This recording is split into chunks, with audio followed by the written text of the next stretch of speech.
We're live.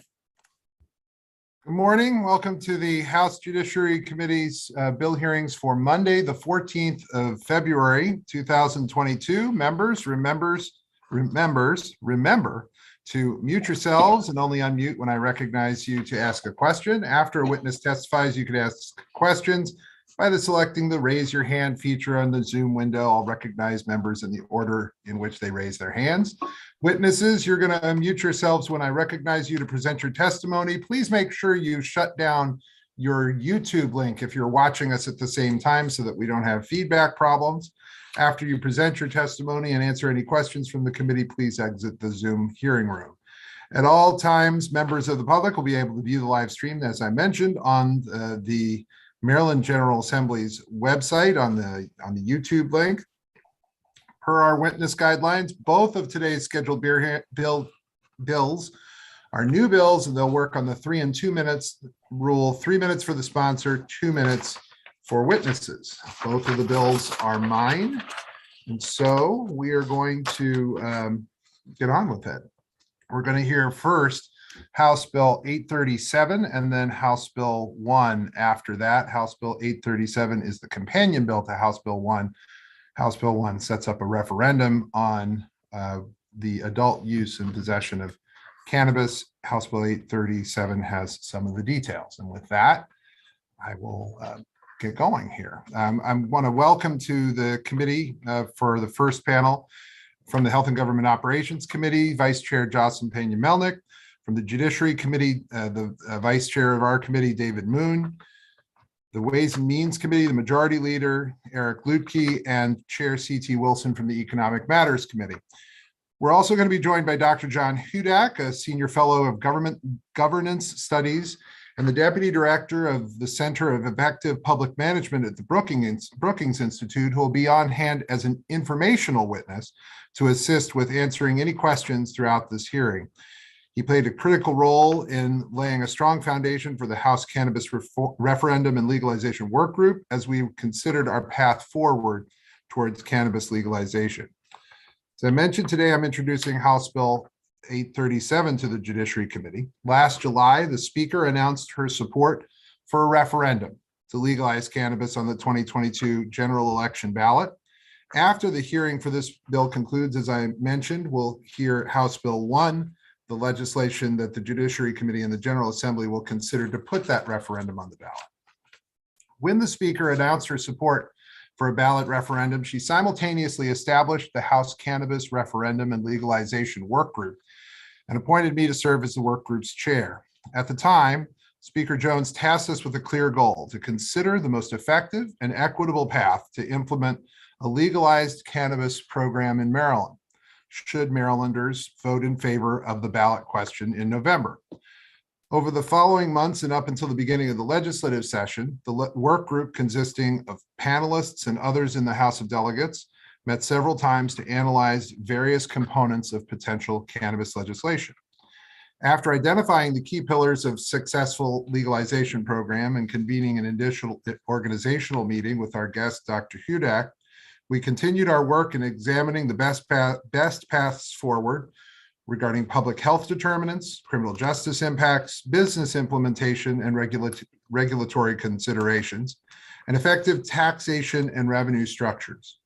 After several months of briefings from experts on each of these components, reviewing data, comparing successes and failures of legalization efforts in other states, it was determined by myself, my fellow panelists, and the Speaker that this bill would begin to address those priorities.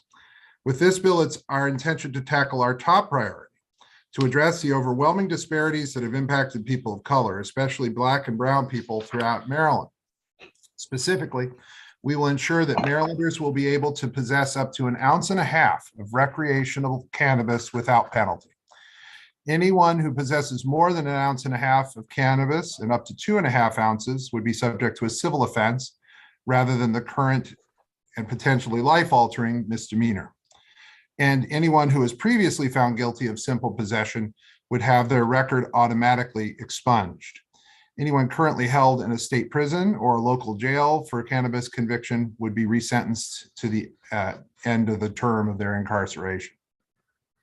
To address public health concerns, this legislation will require the execution of a baseline study to gather data on the patterns of use, incidents of impaired driving, prenatal health, hospitalizations, calls to poison control, and use disorder related to cannabis. This data will allow us to have the necessary information as we legislate in future sessions and provide support to vulnerable communities. In tandem, the bill would also establish a Cannabis Public Health Advisory Council funded by an appropriated Cannabis Public Health Fund to study and to make annual recommendations regarding the youth impacts, addiction and misuse, infant development, advertising, labeling, and quality control related to legalized cannabis. Finally, the use of cannabis would adhere to the Clean Indoor Air Act because we should preserve the right of non-cannabis users to have access to smoke and odor-free indoor air. The bill also implements a first step to building an equitable licensing structure and regulations that open the doors to ensure diverse business owners, entrepreneurs, and investors can participate in the cannabis industry. We need to learn from our mistakes of the past because we cannot repeat the debacles that took place during the rollout of Maryland's medical cannabis licenses. To inform us on the most promising way forward, this legislation calls for an analysis of the barriers that confront Black and Brown communities. This analysis confront Black and Brown communities as they seek to participate in the cannabis economy. This analysis will enable the legislature to determine what measures would be appropriate to ensure maximum participation for those communities to partake in the growing, distribution, and sale of cannabis. An equitable regulatory policy is simply not legally possible without this analysis and the information it would provide. Legislation also creates a fund that will be capitalized in the budget to provide operating, financial support, and educational assistance for minority business owners to participate in this new industry. While the promise of a perfect policy cannot be guaranteed, it's our obligation to draft, consider, and pass legislation that delivers comprehensive and effective results for all Marylanders. Other states have experienced obstacles in their policy and implementation process for their cannabis programs. This legislation responds to those missteps to ensure that we get our program right to the best of our ability. Ultimately, after these bills work their way through the General Assembly's process, Marylanders deserve to have their voice heard on the question of cannabis legalization.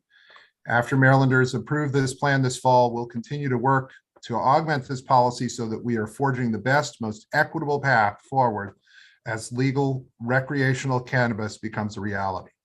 Next session, the legislature would reconvene to build out our licensing, taxation, and revenue structures and to address any further concerns related to criminal justice and public health. I want to thank the fellow members of the Cannabis Work Group for being here today and working with me to draft this legislation. Again, the speaker has asked us to ensure that this is comprehensive, effective, and equitable policy.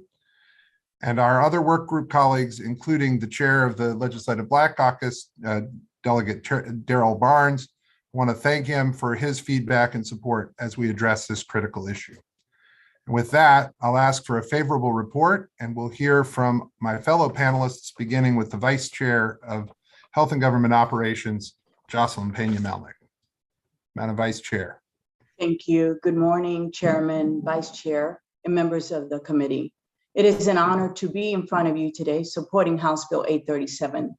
As chair of the Health Determinants Health Cannabis Legalization Work Group, I feel strongly that this bill addresses important healthcare issues that will be presented when cannabis is legalized. The work group held a briefing in October at which we heard from national experts on the health effects of cannabis, medical cannabis providers, and from the state's Medical Cannabis Commission. Experts on medical cannabis informed the work group of the possible health effect of cannabis. Positive health effects of cannabis include treatment for chronic pain, alleviating chemotherapy-induced nausea, and reducing the effects of multiple sclerosis. The work group also heard of the adverse impact of cannabis, such as a rapid heartbeat and decreased blood pressure among new users, and the higher doses of THC that it may produce anxiety and agitation. The work group also heard from experts that adverse impacts could be greater for youth and pregnant women, who regularly use cannabis. All of the presenters stressed the need to collect baseline data in order to gain a true measure of the effects of legalization on key health indicators. And this is why House Bill 837 is drafted in this manner. It includes a cannabis use baseline study because we don't have that data presently. And it says that effective June 1st, 2022, that requires that the Maryland Medical Cannabis Commission, in consultation with stakeholders, to survey patterns of use, including frequency of use and dosing, methods of consumption, and general perceptions of cannabis use among individuals under the age of 21. Individuals aged 21 to 55, individuals over 55, and pregnant and breastfeeding women.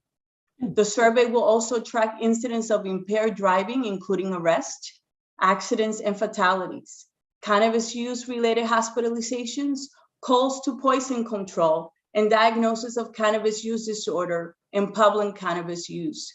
This baseline data will be reported to the governor and General Assembly starting on January 1st, 2023, and then every 2 years after 2023, so that we can follow a pattern and see what that impact is. This is really important. So the bill also says that this data will provide critical health information necessary to move forward with cannabis legalization in a manner that addresses the health needs of Marylanders, because that is really important. And the work group makes sure that we have the right experts at the table so that we could draft it in a manner that makes sense. House Bill 837 also establishes a Cannabis Public Health Advisory Council, which consists of representatives from the Maryland Department of Health, the Secretary of Agriculture, the State Superintendent of Schools, the Executive Director of the Medical Cannabis Commission, healthcare providers, stakeholders with expertise in cannabis law and policy, academic researchers, medical laboratory representatives, representatives from HBCUs, and individuals with experience in health and social equity. This was really important to be included in the bill.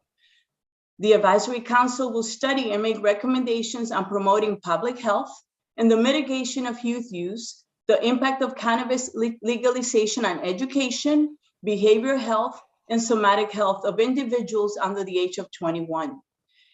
We will also look at initiatives to prevent cannabis use by individuals under 21, including educational programs in schools, advertising, labeling, product testing, and quality control requirements, and training for healthcare providers. The Advisory Council is required to use the data collected by the state in the baseline study to the extent practical. House Bill 837 also establishes a Cannabis Public Health Fund to provide funding to address the health effects associated with legalization. This was really important for the work group. The fund will support the work of the Advisory Council, support data collection efforts, provide funding for education and public awareness campaign, because we heard that was really necessary, support substance use disorder counseling and treatment, and training for law enforcement to recognize impairments due to cannabis. And finally, House Bill 837 addresses the issues related to secondhand smoke by including the smoking of cannabis and hemp into the state's Clean Indoor Act, clearly prohibiting the smoking of cannabis and hemp in indoor areas open to the public and indoor places of employment. We were very thoughtful. We tried to draft this bill in a manner that addresses all the concerns, and I ask for a favorable report on House Bill 837. Thank you so much for your attention. Thank you very much. We'll go to the Vice Chair now of Judiciary. Vice Chair Moon, please. Thank you, Mr. Chair, and thanks for bringing this bill. So I was part of the Criminal Justice Subcommittee of the Cannabis Work Group. We met and we heard primarily from folks on two topics. We heard a spread of the criminal laws that were in place in other states that have legalized. And a key point that was on many people's wish lists for this legislation was the topic of automatic expungement. And so we heard from the Department of Corrections, the judges and courts on this. And so I think we've made substantial progress here. So let me just start by saying I've been putting in marijuana reform bills for years. And my focus has been pretty consistent. It's been to maximize keeping people out of jail and keeping people without criminal records for this nonviolent offense. There's a long history of my District 20 predecessors trying this, Jamie Raskin, Heather Mazier, and many before them. And my own bills on this topic have included attempts to legalize possession, legalize growing, reforming parole and probation, expungement, shielding, and more. And frankly, some of that is in this bill, the chair's bill. Some of it is touched on, and some of it clearly is detail that remains to be penciled in as we launch this conversation. So I think it's fair to say a lot of the items you see here, legalization of possession, these are some of the clearer consensus items that we were able to settle on. And as to things like the amounts, 1.5 ounces, that's actually pretty squarely between where Virginia and DC landed on that. But here's what I want to say, just to bring this back home. In reviewing fiscal notes to some of my own past bills in preparation for this hearing, I'm reminded why we need to get going on this ASAP. Every year that marijuana has been illegal in Maryland, even in the 2000s, well into the late 2000s, at least 30,000 criminal charges were filed against our residents. Even after decriminalization of small amounts in 2014, we are still seeing thousands of Marylanders every year being charged with the crime of possession.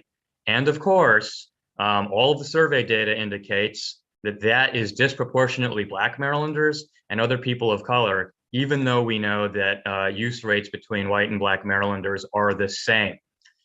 Historically, the arrest rate for Black versus white Marylanders in Baltimore was 5 times, 6 times, and even in Montgomery County, it was 3.5 times.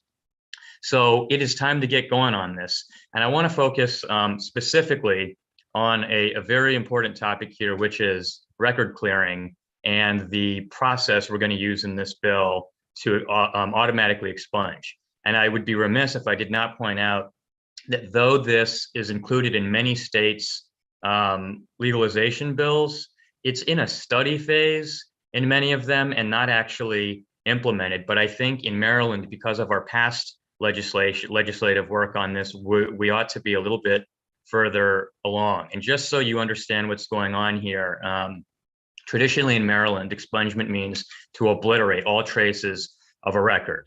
And because of that, fiscal notes on automatic expunsion of marijuana have come in very high, because that kind of record obliteration requires a lot of manual labor. And so we have tried to come up with something that can be scaled and that can be done with technology to clear as many people at a time. And so by doing this, we are focusing specifically on 2 key databases that the governments maintain: Case Search, which is the public-facing court website, and CJIS, the Criminal Justice Information System, which is essentially the criminal record, the rap sheet, and the employment background check database for responsible employers and those seeking background information. So we're going to automatically get folks out of there. Would have loved to include some of the other offenses, possession with intent and things like that, but we have a technological difficulty at the moment because marijuana is commingled with all of the other substances, and so some manual intervention is required. And where those cases exist, the expungements will be by application, but still allowed. So I will pause there. Those are some of the big topics. And as to the rest, it's obviously a starting point, but it's a long time coming. So thank you for bringing this bill, Mr. Chair. Thank you very much. We'll go to the Chair of Economic Matters now, Chair Delegate Wilson. Thank you, Mr. Chair. Obviously, I'm here today to speak about the business and licensing structure. As you've heard from our chairman of Judiciary, there are 2 parts that we're doing right now because people are asking, well, how are we going to sell it? And my point is, before we even start about that, let's talk about what we're going to do ahead of time. We're going to do a disparity study because we cannot effectively garner participation for the minorities and African-American communities without this study.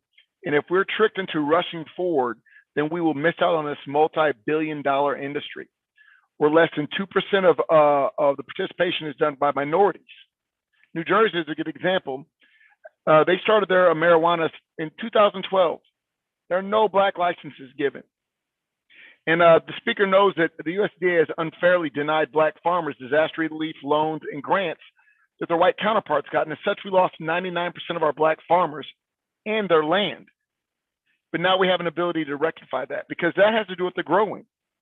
There are multiple facets of this. There's a growing, processing, dispensing, and ancillary services.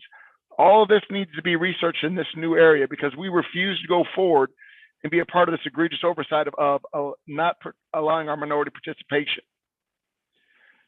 Only then will we create a licensing structure, and we're not going to leave our people behind. We also have the small minority-owned and women-owned Cannabis Business Assistance Fund, because even once we create, there's no way to create opportunity if there's no know-how. There's always a cost to doing business, and just because there's a need and desire, we also have to make sure these individuals are trained. They understand what they're doing, how they're doing it, and we give them the ability to compete in the marketplace. Otherwise, we'll be right back to square one with no minority participation. This is a new business archetype. We have a lot to work with. We have a lot to do, because my goal is not just create Black jobs and minority jobs, create Black millionaires. And this is a prime opportunity to do this, but it can only be done if we move forward steadily, but knowledgeably, which is why we're having the disparity study. Again, we're not rushing into the licensing phase of this. We're not going to be tricked into doing that again until we have what we need to know, what we can do for set-asides, how we can do it in a race-neutral fashion, the way we can design it to allow maximum participation from our minorities and our disproportionately impacted people during the drug war, the failed drug war, I should say. So again, there's not a lot to say here besides what we're starting, but I don't want it to be missed that this is not the only bill we're going to be doing when it comes to marijuana, and definitely not with the licensing phase of marijuana. We will get it right this time. We will do it in the correct time that it takes. I believe it's going to be the final study will be done November 1st of 2022. We have some time, and we will not be rushed, because the speaker does not want us as minorities to miss out on this phenomenal opportunity, because the money is there, and we intend to secure as much as we can for ourselves. Thank you, Mr. Chair. Thank you very much. We'll go now to Ways and Means Committee and to Delegate Lutke, the Majority Leader. Delegate Lutke. Thank you, Mr. Chairman. Members, I had the privilege of serving on the work group and chairing the Taxation Subcommittee of the work group. First of all, let me just take a step back and say that taxation in general is about balance, right? We have two important state interests when it comes to taxation here. One is, of course, revenue. We do need revenue to run our operations and our state government, and there is tremendous revenue potential from the taxation of legalized recreational cannabis sales. The other is economic development, and these two are obviously interrelated. Now, in the case of cannabis, we actually have a third factor as well, which is the criminal justice perspective. Because if we set tax rates too high, if we make the taxation too onerous, then the market for cannabis, for recreational cannabis, won't migrate from the black market to legalized sales. And in fact, other states that have set their rates too high have experienced just that problem. In our work group meetings looking at the taxation of cannabis, we looked at a number of issues. Those issues, in fact, are not addressed specifically in this bill, and there's a reason for that, which is that we really need to determine first the structure, the regulatory structure of the industry before we can really determine what the appropriate taxation rates and types of taxation are. And we can't determine the regulatory structure, as Chairman Wilson just mentioned, until we've done the disparity study and created opportunities for small businesses and minority and women-owned businesses to really participate in the industry. That said, should the voters choose to approve legalized recreational cannabis, and then this bill go into effect, we will be returning next year, and there will be a number of taxation issues we need to consider, including whether the taxation of recreational cannabis should be entirely done through state taxation or whether we should allow some local taxation as well. How to deal with a provision of federal law known as Section 280E, which disallows cannabis businesses, including current medical cannabis businesses, from deducting their business expenses. These are the only types of businesses in America that are not allowed to deduct their business expenses. And most importantly, what type of taxation we should implement, because there are a number of options, including a price-based tax like our current sales and use tax, a quantity-based tax like our alcohol and tobacco excise taxes, or a tax based on the quantity of THC and other ingredients in in cannabis itself, which is a route that other states have taken. And in fact, the decision to wait on answering the question of how to tax cannabis allows us more time to see how the handful of states now that have implemented taxes based on the quantity of psychoactive ingredients in cannabis, how that system is working out. Finally, I'll just say, to reiterate what Chairman Wilson said, the potential legalization of recreational cannabis, should the voters approve a ballot question in the fall, is a tremendous economic development opportunity for the state of Maryland. It is important that we get the structure of this industry right. It's more important that we get it done right than that we get it done quickly. And the provisions in this bill allow us to get it done right. In particular, as Chairman Wilson pointed out, the drug war has been disproportionately targeted at minority populations. Creating real opportunities for minority business owners to participate in this industry is essential, and it will help us economically over the long term, because the businesses we create will be locally owned and not owned by out-of-state multinational or big corporations, right? So the creation of the Cannabis Business Assistance Fund, the Disparity Study provisions in the bill are absolutely essential.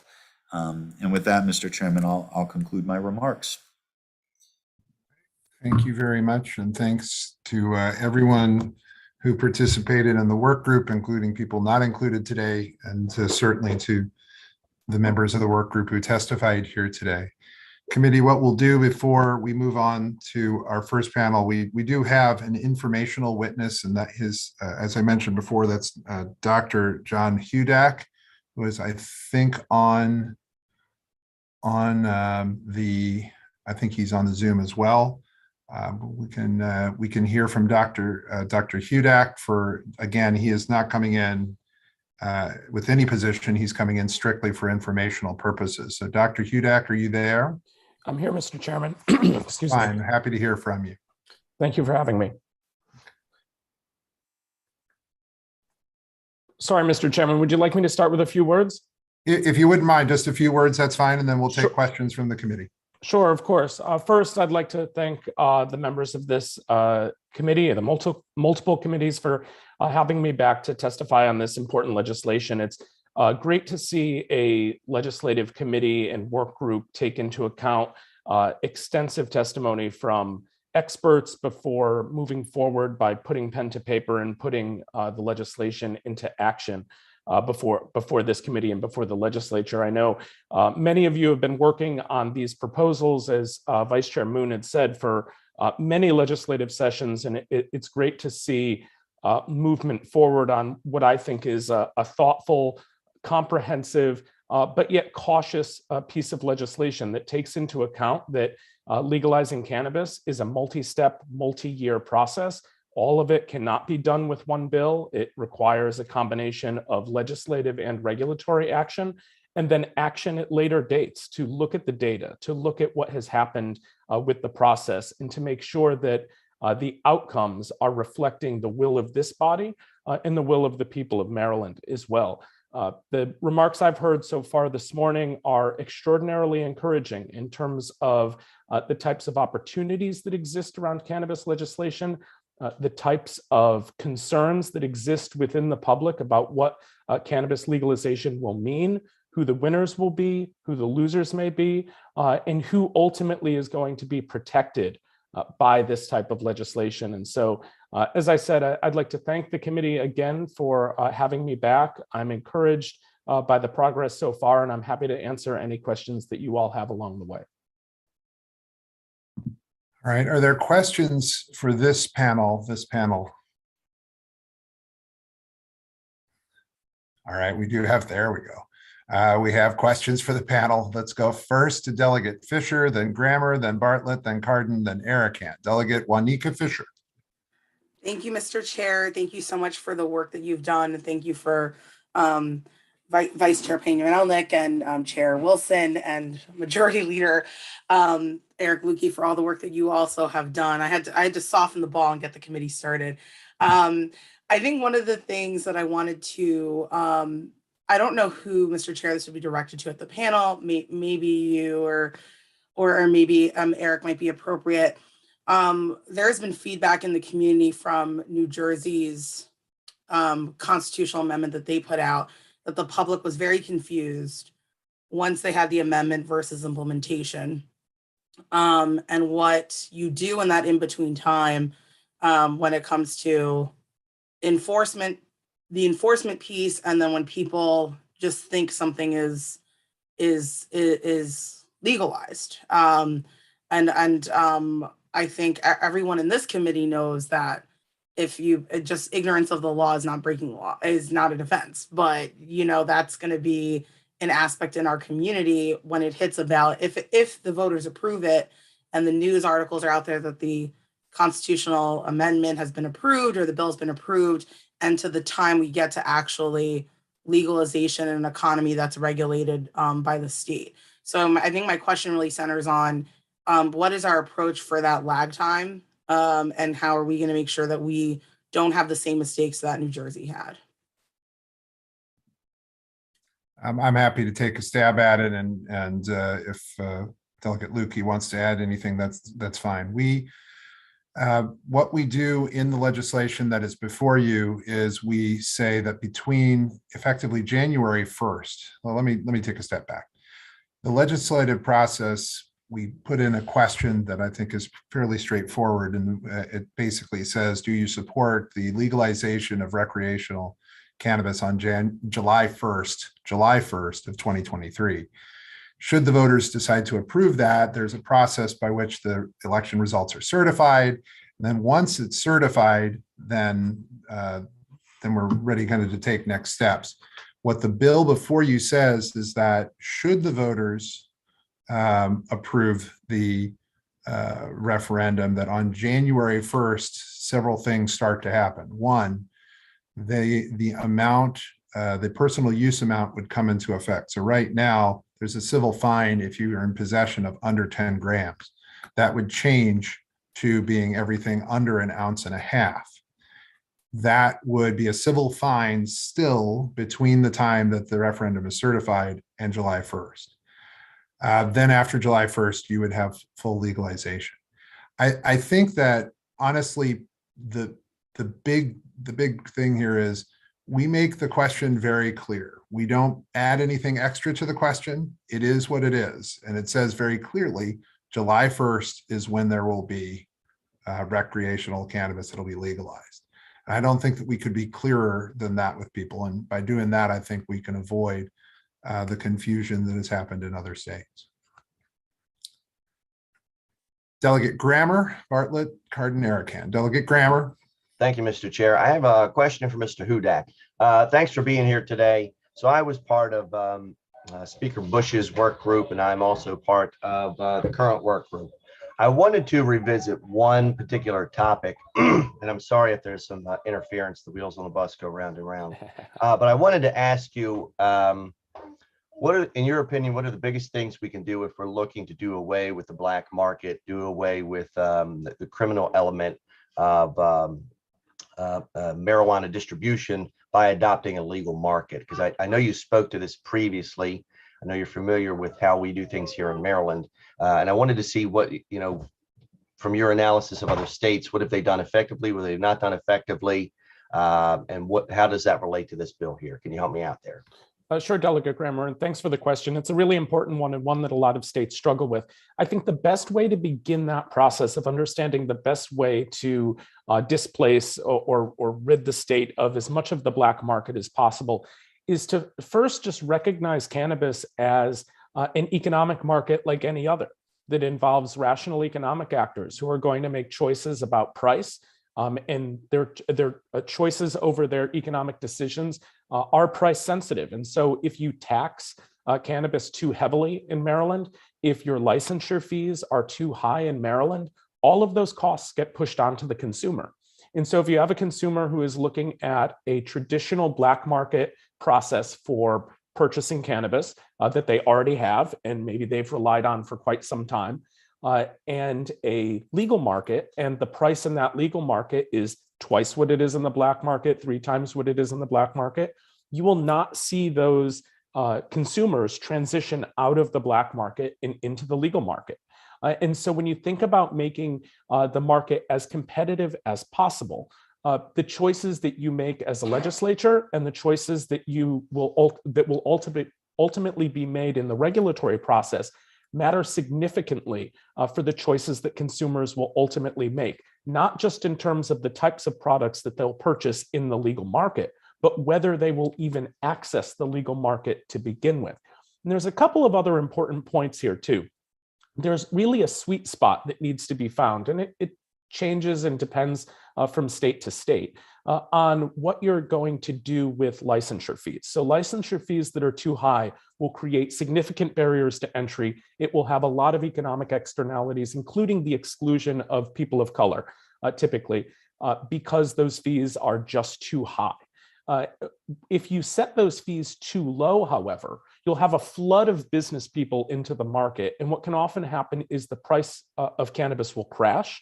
And that will lead to serious economic disruptions by business closures, consolidation, mergers and acquisitions, et cetera. And so we've seen that happen in Oregon. My guess is we're going to start to see that happen in the Oklahoma medical market, where there are just too many producers and the price of cannabis ends up unsustainable for businesses. And so when you think about this, making it competitive, you have to think about what consumers are going to think about in the market. And you're going to have to think about the experience of the producers as well, and making sure that those are not so different from the cost to operate in the black market or the cost to purchase in the black market, but not so low that those businesses just can't sustain themselves. One last follow-up, if I can. So there's been discussion about how we use policy in relation to prohibition in the black market. What is the relationship there? If we're, if we were looking to just do away with crime, is this a one-to-one relationship? Are we just going to, see a small decrease in criminal activity? And your assessment from other states, what's your thoughts on that? In a lot of states, that decrease in black market activity is a slow decrease. People are not necessarily comfortable right away with a legal market. There are concerns about whether the legal market is actually legal. There's obviously deep distrust, particularly in communities of color when it comes to drug policy, and understandably so. And so that transition is a slow one. Also, at the beginning of legalization, prices are artificially high because not all of the producers are up and running on day one. And so because of that, again, price differential, you're going to have slow uptake into the legal market, at least early on. Over time, that begins to decrease. The decrease starts to increase. The speed at which people are transitioning to the legal market will increase. But it needs to be a constant conversation among regulators and among the legislature about whether you're doing it effectively or not. And a big part too of the decision to choose the black market versus the legal market also is the access that you have to a dispensary. In some Western states where you have counties and municipalities that are able to opt out, you can be hundreds of miles from a cannabis dispensary. Now, that's probably not going to be the case in Maryland, but you could imagine a scenario in which the far reaches of Western Maryland don't have a lot of cannabis dispensaries. And the choices there about whether to remain in the black market or drive a distance to the legal market does factor into an individual's choice. And so when we think about the speed of displacing black market activity, it really does matter among policymakers, the choices that you make, the freedoms that you give to local governments to opt in or opt out, and the distribution of opportunities across the state of Maryland. If those opportunities do not exist in significant numbers, your ability to displace the black market will be quite limited. Okay, thank you. Thank you very much. Delegate Bartlett, then Cardin, Eric, and Crutchfield. Thank you, Mr. Chair, and thank you to all our chairs and vice chairs and everyone who is here today, and the committee that did all this great work. My question is for Majority Leader, Mr. Majority Leader, Delegate Eric Lukey.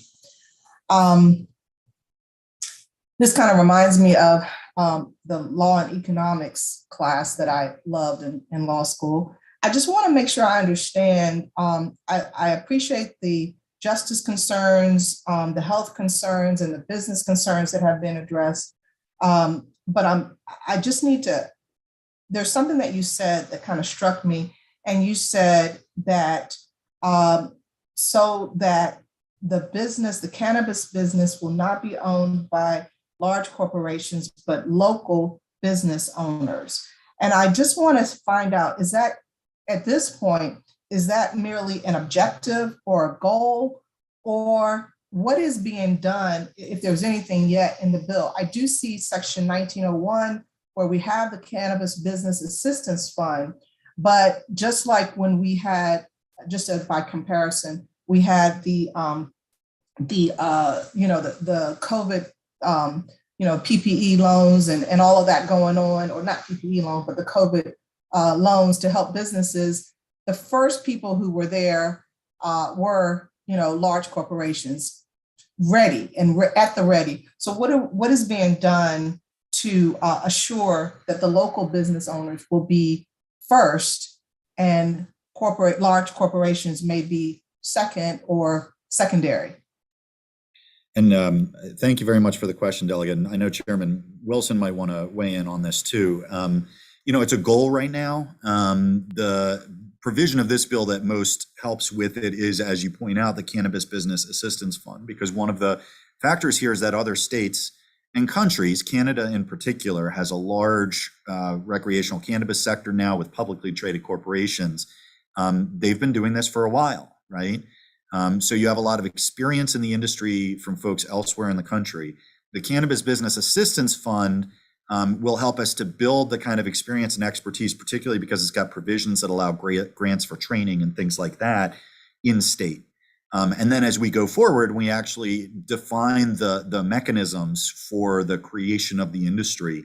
That remains a goal, to make sure as much as possible that the cannabis industry in Maryland is Maryland-owned businesses. I'll turn it over then to Chairman Wilson. Thank you. I just want to say that obviously we're always dealing with the Commerce Clause here, so we have to make sure we do not run afoul on excluding businesses from other states, but there are a multitude of ways of inducing by keeping the sizes down. Basically you're make it less attractive for out-of-state businesses to participate. I know in Charles County, I believe Baltimore City and several other counties, in order to own a liquor license in Charles County, you also need to have residents in Charles County. And of course, there are ways around, there are loopholes of this, but there are ways that we're going to design that. And that's where I said about not rushing forward and setting up this structure to ensure that without running afoul of the Commerce Clause, that we do as much as we can to make sure Marylanders not just benefit through jobs, but through ownership. But we are keeping that in mind. That's one of my major goals beyond minority representation, is making sure I'm not going to have other people selling drugs in my state. How about that? We do as good as we can to make sure it's Marylanders dealing drugs to Marylanders. I don't know how else.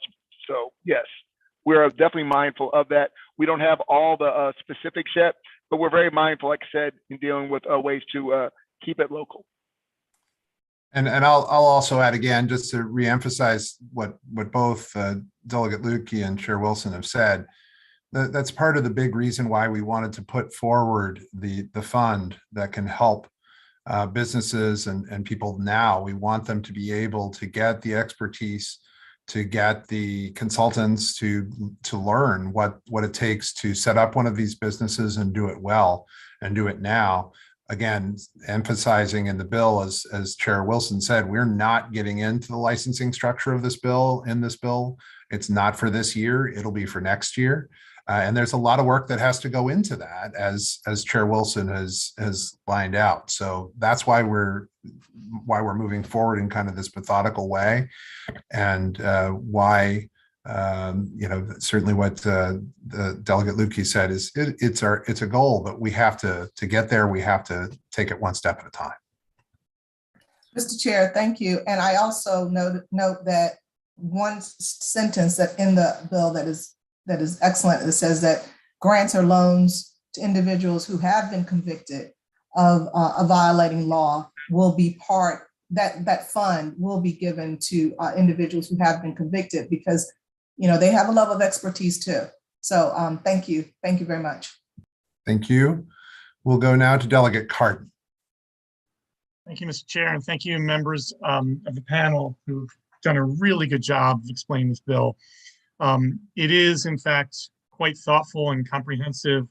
I appreciate the discussion of taxes and revenues and disparities and criminal justice and health, and all those different things have been very well described. That being said, one of the things that Vice Chair Peña-Melnick mentioned was the positive aspects that cannabis and THC and other byproducts of cannabis can have, and that's one of the reasons why we have medical use marijuana, to be able to take advantage of some of those positive health effects. However, one of the things that Delegate Lukey had mentioned is that we want to do this right versus doing it quickly.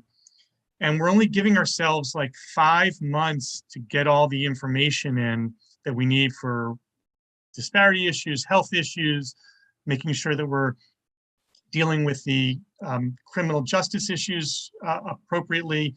And I'm wondering if anybody wants to comment on whether we're not giving ourselves enough time. That's question number one. I'm going to give you a couple questions so that I don't have to talk anymore after I read the questions. Question number two is, I think, to Vice Chair Moon. We know that we have created a disastrous situation when we take things off of case search without having them fully expunged. And is this going to create more problems if we do that with this versus making sure that there's full expungement, particularly in the immigration community and the employment community that need to be able to access those records unless they've been fully expunged.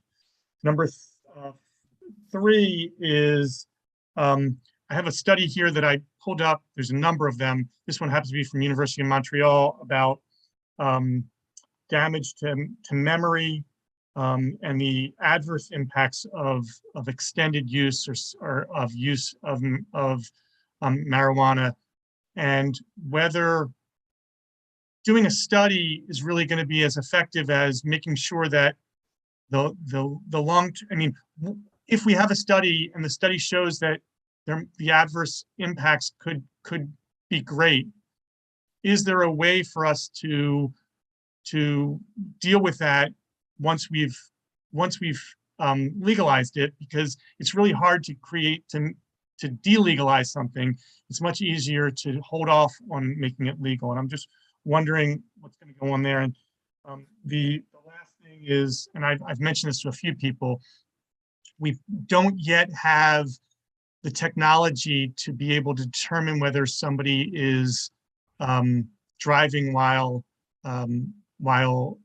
intoxicated with THC. And I'm wondering if we're setting ourselves up and are we going to look at other states to see if the increased use is going to cause that problem? Obviously, there's also issues with kids, but I kind of, and memory and brain development, but that's really the larger issue of the health impacts. So those are the questions that I'm raising.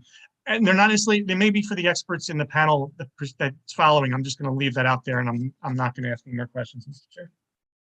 That's all right. In the great tradition of the Judiciary Committee, it's one question with 4 questions. So I'm going to try and direct traffic here a little bit. Now, I'll take the first question, then pass it to the Vice Chair of this committee, Delegate Moon, to talk about the issue you raised with expungement, then the issue related to the public health impacts. I'm going to ask the Vice Chair of HGO if she wouldn't mind speaking about that. And then I'll come back on the fourth part with DUI. As to the question as to whether there's enough time to do this, I believe there is enough time to do it. When the speaker set up the work group to look at this issue related to the referendum, she made it very clear that she believed that we needed to put this on the ballot in 2022. And while that referendum campaign was going on, begin, I believe even as soon as session was over, as soon as the primary was completed, to begin the process of looking at what a licensing structure would look like. And as that process continues, you take the information that comes from the disparity study that is in this bill, and you merge that together with a lot of the expertise that's not only on this panel, but in the state, to determine what is the best way to go forward to handle the taxation and the regulation and sale of recreational cannabis.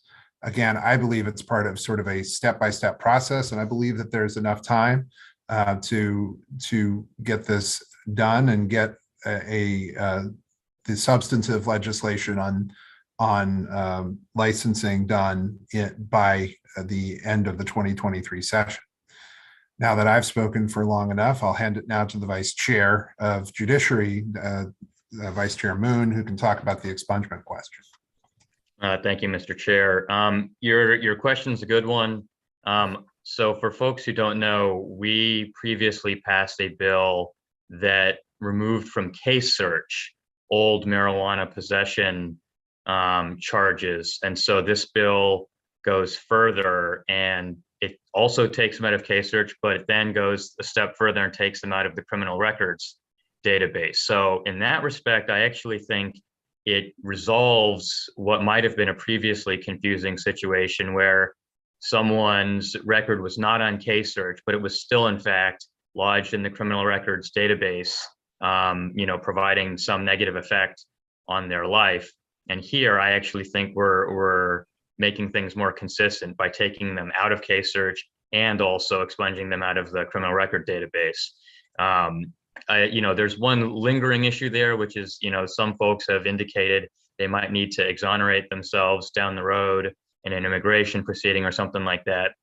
I flagged this for the judges just to kick the tires on this process, and they advised that when someone's in that situation with an expunged record and they need to somehow prove that they had that favorable disposition, that the judges will provide them a letter saying, hey, this record doesn't appear in our database, and the only reason this could have happened is by one of these methods, such as expungement. So it's thought of. We've been having these conversations, and we will keep working on it. The Vice Chair of HGO. Thank you so much for the question. I appreciate it.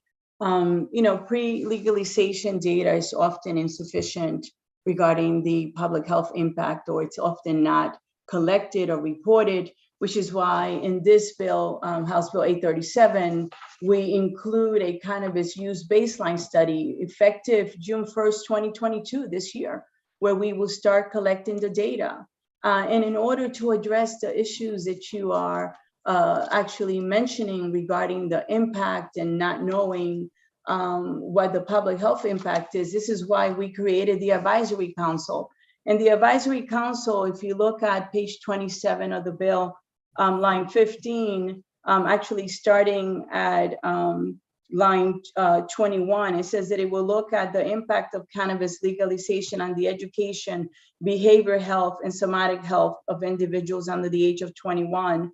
Then it goes on to say that it will look at initiatives to prevent cannabis use by individuals under the age of 21, including educational programs for schools, public health campaigns on cannabis. It will actually look at the advertising, labeling, product testing, and quality control. And one thing that I requested in this bill was to make sure that we have training for healthcare providers related to cannabis use because of pregnant women, right?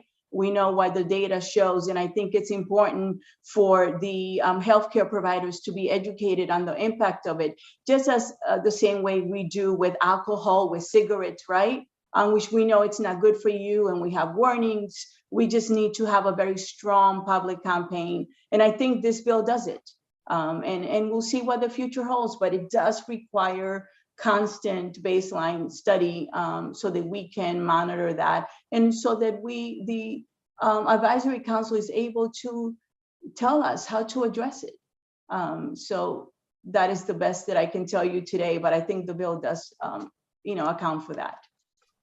And on the last point on the question with regard to driving under the influence, there's nothing in this legislation that changes existing law with regard to driving under the influence of a controlled dangerous substance, and that would still include cannabis. And so the law effectively would not change there. Prosecutors would have to continue to prove that people drove under the influence of cannabis, and the same penalties would apply if you were driving in the car and you were under the influence of cannabis.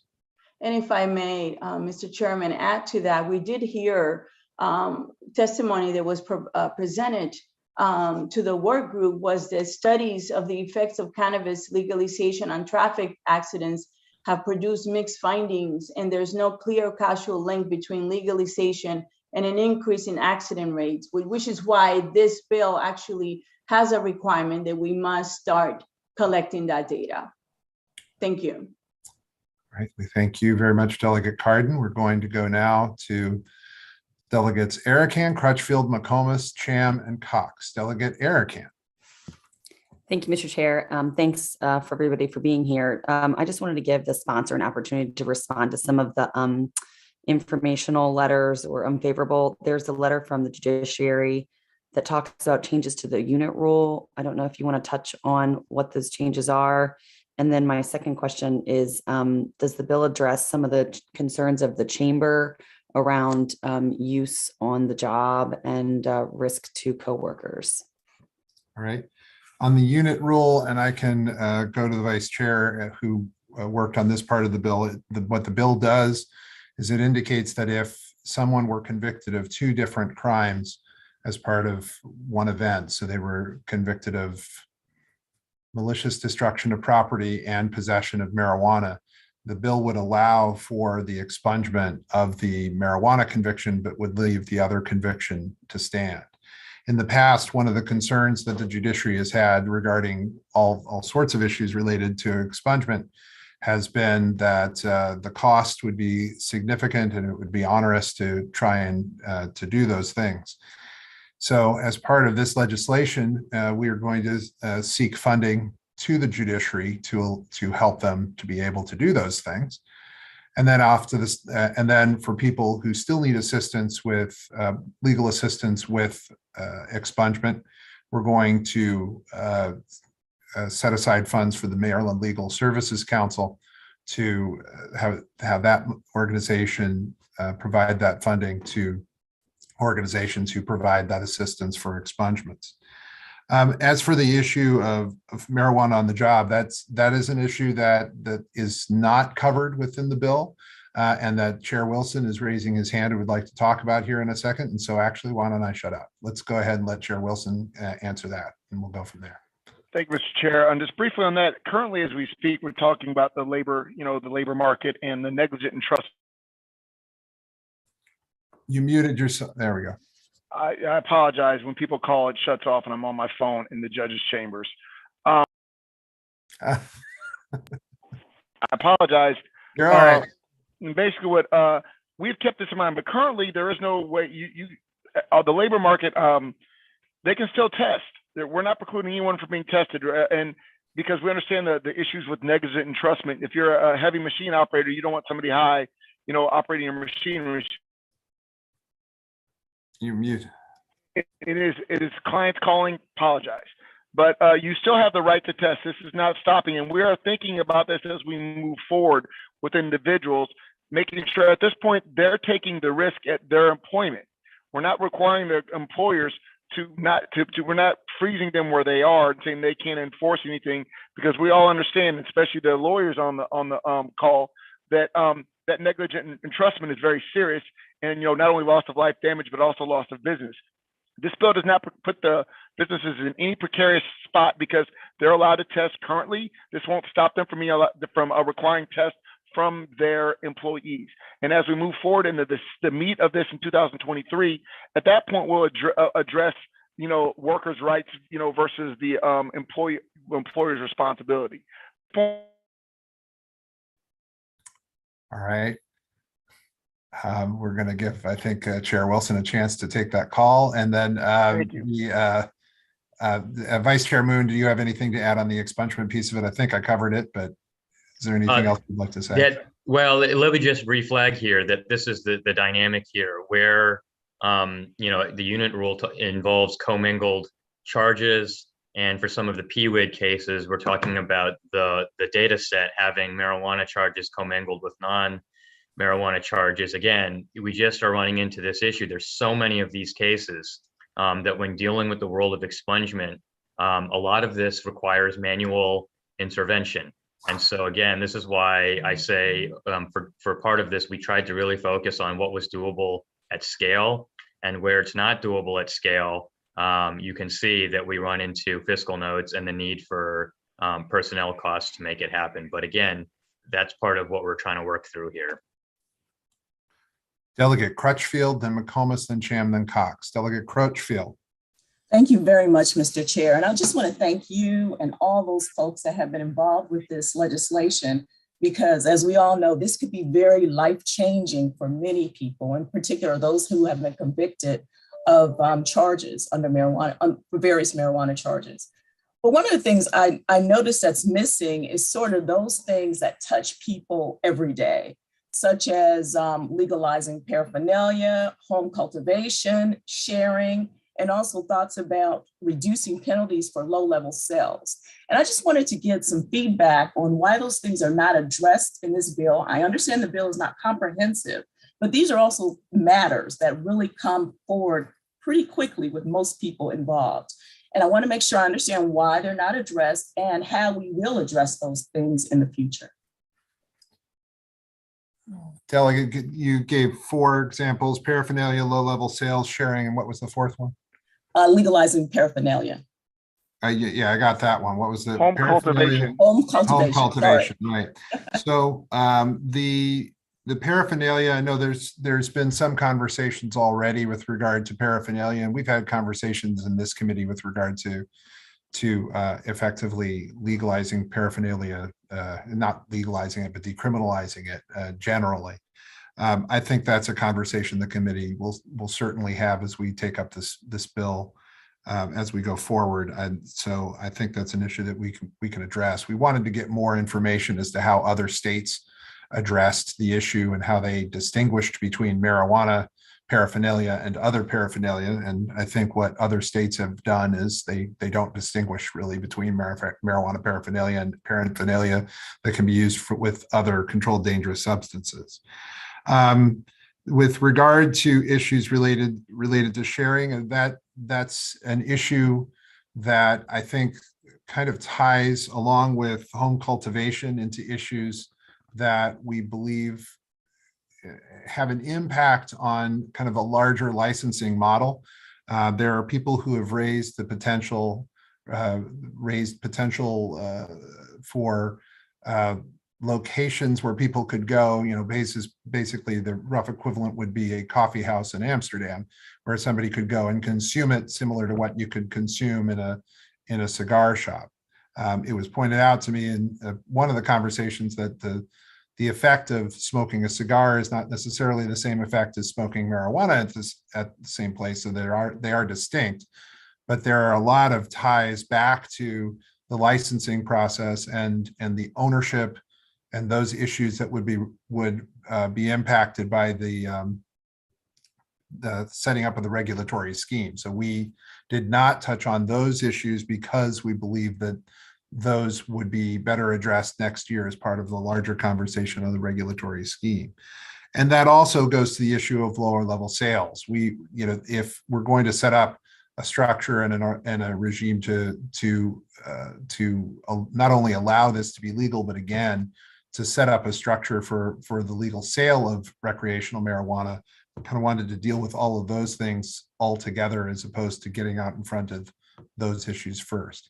Having said that, there's clearly issues in all of those areas that I think that this committee could at least begin to take a look at with regard to some of the criminal penalties, and we may be able to find solutions to some, or if not solutions, ways forward on each of those issues that can at least begin to move the ball forward. Okay, thank you, Mr. Chair. I appreciate that. Thank you. Delegate McComas. Thank you, Mr. Chair. I must admit, I'm very impressed with all the work the work group has done. It's very impressive. My first question, and I may have missed it, has the federal government legalized recreational marijuana? No. Okay. So my next question is, has the banking industry, who is regulated by the federal government, have they lightened up on the issue of taking funds from marijuana? I might defer to Delegate Lukey for some of this, but generally speaking, no. There are still federal restrictions on moving money related to the sale of controlled dangerous substances across state lines. Okay. So the other question. Delegate Lukey just jumped on. Delegate Lukey, any more than that? I was just going to add that there is actually a bipartisan effort in Congress right now to fix the challenge with banking regulations. It doesn't just hit recreational cannabis, it hits medical cannabis as well. Correct. So it's a well-known existing issue. Also, Maryland's been in a slightly better place than some other states because we have had some financial institutions that are solely located within the state of Maryland who have been willing to essentially bank some of these businesses. But, you know, I think we're going to be waiting on Congress to fix it, but hopefully they'll do that soon. Well, I guess you're all aware of what's been going on with the breaking into the ATM machines. And you know, folks looking for money in either drugstores or 7-Elevens or any place that's got an ATM machine. I remember when we first got our medical marijuana in my district, I went when the police went to review the site and everything, and they were very concerned about somebody breaking in. And of course, this was before we've seen all these break-ins recently, because that was a couple years ago. So are you concerned about that these new businesses that are going to crop up could actually be preyed upon by, you know, bad hombres? Delegate Lukey first, and then Chair Wilson wants to say something too. Delegate Lukey. It is a valid concern, but it's one that exists for medical cannabis businesses as well. And there are regulations that require significant security procedures in order to prevent that. For example, the cannabis products themselves and medical cannabis businesses have to be in a secure environment. Many of the dispensaries, for example, use what are effectively bank vaults in order to store their products. So the security standards are very high in the industry and are required to be through regulation. Chair Wilson. I was going to say, yes, obviously, both of these are my battle as far as the banking, obviously that's an economic matters. And they said as Delegate Lukey said, we're sending our new businesses to our local banks until the feds figure out what they're doing. We do have a structure in place to allow them to bank their money, so they don't have to have ex-military folks around their perimeter guarding their cash. And as well as we're going to be requiring with any licensing structure will also be a security plan, ensuring that we're not putting anyone at risk, any neighborhood at risk. We're not trying to invite crime. We're not trying to create soft spots. We're trying to make these hardened targets. So there will also be a security plan because we do understand desperate times do call for desperate measures, and we want to harden these targets. So that will all be in the licensing plan. If I may, I just have a couple other quick questions. Has there any thought about maybe holding off the referendum until maybe the presidential election, where you have, you know, more people vote in a presidential election? And no, then you get a real sense of the people, what they want. And then also the whole issue of a change of administration that may go ahead and legalize at the federal level recreational marijuana, so we don't have this kind of confusing system where it's legal in the state, but it's illegal at the federal level. And quite honestly, people could still be subject to prosecution if the feds don't legalize it. I think that we have had this issue before us in many different ways, shapes, and fashions for many, many years here in Maryland. There are a lot of other states, and now we're, I believe, 17, 18 other states in the district that have moved forward in this area. I think it's time for us to start this work now, and I think that the referendum should be on the 2022 ballot. And I think that I think when it comes to the regulation of recreational cannabis, the administration, at least for now, that I would be most interested in hearing from is going to be the next administration and the next gubernatorial administration here in Maryland. And I think that having this referendum and a clear statement from the people of the state of Maryland as to what they want to do will be helpful to whoever the next governor is in setting up that new structure. I need to move. Okay. If you have another, that's fine. Let's go to Delegate Cham and then Delegate Cox. Thank you, Mr. Chair. Good morning, everyone. I've heard many, it's a very common theme I've heard quite often that surrounds these discussions about cannabis use and marijuana use and things of that nature. And what I'm hearing is the fact that Black and Brown communities are the communities that are most impacted by either, I'm assuming, the sale maybe of cannabis, marijuana, or in jail, imprisoned, due to the fact that we are the primary racial group who engage in the selling or now the illegal use of marijuana. So that drives me to the concern of, so are we saying we're gonna help the Black community? We're gonna help them no longer be disproportionately represented and legalize the sale or use, recreational use of cannabis. And for me, that's very disheartening. That's very painful to hear and painful to receive, because we're saying that we are disproportionately represented. So let's just make it legal. We're no longer gonna harm the Black community. And it just concerns me in a way that we're being used as a scapegoat to drive these very controversial conversations that surround cannabis. We're being baited that we're gonna expunge your record out of case search. We're gonna remove your name out of the criminal record and database. You can become multimillionaires in the Black community as a business owner. You're gonna be first in line. We're gonna make sure that we consider Black businesses. They're gonna be at the head of the line when and if this passes. That gives me severe heartburn. It really does. And let me finish, please. Please, that's fine. Absolutely. I'm gonna pass it to Chair Wilson when you're done. That's fine. Okay, yes, thank you. Finish your question. Yeah. Thank you. So, well, it's not even really a question. It's just more of a concern that we're being used.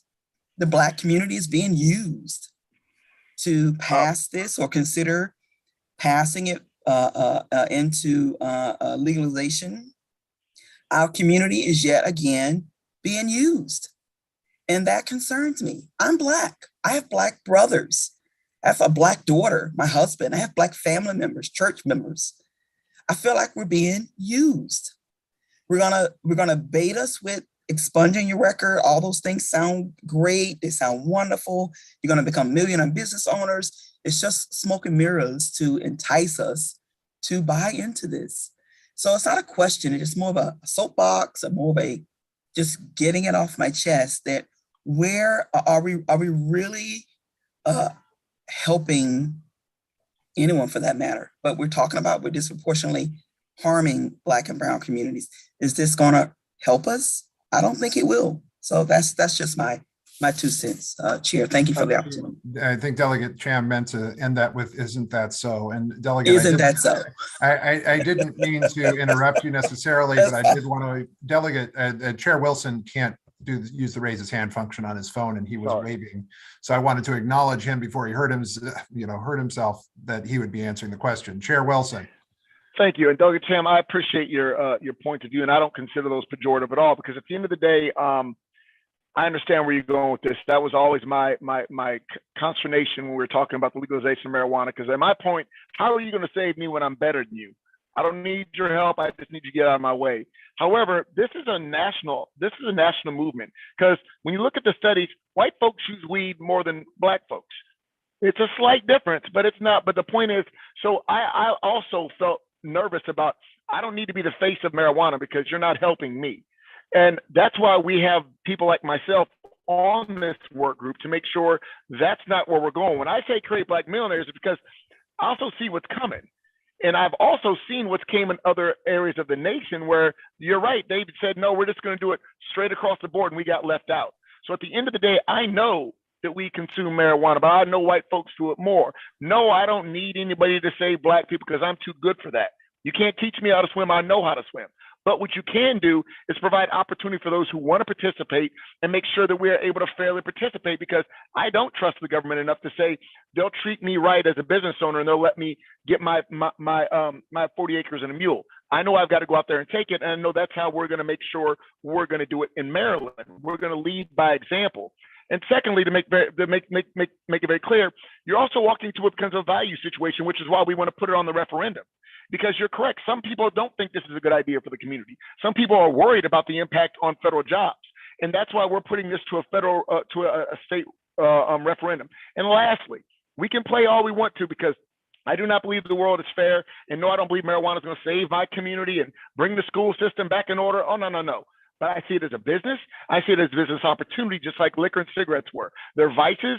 I don't like them, but if we're going to do them, let's do them right and fairly. But make no mistake, because I'm a defense attorney and I used to be a prosecutor. When it comes to the laws being enforced, disproportionately impacted is an understatement.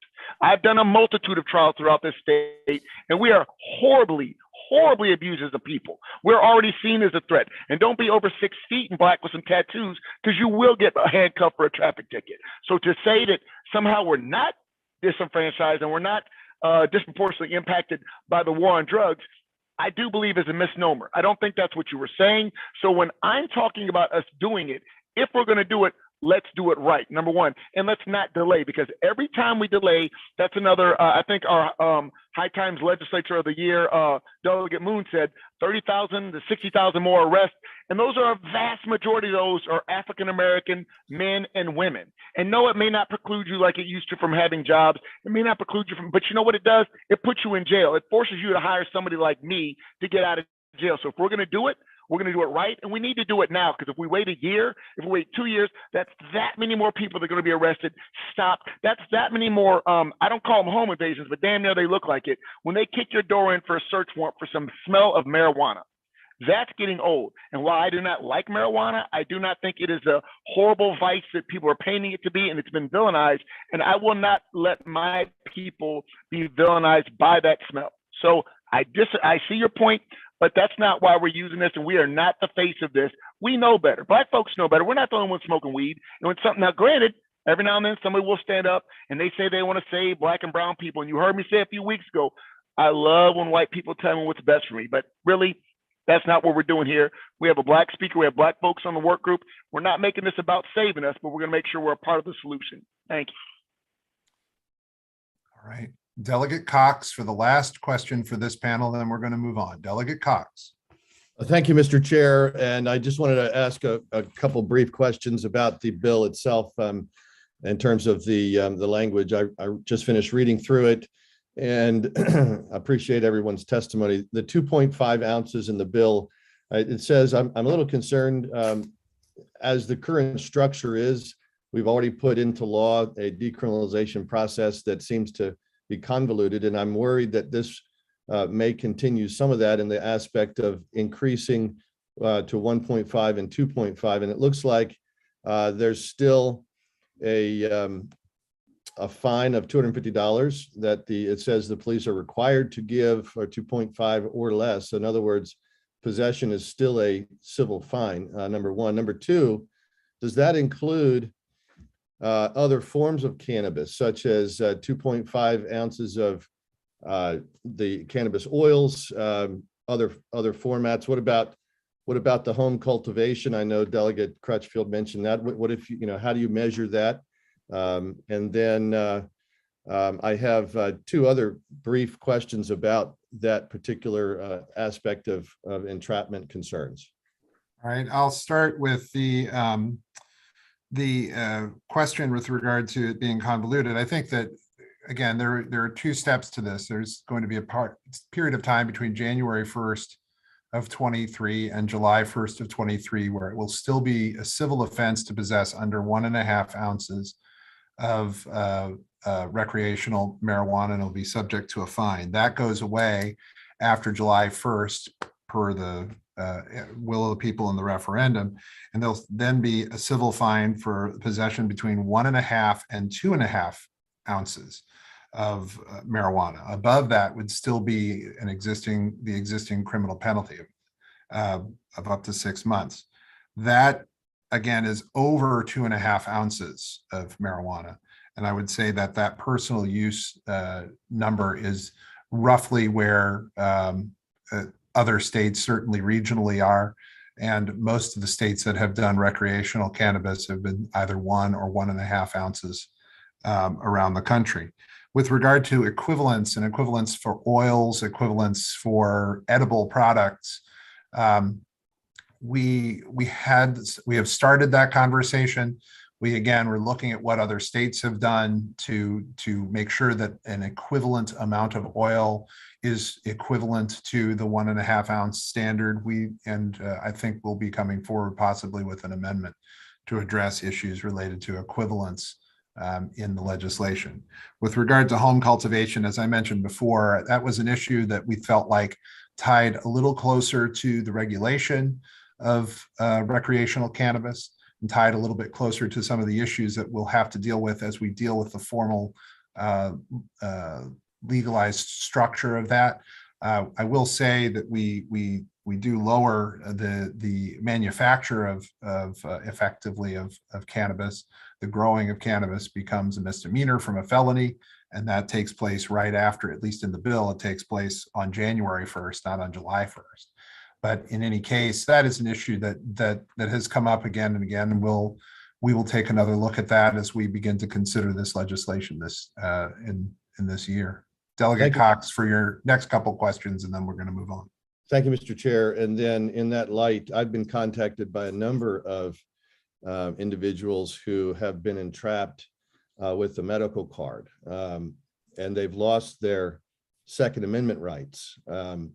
And so my question is, does the bill, and would you be open to an amendment that would clarify that individuals would not lose their Second Amendment rights, number one? Number two, on page 17, when you talk about intent to distribute, it says that possession under 2.5 is not automatically therefore chargeable as a criminal offense with possession to distribute, but it includes a phrase, unless there's other evidence. And my concern is that that was directly on point to one of the constituents that contacted me, that they had actually less than 10 ounces and were criminally charged for possession because they had a bunch of friends that came over, and he was not, I don't know all the details, but according to the story, he was not distributing, but he still got charged and he lost his gun rights.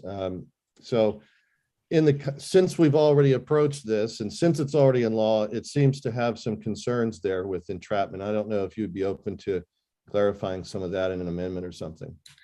The language, starting with the second question, the language with regard to the sheer possession of a significant amount of cannabis being in and of itself enough to charge someone with possession with intent to distribute. And Chair Wilson has unmuted himself, so I expect he's probably going to jump in behind me here a little bit. We added that language to make it clear that just because someone has a significant amount, usually and there are examples where it's less than an ounce, but usually when there has been more than an ounce, it leads to the possession with intent to distribute just sheerly based on the amount. So we wanted to make it explicitly clear in the bill that anything under 2.5 ounces would explicitly not be covered under PWID. As for the issue with regard to the Second Amendment right, I'm suspecting that I can read Chair Wilson's mind. I think he wants to respond to that, so we're going to send it over to Chair Wilson for that one. And to be clear on the Second Amendment right, the issue I had prior with a medical card is you were filling out something under perjury. You're filling two things out under perjury that were in direct juxtaposition to each other. The ATF form something 44, which says specifically that although illicit drugs may be legal in your state, you have to attest that you do not use or abuse illicit substances.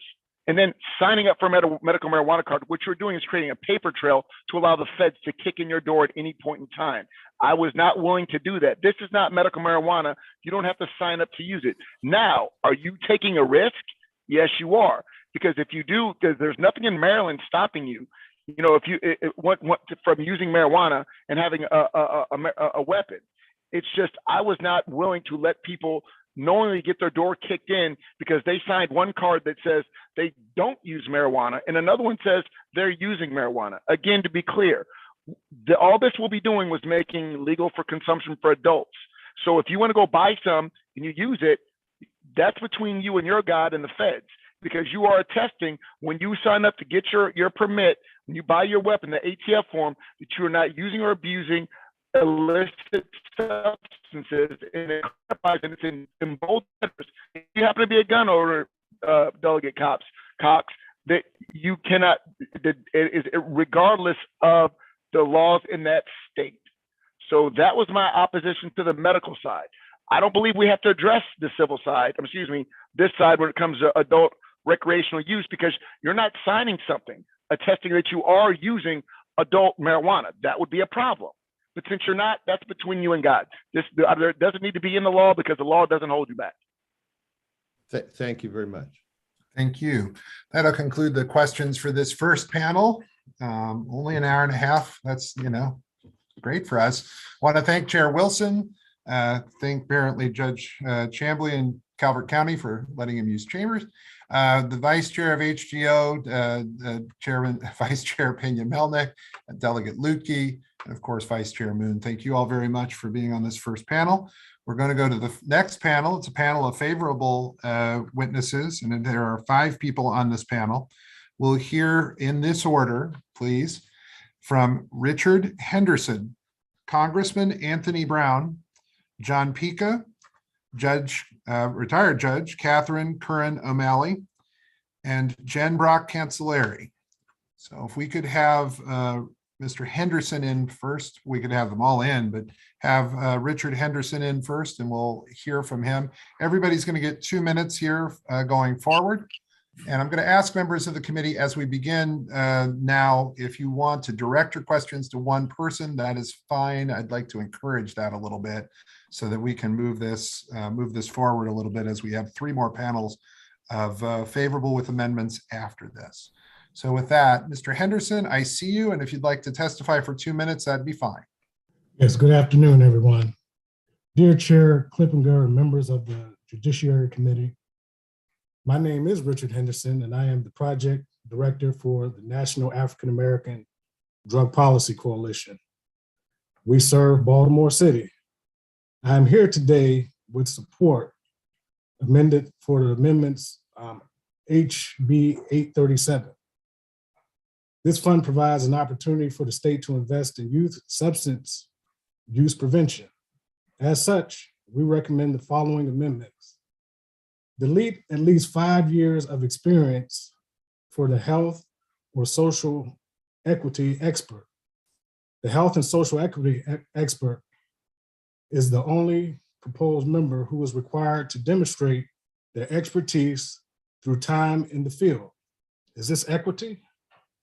Add a representative of the substance abuse prevention field with expertise in youth substance use prevention, and add an expert in drug-free community coalitions field. Also add support for environmental strategies for substance abuse prevention, including supporting multi-sector drug-free community coalitions. Past practices have demonstrated that we cannot lock up people or treat our way out of drug use activity. For example, NAADPC supports a program called We Ain't Blight, We Bloom that was created by our youth. The youth share ways they bloom in life. Let us use this opportunity to bring forth an investment in prevention. Thank you. Thank you very much. We'll hear now from Congressman Anthony Brown for 2 minutes. Congressman Brown, please. Thank you, Mr. Chairman. How's my audio? Just fine. Thank you. Great. Thank you, Mr. Chairman, Vice Chairman Moon, members of the Judiciary Committee, as well as Health and Government Operations, Ways and Means, and Economic Matters. Today, I voice my strong support for both HB 1 and HB 837. The time has come to legalize cannabis in Maryland for adult use. This issue is a question of racial equity, justice, and yes, economic opportunity. We've taken decisive action in the U.S. House of Representatives to decriminalize and essentially legalize cannabis, tax cannabis sales, and ensure that we're reinvesting in the communities hardest hit by these bad policies. I voted for the MORE Act, HR 3617 last Congress, and will do so again this Congress when it comes to the floor. A bipartisan bill that would remove cannabis from the list of federally scheduled substances and eliminate federal criminal penalties. But the MORE Act goes even further. We establish a process to expunge convictions for cannabis offenses, establish funding to support individuals and businesses in communities of color, and we prohibit the denial of benefits to individuals based on cannabis-related conduct or convictions. We've come a long way since the misguided war on drugs, or as you, Mr. Chairman, say, the war on cannabis. But our efforts in the U.S. House of Representatives have all met determined opposition in the U.S. Senate. Maryland, as a progressive, forward-thinking state, needs to join the 18 other states that have legalized cannabis to lead by example and be a model for the rest of the country. I commend the General Assembly's thoughtful approach to this issue by considering the input of residents and ensuring that communities of color are treated equitably after years of disproportionate treatment under the law. As we continue this debate, I also urge the Maryland General Assembly to envision and plan for 2023 when cannabis is legalized. We must ensure this new cannabis policy is equitable and fair throughout our communities here in Maryland. We must also ensure that economic benefits translate to communities of color and other underserved areas, and we must be able to quickly and judicially expunge the records of Marylanders convicted of possession-only offenses and provide relief to those who are currently serving for cannabis-related offenses. In wrapping up, in conclusion, I have confidence that the General Assembly is up to this challenge and that each of you will lead the way toward a more just and equitable Maryland. Thank you, Mr. Chairman. I yield back. Thank you very much. John Pica, please, now for 2 minutes. Is he in? Mr. Pica? If we don't have Mr. Pica, I see Jen Brock Cancelleri. We're going to hear from her. Why don't we go there? Jen Brock Cancelleri, please, if you would mind for 2 minutes. Thank you, Mr. Chairman, members of the committee. For the record, I'm Jen Brock Cancelleri, today here representing TrueLeave. They urge support of HB 837 because it lays out the critical initial steps that policymakers need to take to chart a path thoughtfully and efficiently toward an equitable adult recreational cannabis industry in Maryland. We've also submitted written support for HB 1. We appreciate your leadership, Mr. Chairman, and the speakers for during the interim with the Cannabis Referendum and Legalization Work Group. Your commitment to equity and social justice is clear from HB 837. For a little bit of context, TrueLeave is an industry-leading, vertically integrated cannabis company and multi-state operator. Their recent acquisition of Harvest Health brought them into Maryland with dispensaries in Halthorpe, Rockville, and Towson, as well as a processing and cultivation facility in Hancock, out where I grew up in Western Maryland, Washington County. And they operate that as a unique partnership with the city of Hancock.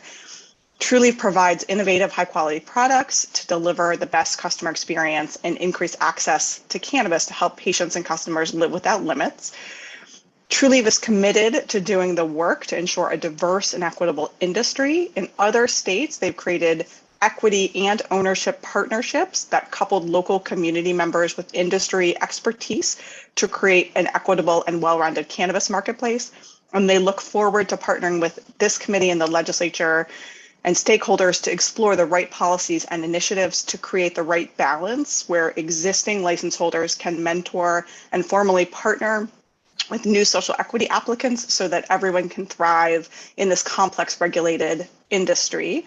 In particular, they wanted to point out their support in HB 37 for the Expungement, Criminal Justice Reform, Cannabis Business Assistance Fund, and the Cannabis Health Policy Advisory Council. And in conclusion, I just want to say that you're going to hear about some amendments. We assumed there would be amendments to this bill. TrueLeave wants to be a resource to this committee, but wanted to note that they do support the amendments you're going to hear about in a moment from Will Tilburg about making sure the regulatory structure gets set up properly and the written testimony from the associations. Thank you again, Mr. Chair, for your leadership on this issue, and we look forward to hiring a lot more Marylanders with family wage jobs in Maryland. Thank you. Thank you very much. Retired Judge Catherine Curran O'Malley, speaking for herself, not for the judiciary. I said that so that you don't have to. Go ahead for 2 minutes, please. Thank you, Chairman Clippinger, Vice Chair Moon, and members of the House Judiciary Committee for allowing me to testify before you today in support of the Chairman's Cannabis Reform Bill. I am a resident of Baltimore City who has spent my 30-year career as a lawyer and a judge in Maryland's courtrooms. Chairman Clippinger, thank you for this thoughtful and well-reasoned bill, which will usher in the legalization of the personal use of cannabis here in Maryland. I support House Bill 837 because legalization will ensure that the people of our state are able to purchase and use cannabis safely without the fear of a criminal conviction.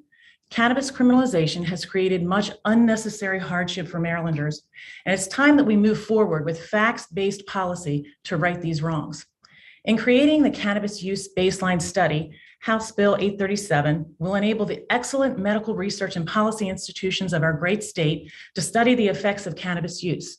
This will ensure that we create a regulatory framework driven by the understanding of the effects of cannabis use at different stages of brain development during pregnancy and among other considerations, which will help Marylanders make informed decisions. As Maryland transitions to the legalization of cannabis, we must be fully prepared to work with reliable data to address the unintended consequences. As members of this committee know, good public policy is a constantly evolving process, and this bill will provide future legislators and policymakers with all the information necessary to ensure our laws adapt to changing circumstances and keep all Marylanders safe. Additionally, the bill's creation of the Cannabis Business Assistance Fund is an important step towards ensuring that the communities that have been hardest hit by cannabis criminalization are provided opportunities to participate in the emerging business market that this legalization will create. This doesn't just mean job opportunities, it also means business ownership. Additionally, House Bill 837 includes restorative measures for those whose lives have been already unnecessarily damaged by criminalization. Under this bill, those who have only faced simple possession charges will have them automatically expunged. And importantly, the bill will allow anyone currently incarcerated for a cannabis conviction to be considered for release. I'm aware that the committee continues to work through the question of how best to regulate the sale, distribution of cannabis-related paraphernalia. If we legalize this substance, we also have to thoughtfully address equipment and materials used in the use, manufacture, or distribution of marijuana to avoid creating loopholes. O'Malley, Yes. I need you to begin to wrap up, please. All right. Thank you so much. House Bill 837 is a critical piece of your efforts, and it has been clearly shaped by principles of justice, science, and equitable implementation. For all these reasons, I respectfully ask that you support House Bill 837. Thank you. Thank you very much. John Pica, please, for 2 minutes. Chairman, hello, and thank you for the opportunity to testify. While I appreciate all the comments about, I represent Alternative Medicine Maryland, a minority-owned dispensary, and the Maryland Medical Cannabis Licensing Association, which is made up of 7 processors. There is a lot of discussion today. There has been a lot of discussion today about ways to help minorities, but you have not touched on the most important issue, and that's ownership. Today, there are 19 growers. Only one of them is owned by an African American. I understand that at least 2 more are going to come on board, but they're not licensed yet. There's only one of those that was owned by women. It's now been purchased by MaryMed. So out of 19 growers, only 1 is African American. Out of 20 processors, you do have 7 or 8 licensed minority-owned processors, but 7 of them are not operable yet. One of the reasons is, of all the growers that are majority white-owned, they all have their own processor license. One of those is owned by an African American. Out of 95 dispensaries, only 1 is owned by an African American. So, the state in 2014 and in 2018 passed legislation that, I'll read verbatim, the commission shall actively seek racial, ethnic, gender when licensing medical cannabis licenses. The legislature has failed in that promise. There is a way to do something in this bill, not through a new licensing process, but through giving licenses to several minorities the same way it was done in 2018, where the legislature gave 5 licenses to companies most of whom did not apply, but were rejected. It gave them licenses because they already had an existing grower or processor license, or they were numerically in line and were denied those licenses because they got removed from the top 15. So I'd like to discuss this with you offline, with the caucus and with other individuals. Ownership is the issue, not baseline studies. I need you to begin to wrap up, please. I can do that right now, Mr. Chairman. Thank you for this opportunity. Thank you very much. We have questions for this panel. Delegate Williams, then Delegate Cardin. Delegate Williams, please. Sure. First, thank you, Mr. Pica, for bringing up the issue about minority business participation in this. I know we're not dealing with the regulatory scheme at this point, but I'm sure once we start to deal with the regulatory scheme, that will definitely be something that we will be seriously looking at and trying to ensure it takes place. My question that I have, though, Mr. Chair, is for Congressman Brown. And so, Congressman Brown, I just wanted to ask you, even though cannabis remains illegal on the federal level, why is it so important that we act here in Maryland on this legislation, given what's going on the federal level? Sure, and thank you. And I do know that in a previous panel, question was raised about what's happening at the federal level. There's been actually bipartisan support among Democrats and Republicans to make some changes in federal law that facilitate states to move in the direction that 18, 19 other states are moving. And today, the Maryland General Assembly is considering, for example, the Safe Banking Act of 2021. I supported it. An overwhelming majority of members in the House, Senate, and Republican, that would lift some of those regulatory banking restrictions that help cannabis businesses in terms of depository institutions, in terms of lending and getting credit. That did pass the House. It's sitting in the Senate. I mentioned the MORE Act, takes it off of the federal schedule. It also, like you're looking at, sets up a trust fund to invest in underserved communities. Also, the Small Business Administration helped capitalize small and minority women-owned businesses. This is what's happening on the House. It's making it out of the House, but it's been blocked in the Senate, as many good bills go to die in the U.S. Senate. So it's really important that Maryland moves forward. 18 states have demonstrated that you can do it, even in the rigid federal context. Maryland needs to move forward because today, a disproportionate number of Black men and women are being arrested for possession of marijuana, whereas you see the same rates of use across all demographics. That suggests that there is serious racial bias in policing and the criminal justice system when it comes to the possession of marijuana. So for that reason alone, if we're going to achieve greater equity in Maryland, and I know that's something that Maryland General Assembly and its members have always stood for, you've got to pass HB 1 and HB 867. And I think that the provisions that ensure that it's equitable in terms of who benefits from the industry are equally as important. For those two reasons alone, I would strongly encourage that you pass the legislation that's in front of you.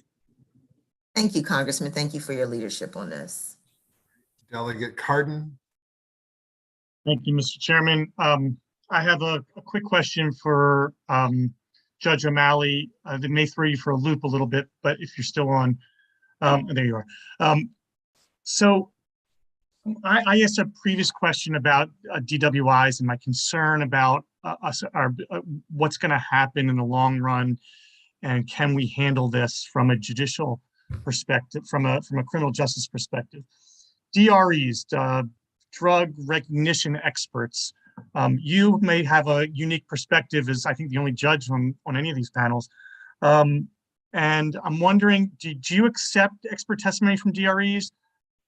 From my understanding and from my experience, most judges don't. And therefore, are we setting ourselves up perhaps for the inability to be able to adjudicate these matters? Thanks.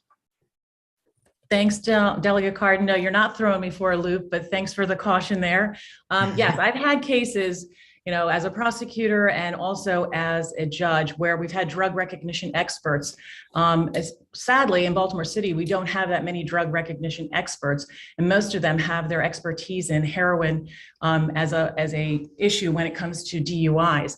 When it comes to cannabis use and marijuana, there's very little expertise in that area. So it is an issue, but certainly is something that the judiciary would work on with local law enforcement. I don't think that this bill makes that any different than it's going to be now. This bill doesn't say that if you legalize cannabis, then you can, smoke cannabis or smoke marijuana and then get behind the wheel of a car impaired. So it doesn't change that at all. But I do think we need stronger training when it comes to the issue of marijuana use when you're dealing with drug recognition experts. But thank you. Thank you. And we'll go to Delegate Davis, please. Thank you, Mr. Chair. My question is for Mr. Pica. We welcome your experience in having dealt with the medical marijuana licensing procedure. Even though we're not dealing with that directly right now, I would love to hear about your statistics. If you could send that information to the committee, the statistics that you know about, and any suggestions you have for not making those same mistakes again. Would you like to hear one big one right now? Sure. You can do the same thing that the legislature did in 2018. By the way, my client, owned by an African-American surgeon, sued the commission because they failed to follow the law when it comes to minority licensing. And I took the deposition of the executive director at the time and another official from the Medical Cannabis Commission. They're not there anymore, but they admitted under oath that they did not do anything to achieve racial diversity. So in 2018, in order to somewhat ameliorate the problem, or the issue, the legislature basically gifted 5 licenses to individuals who were already licensed as either a processor or a grower. And two of those 5 were numerically in the top 15 in 2016 or whatever the year that was when they were awarded, when the first round of licenses were awarded. They were knocked out of the top 15, but they sued the commission. And they sued the 2 companies that were not in the top 15 and went in the top 15. So what happened was the legislature, in uncodified language, gave those 2 individuals licenses. They were not minority owned. And they gave 3 other companies 2 processor licenses and 1 grower license. Only one of those 5 was owned by an African American. So the legislature made a promise, not once, but twice, in 2014 and in 2018. And quite frankly, there's no other way to put it, but that the legislature has not kept its promise to African Americans when it comes to owning these licenses. Thank you. Delegate Tolles. Thank you, Mr. Chair. This will be really quick. My question is for Congressman Anthony Brown. Congressman, I want to thank you for the work that you are doing on a federal level regarding this issue. Would you please send me exactly what you have done, those bill numbers, that information? I think you said something that was key. It's important that Marylanders know the work that's doing on a federal level and how critical important it is that we begin to move forward in Maryland on a piece that can offer, equitable justice and economic ability for particularly the Black community. And it's important to have that information of what and for all communities to know that, you have been working on a federal level regarding that issue. If I could have that, that would be great. Sure. I'll send you HR 3617. That's the MORE Act. Equity runs through that, both in terms of expungements, economic opportunity. HR 1996 deals with the banking and regulatory framework. We also have HR 5657 that expands the opportunities for medical marijuana research, which I know even in Maryland, and while it's not the subject of today's hearing, wrestles with. And one of the things I just really want to highlight is that the support in Congress for this is bipartisan. I mean, Democrats and Republicans recognize that the vast majority of Americans want to see this country move in the direction where cannabis is legalized, it's regulated, there are revenues that will inure to state and local government. But that also Americans want to know that it's done in an equitable way. And those communities that were disproportionately impacted by the war on cannabis, the war on drugs, by the disproportionate number of arrests and indictments and convictions, that we're going to benefit. We're going to benefit economically and also from a criminal justice perspective. I know Vice Chair Moon has been working on this, expungements and the other type of relief that is necessary. So I'll be more than happy to get your office. We'll send it to the committee so it'll be available to all members. Thank you. Great. Thank you, Congressman. Thank you, Mr. Chair. Thank you very much. We'll go to Delegate Arakan, then we'll wrap this panel up and we'll move on. Delegate Arakan. Thank you, Mr. Chair. My question is for Judge O'Malley. In your experience, and my colleague, Delegate Cardin touched on this, what do you think the impacts will be on kids if we move this bill forward? Thanks for the question. I think the great thing about this bill is that that's going to be continually monitored and studied. So that's an aspect of the chairman's bill, which I think is so super important because we don't necessarily have all the data. You have to make sure that the brain development of teenagers who might become, enamored with the effects of cannabis could definitely have an effect on their ability and their brain development in future years. So I don't have the answer to that, but I think this bill understands that not only with the brain development of teenagers, but also of seniors. I'm going to be one of them soon, and anybody over the age, I believe it's 55 or older, they'll be managing the effects of it has on seniors as well as pregnant women to make sure that cannabis use is not endangering their fetus or their unborn child. So it is something that's incorporated in the bill, and I think it's very, very important, and that's why I'm supporting it.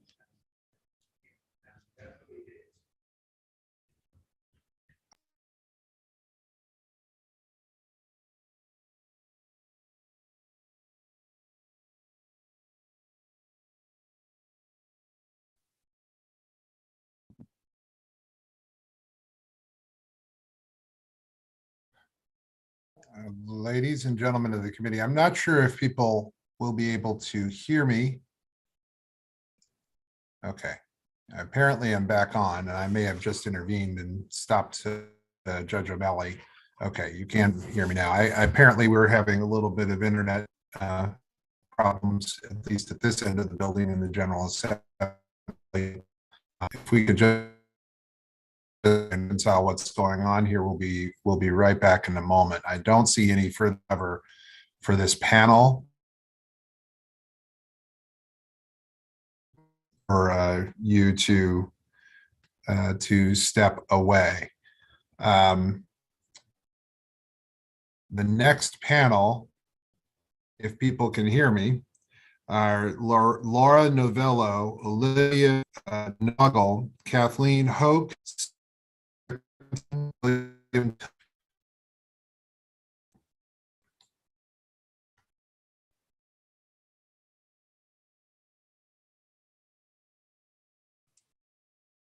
think we lost Mr. Chair.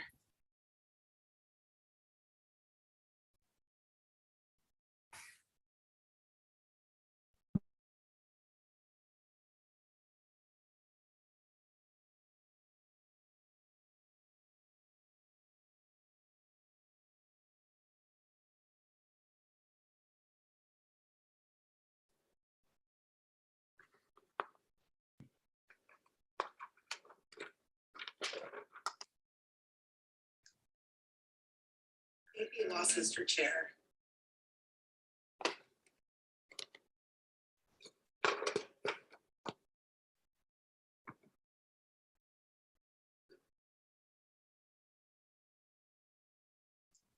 Yeah, okay. Well, it looks like we were on the next favorable with amendments panel, and he had called Laura Novello, Olivia Noggle, Kathleen Hoke, Sylvia Quinton, and Will Tilburg. So we'll start with Laura Novello for 2 minutes while we get the chairs back online. Good morning, Mr. Chairman, when he gets back on, Vice Chairman and members of the Judiciary Committee. My name is Laura Novello, and I'm a District Court Supervisor with the Office of the Public Defender in Prince George's County, Maryland.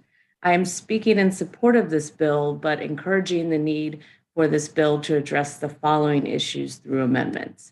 The bill needs to specifically ban the use of the odor of marijuana as a justification for stops, searches, and seizures. Looking specifically to the Court of Appeals in Lewis v. State, they quote Judge Arthur in his Court of Special Appeals opinion, addressing that the mere odor of burnt marijuana on a citizen's breath gives the police probable cause to make an arrest. It would seem to follow that the odor of marijuana smoke on a person's clothes or hair would give probable cause as well, which obviously then opens the door to many of those who are not actually using marijuana, but simply around those who are family members or friends of those that use it, or are on public transportation, even coming from the District of Columbia, Virginia, where it's legal to smoke, and it would give a justification for the stop and search of those people. Many cases wind up getting thrown out due to these Fourth Amendment violations based on the odor of marijuana, which wastes time, money, and resources that could go to other things. Civil lawsuits also result in large claims paid by counties resulting from these illegal searches and seizures, which obviously hurts our community. We would also like the bill to specifically address the reconsideration hearing and vacatur for possession with intent to distribute. Many convicted of these offenses are no longer in prison, but are still saddled with criminal records preventing them from getting jobs, housing, et cetera, usually having a disparate impact on communities of color. Also, officers have discretion to charge possession with intent to distribute, regardless of the amount found, which opens the door for racial bias in charging and results in the disproportionate effects of people of color. We ask that the committee consider these amendments and add them to the bill. Thank you very much. Let's see if this works now. We'll go to Olivia Noggle now, please, for 2 minutes. Thank you, Chairman Clippinger and members of the committee. My name is Olivia Noggle, and I'm Senior Policy Analyst for the Marijuana Policy Project, or MPP. I'd like to thank you, Chairman Clippinger, and House leadership for their commitment to ensuring equitable legalization is achieved in Maryland. My testimony today for HB 837 is favorable with amendments. I'd like to offer some suggestions to improve the legislation. I offered some in my written testimony, but I'd like to mention a few pieces here. One, since we've learned of leadership's will to legalize adult use cannabis through referendum, we've advocated strongly that this measure be self-executing, meaning that it would legalize possession for adults 21 and over immediately upon voter approval with no other legislative action needed. As currently written, HB 837 adults would not be able to legally possess cannabis until July of 2023, which would be 8 months after voters would approve it. This delay would mean thousands of Marylanders, disproportionately Black Marylanders, would continue to be subjected to police interactions and citations for cannabis for 8 months after voters adopt legalization. The second thing is that the House package should also allow adults to cultivate a small number of plants for their personal use, which is a provision that is included in most legalization laws, including Maryland's neighbors in DC and Virginia. As proposed, the bill not only prohibits home cultivation, but it goes even further by penalizing the practice with up to 3 years imprisonment, a fine of up to $5,000 or both, which would be a harsh penalty compared to other states. Finally, adults shouldn't be punished for sharing cannabis with other adults. Currently in HB 837, possession with intent to distribute carries a penalty of up to 3 years imprisonment and seems to even include sharing between spouses or roommates, which is a steep penalty for personal use of cannabis. So HB 837 is a promising start, but with these recommendations, the legislature can deliver immediate relief to cannabis consumers across the state while being a leader on equitable legalization to the growing national movement. So thank you, Chair and members of the committee, for your time and attention. I urge you to consider our suggested amendments to HB 837, and I'm happy to answer any questions you may have.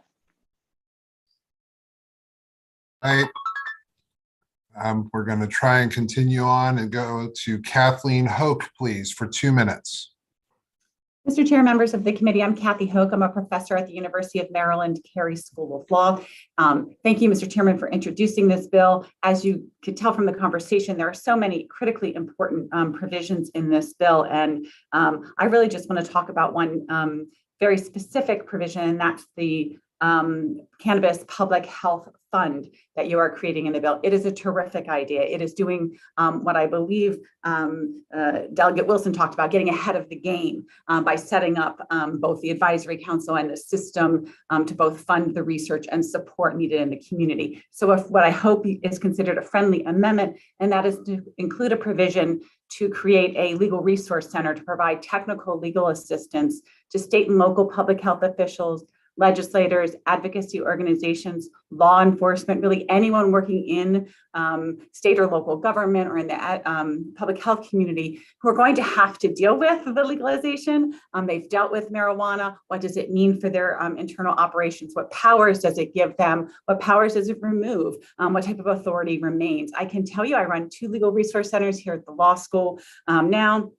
You have been the beneficiary of some of our work through our work groups with Matthew Swinburne, who is a statewide expert on cannabis law and policy here in Maryland, and increasingly a national expert, just released a social equity toolkit, really working on the issues that delegates Moon and Wilson were talking about in the social equity space. And so we want to be part of the team to be able to provide this support. I don't have the funding to do that now. The work that Matt has done has been small and here and there with some funding streams that we have, but it'd be really terrific if what you could provide to the community, the affected community, both at the governmental level and beyond, is help with getting through the legal questions. You heard so many already today, and so there's only going to be more as you move forward with the legalization process. We're here, we're ready at the University of Maryland Carey School of Law to take this on, and we encourage you to consider our amendment favorably. Thank you.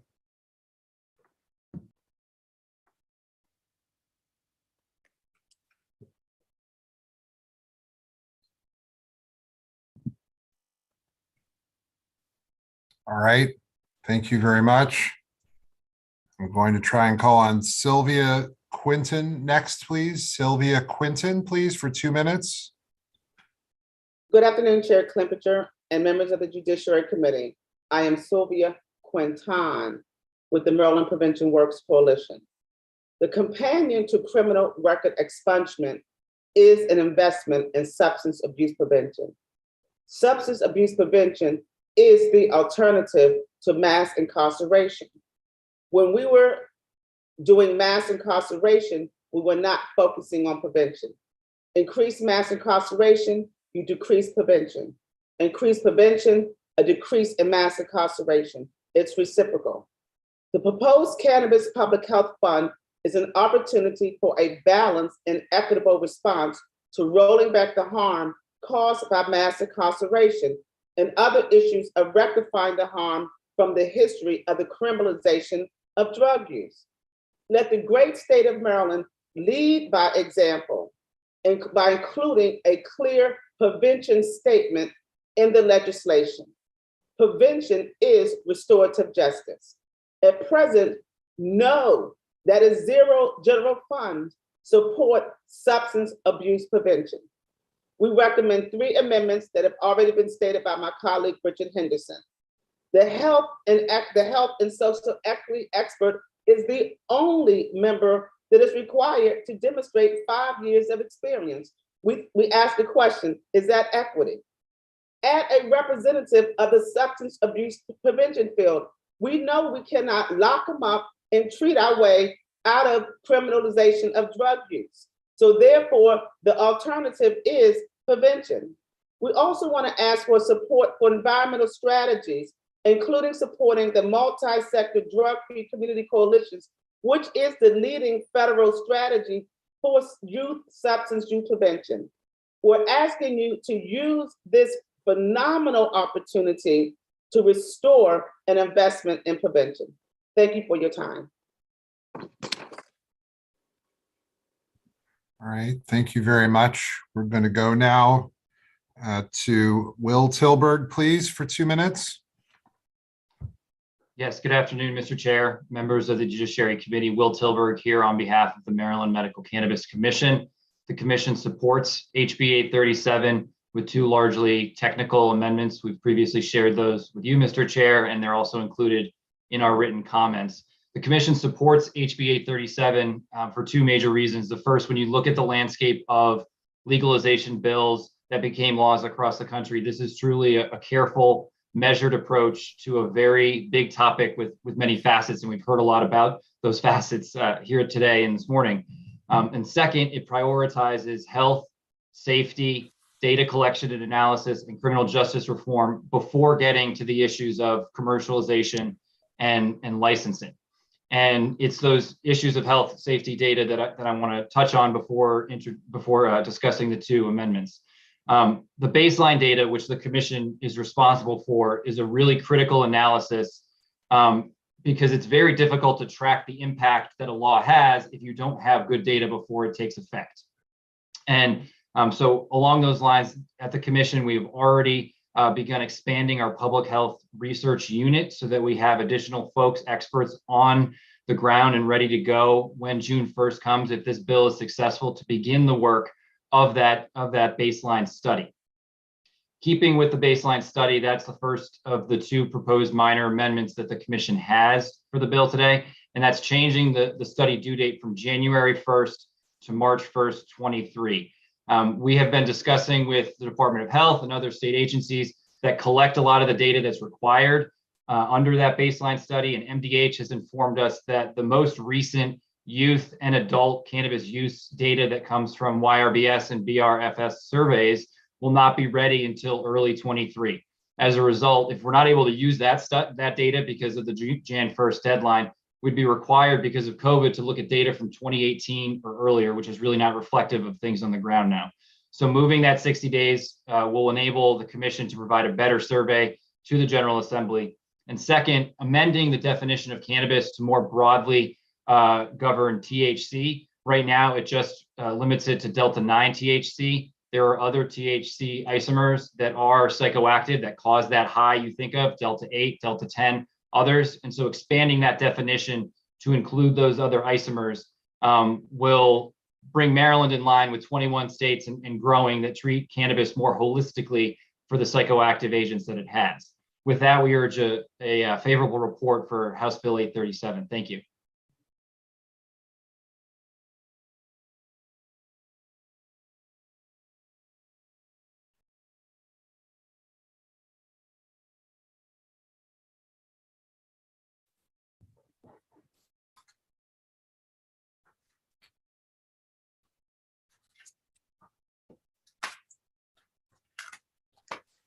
All right. Are there any questions for this panel? Looks like we've got Delegate Crutchfield first. Thanks, Mr. Vice Chair. My question is for Ms. Noggle. You mentioned home cultivation and DC and Virginia, and I'm just trying to wrap my head around what could possibly be the justification for the exclusion of that. I don't know if you have any talking points you've heard from people who oppose that, but I'd love to know, if I go buy a car, in Maryland, I can buy it from a dealer or I can buy it from, my friend who's selling it to me. I can borrow their car. So I'm just trying to understand what could the possible justification be for not allowing that? Yeah, I have the question myself. Like I said, most states include it. And in those states, there just have not been significant problems at all. Yeah, that was my next question. So have any of the states that have done that, sort of out of all of the states, how many allow it? And then, if there's been no negative feedback, I guess I'm confused why we're not pursuing that as well. Absolutely. So in fact, 14 out of the 18 states allow personal home cultivation. Many include safeguards such as limiting the number of plants per household and requiring that plants be secure and out of public view. And as I mentioned, it just simply hasn't been a problem. No state has repealed home cultivation, and there's never been a serious push to do so. There is a 15th state, Illinois, that has decriminalized home cultivation. So as currently written in this bill, up to a 3-year imprisonment penalty would be harsh and out of step compared to other states. Okay, thank you. Thank you, Mr. Chairman. Thanks. Next, we've got, we'll go Fisher, Lopez, Davis. Fisher, go ahead. Thank you so much, Vice Chair Moon. This question is for Laura Novello from the Public Defender's Office. For those of my colleagues that aren't everyday trial attorneys in criminal courtrooms as myself and some of my other colleagues and my chair, I wanted you to expand a little bit on people hear about the smell and the odor of marijuana as probable cause for a stop. Can you expand upon the everyday other types of ways law enforcement stop individuals and what we would be seeing in Maryland courtrooms if the probable cause on smell was obviously taken away as a grounds to stop an individual? Yeah, so there are, a lot of tools that law enforcement officers use that they can still, besides the smell and odor. They have the plain view exception where, for instance, if they were to stop somebody in a traffic stop and see a weapon, a gun, something along those lines, they still have the ability to obviously charge somebody with driving under the influence, as it is still illegal, even if we legalize marijuana, to drive well under the influence or impaired by marijuana. Officers are also able to search based on witnessing a misdemeanor in their presence or allegations of a felony. There's, of course, still the consent to search and so on and so forth. But what I would point out importantly with the odor of marijuana is that officers can use that as a means to justify a search, having to have no actual proof that there is a smell of marijuana. And unfortunately, that happens. There is an officer specifically in Prince George's County who has 6 times been, found to be in violation of their own general orders by failing to turn his camera on during stops and searches, and in fact testified in federal court the arrest was based on his allegation of the odor of marijuana. And the federal judge actually found him not credible because of the number of times he had previously failed to turn his camera on, and did the same. It was basically the same factual scenario in this federal case. And yet in Prince George's County, he was just in a case I had 2 weeks ago. He's still being sponsored to testify. And, as I stated before, this opens the door to, not just illegal stops and searches, but other things that can result after those things where, the county is then on the hook for civil lawsuits where something has, occurred as a result of an illegal stop and search. And so I would highly encourage that the amendment address basically specifically saying that the odor of marijuana cannot be used as a justification for stop searches and seizures. Thank you. All right, next we'll have Delegate Lopez. Thank you, Mr. Chair. My question is for Ms. Noggle as well. One of the interesting knots to untangle here for me is this idea of sharing. And it would be good to hear some success stories or some pitfalls you've seen in other states that have navigated this path. I know that it is probably not the will of this body to go down the path of what DC has done and create a very generous policy that's being exploited with these bundle cells that we're seeing. So is there any insight that you can share to that end? Yes, thank you so much for your question, Delegate. So actually all 18 legalization states allow adults to share cannabis with one another. So again, this would be a step back from other states if Maryland doesn't allow for sharing. We recommend sharing is included. We, of course, don't want to see a situation where roommates or spouses or, any other 2 adults are charged with possession with intent to distribute for sharing personal use amounts of cannabis. Several states, including Virginia and Connecticut, actually include specific language to ensure that it truly is sharing and not bundled transactions. I would recommend looking at what Virginia did in their language. They legalized true sharing and specify that it doesn't apply if there's some sort of transaction or remuneration between parties, such as, spend $50 on a t-shirt and get free cannabis. So there are states that you can look at for examples. All right, next we'll have Delegate Davis and Delegate Anderson, and I think the chair should be back soon. Thank you, Mr. Chair. My question is for Ms. Noggle also. You seem to be the resident expert. Can you please address other states who have used the immediate legalization, and if you could make any reference to how that has worked and what are the downsides to not having immediate legalization? And also, okay, now I'll ask my second question in a minute. Thank you. Yeah, no problem. Well, I would say that New Jersey is the only other state that has taken this constitutional amendment route. I think that there's a real lesson learned there. The voters approved legalization on the ballot in November of 2020.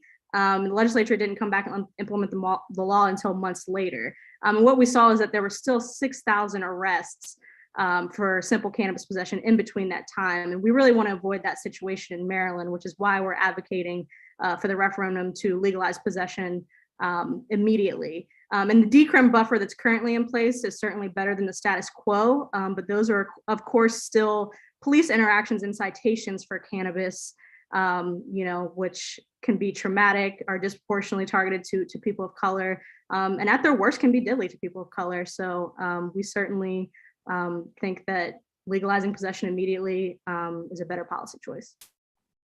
And Mr. Chair, I'd like to follow up.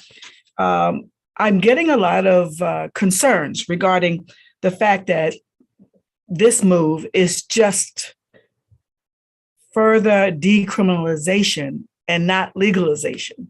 It's only legal for the state is what I'm getting. And so I'd like you to speak to that because of the fees and the penalties and the lack of, you can't grow and you can't share, that it seems as though it's only legal for the state and we're just further decriminalizing. Could you speak to that? Yeah, and I think that's, at the heart of a lot of our recommendations that we highlight in our written testimony. When we're talking about legalizing for adult use, we want to make sure that personal use is actually legal with no penalties at all. So, still carrying a penalty for things like home cultivation and sharing, I don't think that speaks to true legalization. Thank you. Mr. Chair is back, and we're on Delegate Anderson's questions. All right, Delegate Anderson. Yes, thank you, Mr. Chair, Mr. Vice Chair. My question is for Mr. Tilburg. I guess as you've heard, this is a evolving new industry as far as the recreational use is concerned. And there'll be a lot of folks who have no idea as to how to run it, but they want to run a company. And therefore, we're having this development fund created as well. And I suspect that there are some folks who would have some business acumen in terms of being able to run a marijuana business. However, there is a group who currently have, I guess, an advantage over all these people, and that is the growers and the dispensers in the medical marijuana community. Do you think that they should be allowed to compete with this new community? Do you think that people who already have medical marijuana licenses in whatever capacity should be allowed to apply for recreational licenses? Thank you, Delegate. The commission does not take a position on legalization generally, and specifically within licensing, who the operators should be. That's the General Assembly, and we heard through the House work group over the fall. There's a lot of different factors that go into this. You mentioned a couple of them. There are existing operators that have large expertise. Based off of the initial licensing round, it's not also a very diverse group. There have since been changes with recent awards to additional growers and processors that have added 11 majority minority owned firms. But there's more that goes into this, as we've heard with the equity discussion, large equity discussion today. There's more than just who can operate this. And so it's not the commission's doesn't want to put its thumb on the scales in either way, but is happy to always provide information as to what other states have done in this area, lessons that they've learned. We are a member of the Cannabis Regulators Association that has 37 state members now. So we are in constant contact with folks that have done this in other jurisdictions and can provide any information that this body may find helpful. Do you know of any of those states that have both cannabis and recreational marijuana? If there's any exclusion from one to the other, do you know if any of that type of exclusion exists? The vast majority of jurisdictions have allowed existing medical operators to either be grandfathered in or separately apply for adult use licenses. Okay. All right. Thank you so much.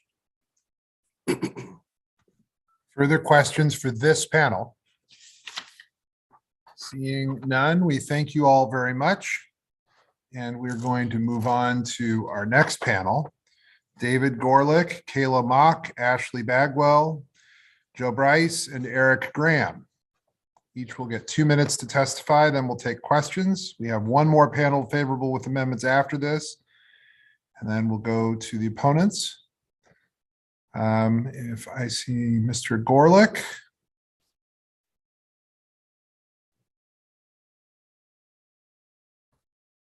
David Gorlick.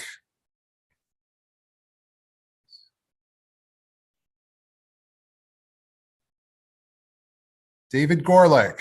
Oh, I probably should be looking at the chat. Still joining. Okay. Kayla Mock. We'll come back to Mr. Gorlick. Kayla Mock.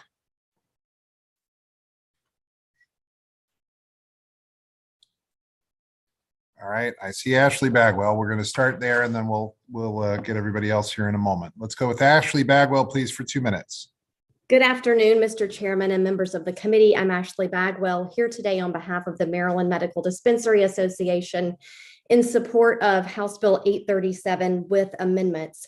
You should have a copy of our written testimony, which was submitted in conjunction with the Maryland Wholesale Medical Cannabis Trade Association, and that testimony does outline specific requested amendments. But before I jump into my testimony, I did briefly and very quickly want to address a comment that was made earlier about the suggested lack of diversity amongst dispensary licensees. 40% of Maryland's dispensaries are either minority and or women owned, and several of those dispensaries are specifically African American owned.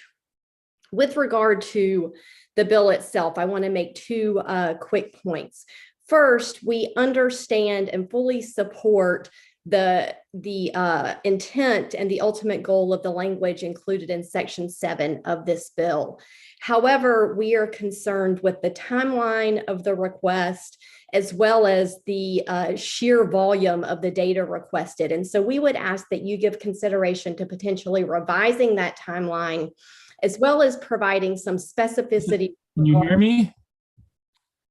As well as providing some specificity with regard to the data requested such that the goal of this part of the bill is achieved, while at the same time hopefully not requiring dispensaries and other licensees to report on every expenditure they've ever made while in operation. Second, what we refer to as the 280E problem is an issue that impacts licensees in the current medical program and will absolutely negatively impact licensees in any potential adult use program, including additional licensees. Delegate Janelle Wilkins has introduced House Bill 351, which was heard by the House Ways and Means Committee 2 weeks ago. And while this bill doesn't fully address the 280E problem, it does allow for a state level fix, which would provide some relief for licensees, both current and future. And so we would ask that you would consider folding in language from House Bill 351 into House Bill 837. And with that, Mr. Chairman, I will close. I appreciate the opportunity to provide comments, and I'm happy to answer any questions. Thank you very much.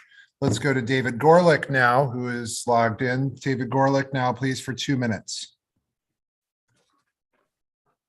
Yes, good afternoon, Chair Clippinger, Vice Chair Moon, and members of the Judiciary Committee. I'm Dr. David Gorlick, speaking in support with amendments. I'm an addiction psychiatrist with more than 4 decades of clinical and research experience, currently professor of psychiatry at the University of Maryland and editor-in-chief of the Journal of Cannabis Research. But I speak today as a private individual, not representing any institution or organization. I do enthusiastically support the social justice and social equity aims of House Bill 837. I also strongly believe that it should include adequate public health regulations to protect the health of all Marylanders.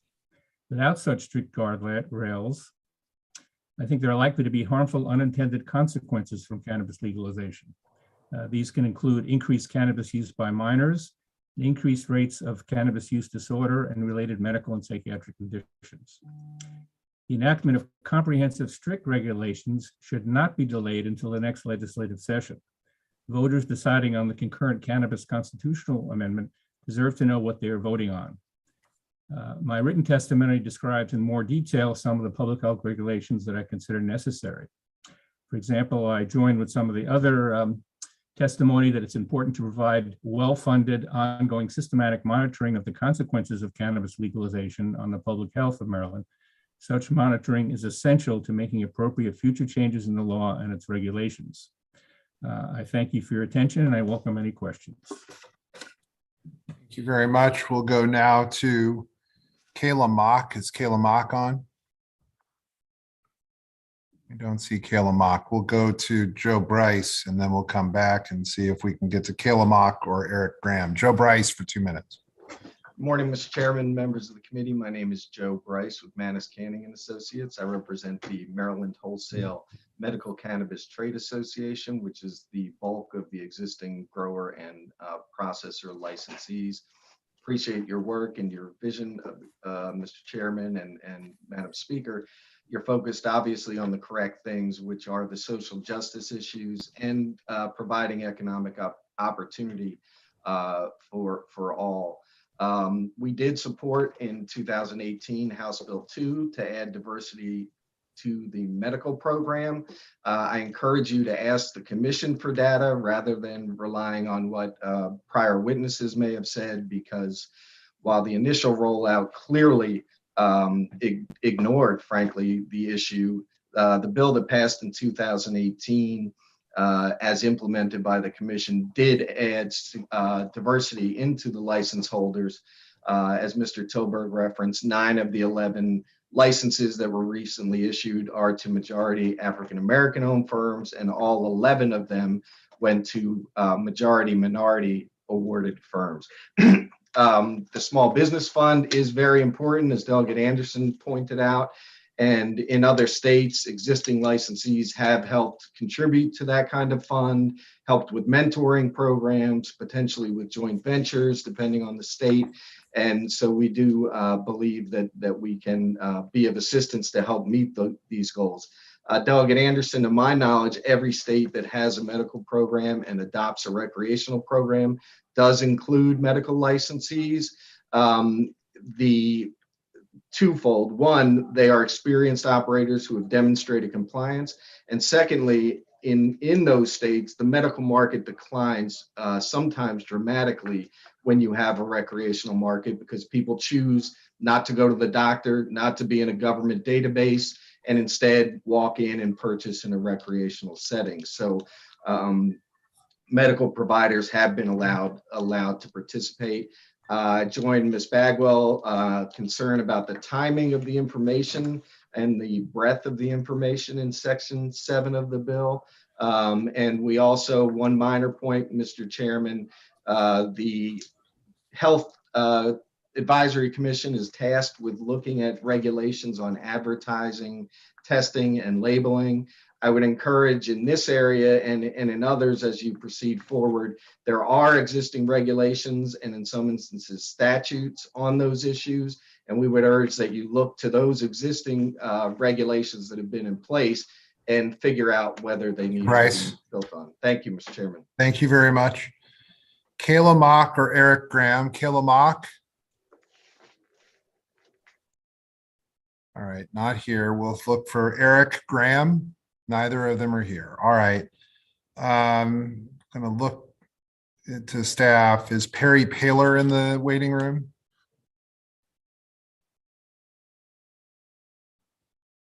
If we could see if we could get Perry Paler, Martin Mitchell.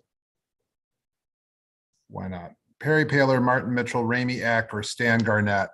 If we could let them in, if we could have Perry Paler speak next, that would be fine. And then we'll take questions from everybody.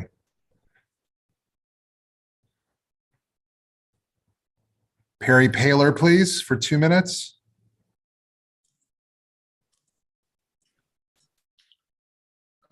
Good afternoon, Chairman Clippinger, Vice Chairman Moon. Good afternoon to the committee. Thank you for giving me the opportunity to address you today. My name is Perry Paler, and I'm Deputy State's Attorney for Prince George's County. I also serve as Chief of the Guns and Drugs Unit. I'm here today to speak favorably in favor of House Bill 837 with amendments. Our suggested amendments are as follows. Regarding the baseline study, we believe there should be, as part of the study, they should study individuals from different races, gender, income levels, and various geographic areas of the state. And that would be on page 4, line 16 of 837. In the economic development article on page 6, line 25, in terms of who may be awarded grants or loans, that those could be made to individuals who have been convicted of a violation of a law criminalizing the use, possession, or distribution of cannabis. We would add possession or distribution just for clarity purposes. On page 6, line 28, this section excludes small minority and women business owners with high personal net worth from being eligible to receive a loan from this program. We would ask that the term high personal net worth be defined, whether it's defined as it relates to the area of median income. We just think it's important to know where that is regarding who is eligible to receive loans or grants. Now we jump to page 24, line 3. Regarding the section of expungements, we'd ask to delete the 4-year requirement for those that have been convicted of possession with intent to distribute or distribution. From right now, it would just be an additional sentence of 4 years that they would not be able to participate in a legal activity once their sentence, their parole, probation, or any supervision is completed. So there's no rational basis just to add another 4 year to their, to a period in which they couldn't participate in a lawful activity. Regarding the advisory health council, we'd ask for 2 representatives, a behavioral health specialist that has a particular expertise in treating adolescents suffering. Mr. Taylor, we need you to begin to wrap up, please. Okay. Behavioral health specialist and a member of the Maryland State Attorneys Association. And also regarding the fund, there should be training for law enforcement regarding 4th Amendment searches and seizures and the impact of revised cannabis laws in Maryland. That we do ask for a favorable report with amendments. Thank you very much. Thank you. All right, we'll go to Martin Mitchell, please, for 2 minutes. Thank you, Chair Clippinger and distinguished members of the committee. My name is Martin Mitchell. I'm an advocate, local elected official, and medical marijuana patient. I appreciate the effort on this on the cannabis work groups to put forth this legislation and move the needle in Maryland in terms of cannabis. When I think about cannabis reform, I think about, is this going to be equitable for the communities most impacted by the fake war on drugs? And what are the restorative justice included? My amendments would be codify the Court of Appeals ruling that the smell of cannabis does not give probable cause to stop and search an individual, but we should also extend that to vehicles. Reduce the penalties for other offenses such as low-level sales and making it a civil offense, similar to Connecticut. Home cultivation up to 4 plants. Raise possession limit to at least 4 ounces. Currently, we have one of the lowest decrim limits nationwide. I know last year there was an effort to raise the limit, but it didn't pass the House. Let's end the prohibition of nature and provide holistic legal alternatives. Thank you very much, and I look forward to discussing this bill and the state of Maryland's future in the state of cannabis. Thank you very much. Ramey Eck, please, for 2 minutes. Thank you, Mr. Chair and members of the Judiciary Committee. My name is Ramey Eck, and I am the Advocacy and Policy Co-Chair for the Maryland Public Health Association, a statewide membership organization of public health professionals. I'm an epidemiologist with expertise in alcohol and tobacco policy, and over the last few years, cannabis. We are here very much in support and have a few amendments. First, we want to recognize the importance of this bill as a decriminalization record expungement bill also that could stand on its own. We hope that no matter what happens with any of the other House and Senate bills this session, this portion does not get lost or scrapped like it has before. We also support the automatic expungement of records as a way to eliminate additional unnecessary barriers. Second, we appreciate the effort being put into creating a baseline and an ongoing surveillance system first, in addition to the Disparity Study and other reports outlined. We agree, however, with Mr. Tilburg and others that the timelines seem a little unrealistic. So much of this conversation has been about getting this right, taking your time, but to us as researchers, we are concerned about the ability to do that and interpret all of it in the timelines presented and support the extension of those timelines. We've also included some amendments suggesting additional data that would be very good to collect in a robust surveillance system, in addition to requesting a contingency plan for how to proceed should the data and reports not to be available in the timelines proposed. Third, we would like to see cannabis removed from the vacuum in terms of the data surveillance, disparities, health campaigns, education, and so on. Generally, we see concomitant use with multiple substances in addition to co-occurring mental and behavioral health diagnoses. This is especially concerning for youth. We would like to see this taken into account and addressed holistically by including alcohol, tobacco, opioids, and other drugs and enhancements to state data surveillance systems, in addition to reports and media and educational campaigns and so forth. Fourth, in terms of the Public Health Advisory Council, we appreciate earlier comments regarding the necessary expertise. We have submitted similar recommendations. We also recommend the appointment of the members not be entirely relegated to the governor, but to be set up as joint endeavor between the governor, the House and Senate leadership, the AG, similar to other commissions such as the Prescription Drug Affordability Board. And just in general, in response to questions some have had regarding the health effects, and especially for young people and pregnant women, while there is some epidemiological data in this regard, it is sparse and for the most part inconsistent. I would advise for more independent research is needed. In the meantime, regulatory structures that are driven by public health priorities.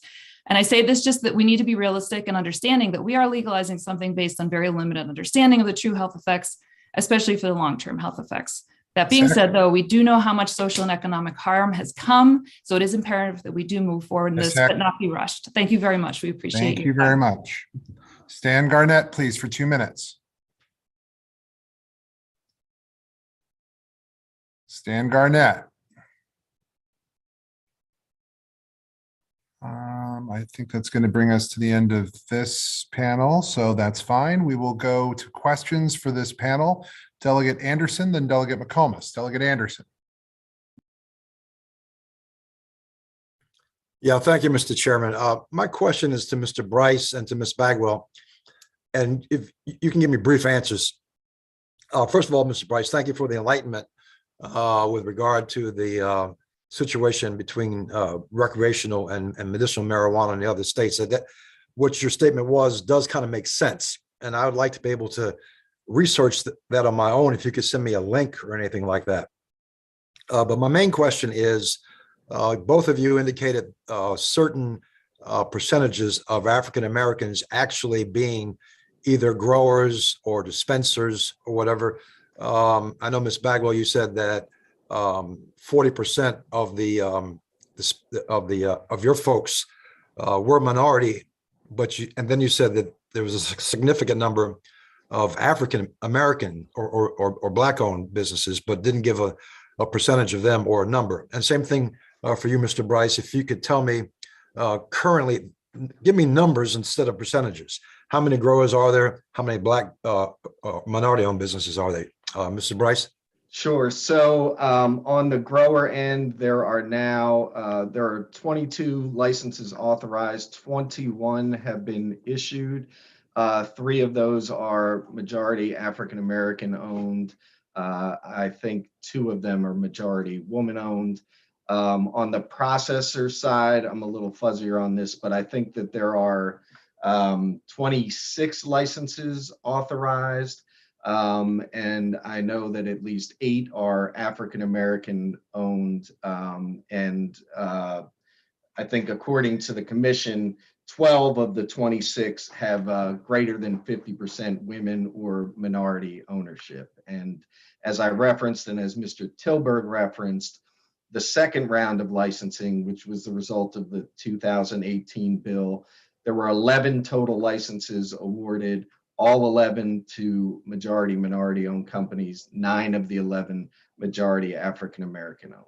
But you included that 9 in the data you just gave me, right? Yes, they are licensed by the commission the same as every other licensee. Okay. And Ms. Bagwell? Thank you for the question, Delegate Anderson. Licensees are required to report ownership-related information to the commission every year. And so according to their most recent report, like I said, 40% of dispensaries are minority and/or women-owned. I don't have the breakdown, but I am happy to touch base with the commission and see if I can get that for you. Okay, no, I can get it. The commission does have that information. Yes. Not Yes, just we on. report every year, and They have- they ask in the application process for the most recent round, very specific percentages. That's right. Mr. Chairman, can I ask Mr. Paylor a quick question? That's Mr. fine. Go ahead. All right, thanks. And Mr. Paylor, with regard to the smell or odor of marijuana during a car stop, what does that allow a police officer to do under current law? Yes, under current law today, the odor of marijuana emanating from a vehicle does give an officer probable cause to search that vehicle. And that's been a challenge because once we push cannabis into the legal stream of commerce, it can't be lawful, legal within the stream of commerce and be probable cause at the same time. And quite frankly, it's confusing. It's confusing to the police, it's confusing to the bench, and sadly, it's confusing to the end user as well. Okay, but the probable cause now would be for the police officer to suspect, or at least to have a suspicion that there's more than just the legal amount or the less than the legal amount that exists. In other words, the officer would only search if he felt that there was a large amount of marijuana, and he wouldn't know unless he searched. Right. So the way the case law is now in Maryland, because marijuana remains on contraband on the federal schedule, they don't have to suspect a certain amount. Just the odor alone gives the officers probable cause, lawful probable cause to search a vehicle. Okay. And so you could be with someone else and the odor attached to your clothes, you get in your car, and if there's a lawful traffic stop made and the officer smells the odor, then your vehicle could be subjected to search. All right, thank you so much. Thank you. Delegate McComas, then Delegate Cardin. Thank you, Mr. Chair. This is for the two researchers, I guess Dr. Eck, is that right? And Dr. Gorlick. You both alluded to the issue that there hasn't, well, particularly Dr. Eck, that there hasn't been a lot of research on the use of marijuana. And then, and you both kind of alluded that it is harmful for minors. And I wish you could kind of elaborate as to how much research has been done, and if it's been done more on adults or less on adults, or just not really that much, period, and what concerns you have for the harmful effects. Both of you wish you'd both like to comment, so you could decide who goes first. I'm going to let David Gorelick go first. I know he has decades more of experience. Yes, well, I'm in agreement with Dr. Eck. I think you've correctly summarized it, Delegate McComas. The research is largely on adults. There are a lot of methodological problems. We urgently need more prospective longitudinal research, and some of that's being done now, funded by NIH and the National Institute on Drug Abuse, to disclose, where I previously worked for 24 years, the so-called ABCD study. But I think to summarize my impression of what we know, I would agree with a lot of the comments. There's fairly good evidence that it's harmful for the fetal brain and the adolescent brain. So some longitudinal studies suggest that use before age 15 or 16 has more long-term detrimental effects in terms of, for example, cognition than use as an adult. However, there's also some limited evidence that, at least for adult use, if you abstain, at least some of the cognitive impairment does dissipate after at least a month or so of absence. But again, we definitely need much more research to be more confident. I mean, I agree with what Dr. X said, or as I said in my testimony, I strongly support the social equity and social justice aims of the bill. But we do have to realize, as far as the long-term public health consequences, if in fact this leads to increased use of cannabis in the population, we need to be concerned, which is why in my written testimony especially, and I probably in Dr. X also, we really need to be very careful not to allow any increase in use by minors or by pregnant women. And I would, oh, sorry, Delegate, I would only add that if you look at what we know compared to what we know about so many other things like alcohol and tobacco, what we end up with is a very incomplete picture. And so we can make policy and we can intervene on alcohol and tobacco because we know so much. And with cannabis, we just don't know. We don't know what we'd like to know, to put it. Well, can I ask you a question, and either one or both chime in? Okay, so we really don't know what the unintended bad consequences could be. So we're kind of in a hurry to put this to referendum, where some folks are saying you ought to, if it passes, we should institute it right away. My question to you is, how much time do you feel is needed to get the necessary data to find out whether we are opening a Pandora's box for a public health reason? I mean, I understand the equity and the social justice component of this, but if it's on a scale, okay, so if we're doing good on the public equity and the social, but we're hurting public health significantly, and we could be doing damage. And I'll just use this. I mean, we don't know if it's like lead paint or not. Yeah, lead that, lead in the pipes or lead paint that has affected, the children as they're growing up. So my question is, basically how much time will we need to really say, okay, there aren't really that many bad health consequences, and how many studies? Don't ask the researcher how much time they need or how much money they need. No, what I would say is from our perspective, or my perspective in MDPHA, is that we defer really to, Will Turlberg, the Medical Cannabis Commission, the researchers that you all have been engaging with, the work group. I think that from what we've seen, we really appreciate the effort that's been put into this and that you have made public health really a priority. And so we also don't like to sit on our hands and not do anything because we don't know a complete story, because we want to stem the tide of negative effects that we can see that are happening directly in front of us. So that would be one thing, and we're here favorable. So, we're not opposed to this bill. We are favorable. It's just that keeping public health as a priority and taking that research and that data in those surveillance systems and ensuring that information isn't just a report that goes on a shelf, but becomes an evaluation that really informs next steps and becomes a feedback loop. As long as those things can happen, I think that's really what you need. And then you're contributing to not only what's happening in your own state, but you're contributing to the conversation overall, that other states and other people can see what you're doing and use as a model. Yeah, let me add to that as a medical scientist. First of all, philosophically, you can never in science absolutely prove a negative. So I think if I can reframe your question, how much more data would it take to be satisfied that the state is taking the right balance between the social equity, social justice needs and protecting the public health? And so that's a factor of not just time, but also how much resources, funding, and scientific effort goes into the needed studies. I would say, in my opinion, and again, I'm speaking only for myself, that I think we know enough to be concerned about the greater chance of adverse effects with exposure in utero to the fetus or to the immature brain, children, adolescents, and those need to be rigorously protected. But if I can give you a little bit of my written testimony, that's not just straight public health. That also means very strict controls on marketing and promotion and packaging, we know from other states, so that minors don't get access to this and pregnant women don't get access to this.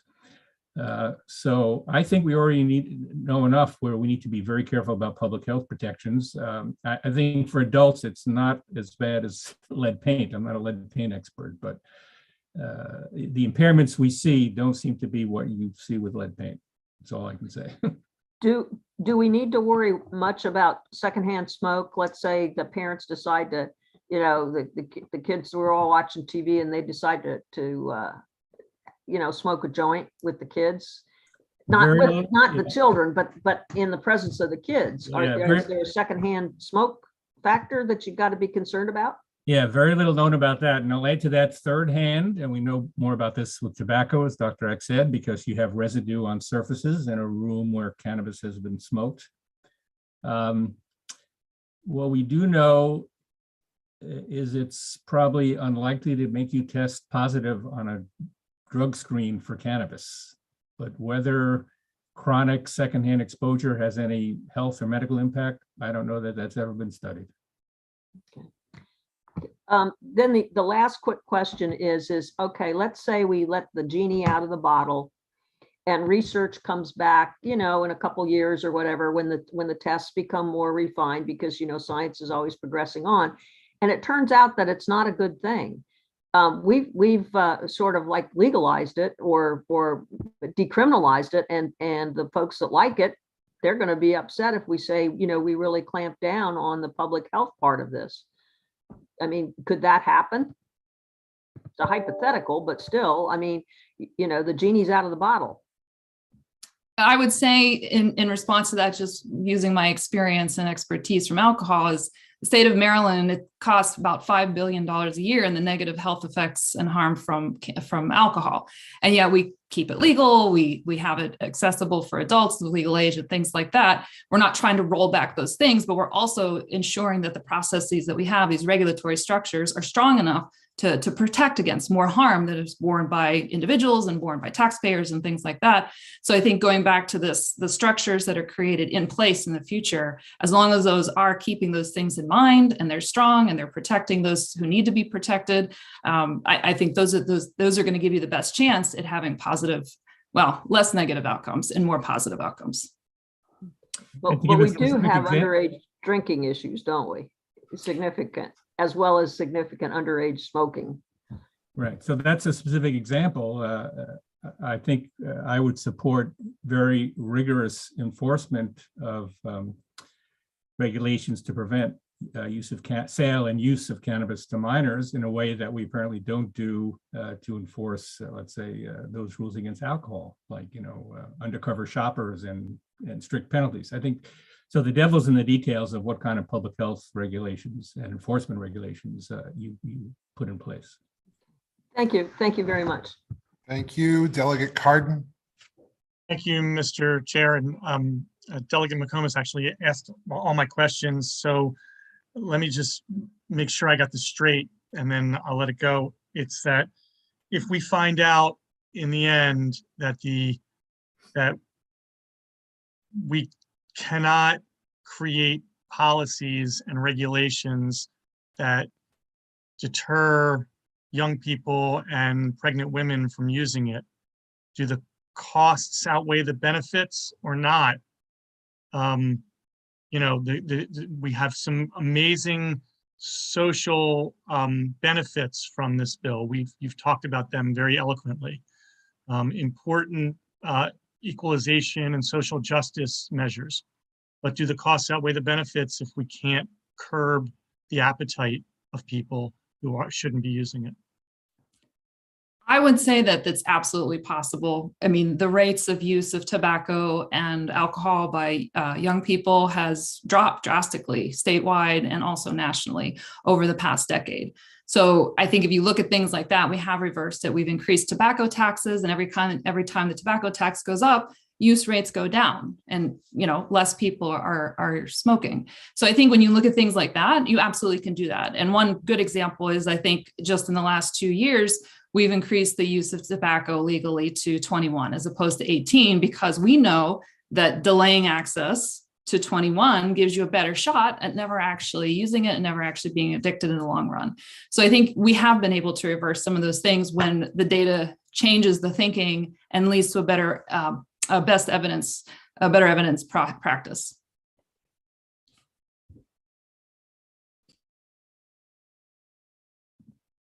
All right, we thank you all very much for your testimony this afternoon. Thank you all very much. We're going to move on now to the panel of opponents. We'll hear now from Luke Niferatos, Jordan Davidson, Yannette Emanuel, Vince McAvoy, Davon Love, Lawrence Grandpré.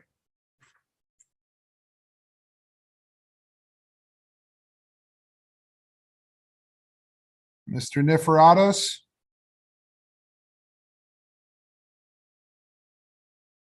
Hi, can you all see me? Can you hear me? Yes, please Okay. go ahead for 2 minutes, please. Hi, thank you so much. I want to recognize the chair and thank all the members of the committee for putting on this hearing, for giving me a couple minutes to chat. My name is Luke Niferatos. I'm the Executive Vice President of SAM, Smart Approaches to Marijuana. We are led by a Science Health Advisory Board that leads our work from a science and public health perspective.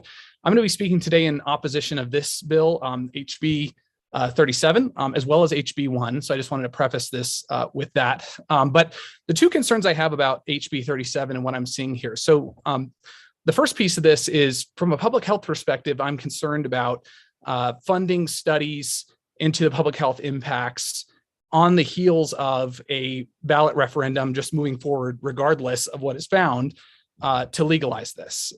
That concerns me because I think we need more time to assess what is found in the study. I'm from Colorado. I live here currently. And in Colorado, we've seen a whole host of public health consequences that now we're fighting against the marijuana industry that spent $7 million to lobby against us, which I can guarantee you is a lot more than what public health has to lobby with. So I think to assess what the final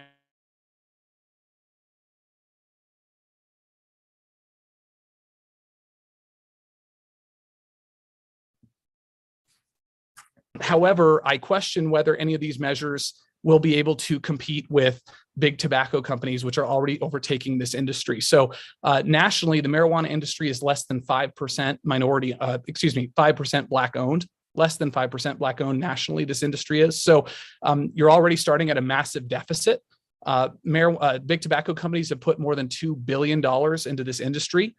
They're the ones lobbying to legalize it in places like Virginia and elsewhere. These are companies that have made a killing and a lot of profit off of victimizing vulnerable communities, and I'm concerned about opening the doors to them. While your loan programs and other programs that you have in this legislation are well intended, to be quite frank, they are pennies on the dollar compared to what big tobacco corporations will put in. And while we may segment licenses for communities of color, what happens when a small business opens and then it sells for a very large payday to a large tobacco company, for example? So one person's made a lot of money, but then for generations to come, that community is no longer reaping the profits of what was given. Instead, those profits are going to out-of-state national corporations. Mr. Niferatos, if you would please begin to wrap up. Yes, thank you. I apologize. So those are my two major concerns. The other thing I'll say is I didn't see anything about the illicit and underground markets, which are ravaging states that have legalized it, more than half the market. So those are my three concerns on this bill, and I'll be testifying again, but happy to take any questions folks may have. Thank you very much. Jordan Davidson, please, for 2 minutes. Yes, thank you so much for having me here. I'm really honored to speak in front of the committee. So I'm a young person in addiction recovery. I struggled with a cannabis use disorder. I got into recovery before the age of 18, and I have over 3 years of sobriety. And my main concern is, number one, of the public health implications of this. In the testimony before, people were worried about opening Pandora's box. This is exactly what you're doing. There's no hiding it.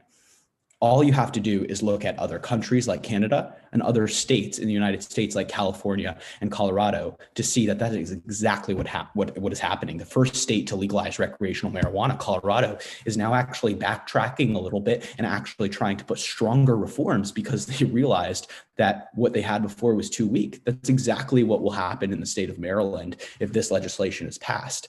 And additionally, in regard to the ballot measure, it's exactly true what Luke was saying before, that that if you pass this ballot measure and if it passes on a vote, this study will not have enough time. The commission will not have enough time to actually, go through results and year by year and, find the findings that they do and be able to implement the public health changes. Big tobacco, big alcohol, big business will buy it out essentially. And the second concern I have is about the black market. We have seen time and time again in other states. Look at California, where the LA Times just put out an article saying that 75% of the marijuana sold on the California market is sold in the illicit market. The same thing is happening in Colorado. The same thing is happening in many, many other legal states. You're going to have a rampant illicit market, and it's difficult to control. The governor, Kate Brown, in the state of Oregon declared a state of emergency because of their illicit marijuana problems. And I see nothing in this legislation, and I definitely see nothing that would pass from a ballot measure that would do anything really to protect that. There are weak regulations that would actually do that. And states like California are having to sacrifice tax dollars now in order to attempt to combat that. Is that what we want? Are the social programs and the communities that you're saying marijuana legalization will fund really going to suffer, or are they going to benefit? We're seeing in other states that they're going to suffer, and they're going to suffer in Maryland as well. Mr. Davidson. All right, thank you. We'll hear now from Yannette Emanuel, please, for 2 minutes. Good afternoon, Chair Clippinger, Vice Chair Moon, and members of the committee. My name is Yannette Emanuel, Interim Public Policy Director at the ACLU of Maryland. The ACLU opposes HB 837 as currently drafted, but not for the reasons that the other opponents have mentioned. But we appreciate the spirit and intent of the bill. We believe that it should go further in order to truly center racial justice. Any association between Black people and marijuana continues to frame Black people as inherently criminal or bad people. In contrast, white persons continue to use marijuana, which is seen as recreational or medicinal. As a result of this, Black persons are unfairly targeted and criminalized by the enforcement of our marijuana laws. While HB 837 increases the legal possession limit, it makes possession of more than a personal use amount a misdemeanor offense. And while the bill allows for expungement of simple possession of marijuana, PWID has a longer waiting period, and under this bill, PWID still carries a criminal penalty. More importantly, the vast majority of those currently selling marijuana are substance dealers, meaning that they are selling to survive and are not bringing substantial profit, and will not have access to license to distribute lawfully.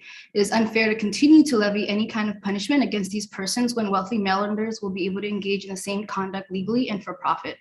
If this body is serious about reducing criminal disparities in arrest and committed to repairing the harm done to Black and brown communities, it must accept the fact that criminalizing the use of possession of marijuana or PWID is not an effective public safety strategy and in fact has the opposite impact. Jail and prison is where more people are introduced to real activity, and being saddled with even more with misdemeanor convictions still excludes the person from the job market, stable housing, and countless other crucial services, which perpetuates the cycle of imprisonment plaguing communities of color. And without gainful employment and stable housing, individuals are forced into livelihoods of criminality. Thus, possession of over the legal amount, PWID, and distribution convictions should be civil offense at most. Finally, the ACLU echoes the recommendations mentioned by my colleagues at the Office of the Public Defender to allow for reconsideration hearings and prohibit police from using the odor of marijuana alone to perform warrantless searches. Generally, people having marijuana is not a correlation to a crime or criminal activity, but it is clear that law enforcement is overly reliant on marijuana to be the basis of their public safety strategy. And although the clearance rates prove that to be proof that it's an effective tool. For instance, between 2018 to 2019, Prince George's County arrested nearly 3,000 people for the possession of marijuana over 10 grams, 90% of which were Black. Of those 3,000 cases, only 20 cases resulted in a guilty conviction. And that same year, only 18% of all violent crime in Prince George's County was cleared. For the foregoing reasons, absent of key changes mentioned, the ACLU of Maryland urges an unfavorable vote on HB 837. Thank you. Thank you very much. We'll go now to Vince McAvoy, please, for 2 minutes. Thank you, committee. I'm going to have to be quick on this with only 2 minutes. I'm sending you again testimony against Jazz Lewis's bill last year, HB 0032. And in that time, testimony was given to your committee from a panel of emergency and research doctors, myself, AAA, due to car accidents, a former addict with long-term health issues. Notes that the thread in the bill includes issues regarding criminal zip codes in Baltimore, issues of fatherlessness and child support, which I iterated for you last week, as well as the state's failure to affect these long-standing perennial social issues. You can't handle what's been going on for the past 50 years. You're going to take this on? I don't think so. So while you're looking at that email, let me put the question about how this will be affected. I point to the chair's use of the word debacle, because Speaker Adrian Jones' mind and mindset, her agenda, the Black agenda, the history of the legislature in dealing with these drug and addiction issues has been a debacle. These from this morning's committee will be words to remember.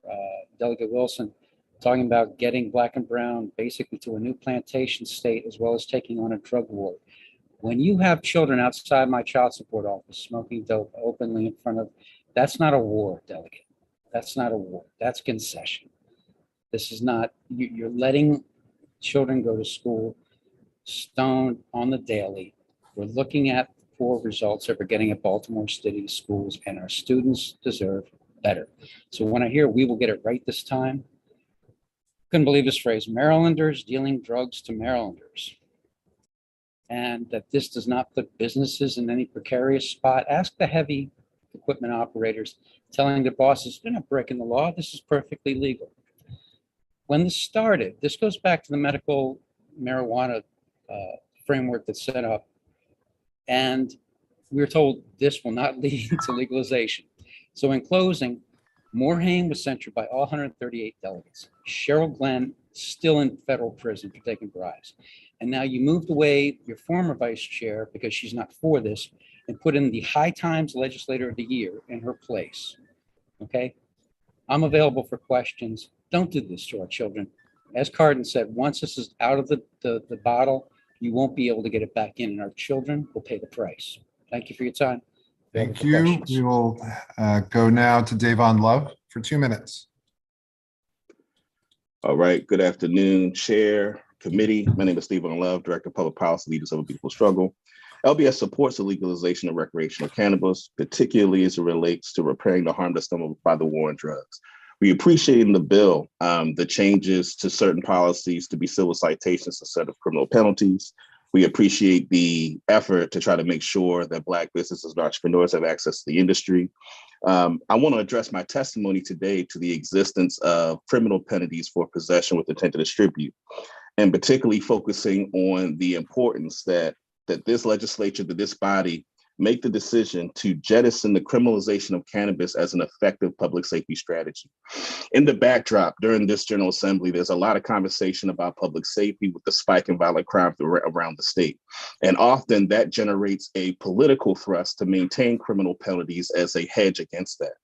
The existence of criminal penalties for possession with intent to distribute what not only has a negative impact on perpetuating mass incarceration, as many other panelists, both on this and prior panels, have suggested, but what it also does is that it continues to make law enforcement reliant on a strategy of engaging in public safety using cannabis prohibition in a way that doesn't lead to effective and positive public safety outcomes. And so I urge that this body does not submit to the calls and the pressure, given the state of public safety, to include criminal penalties with possession with intent to distribute, particularly when we think about the way in which these policies are enforced. That if we look at what happened with decriminalization, while there was a decrease in arrests based on possession, an increase in possession with intent to distribute.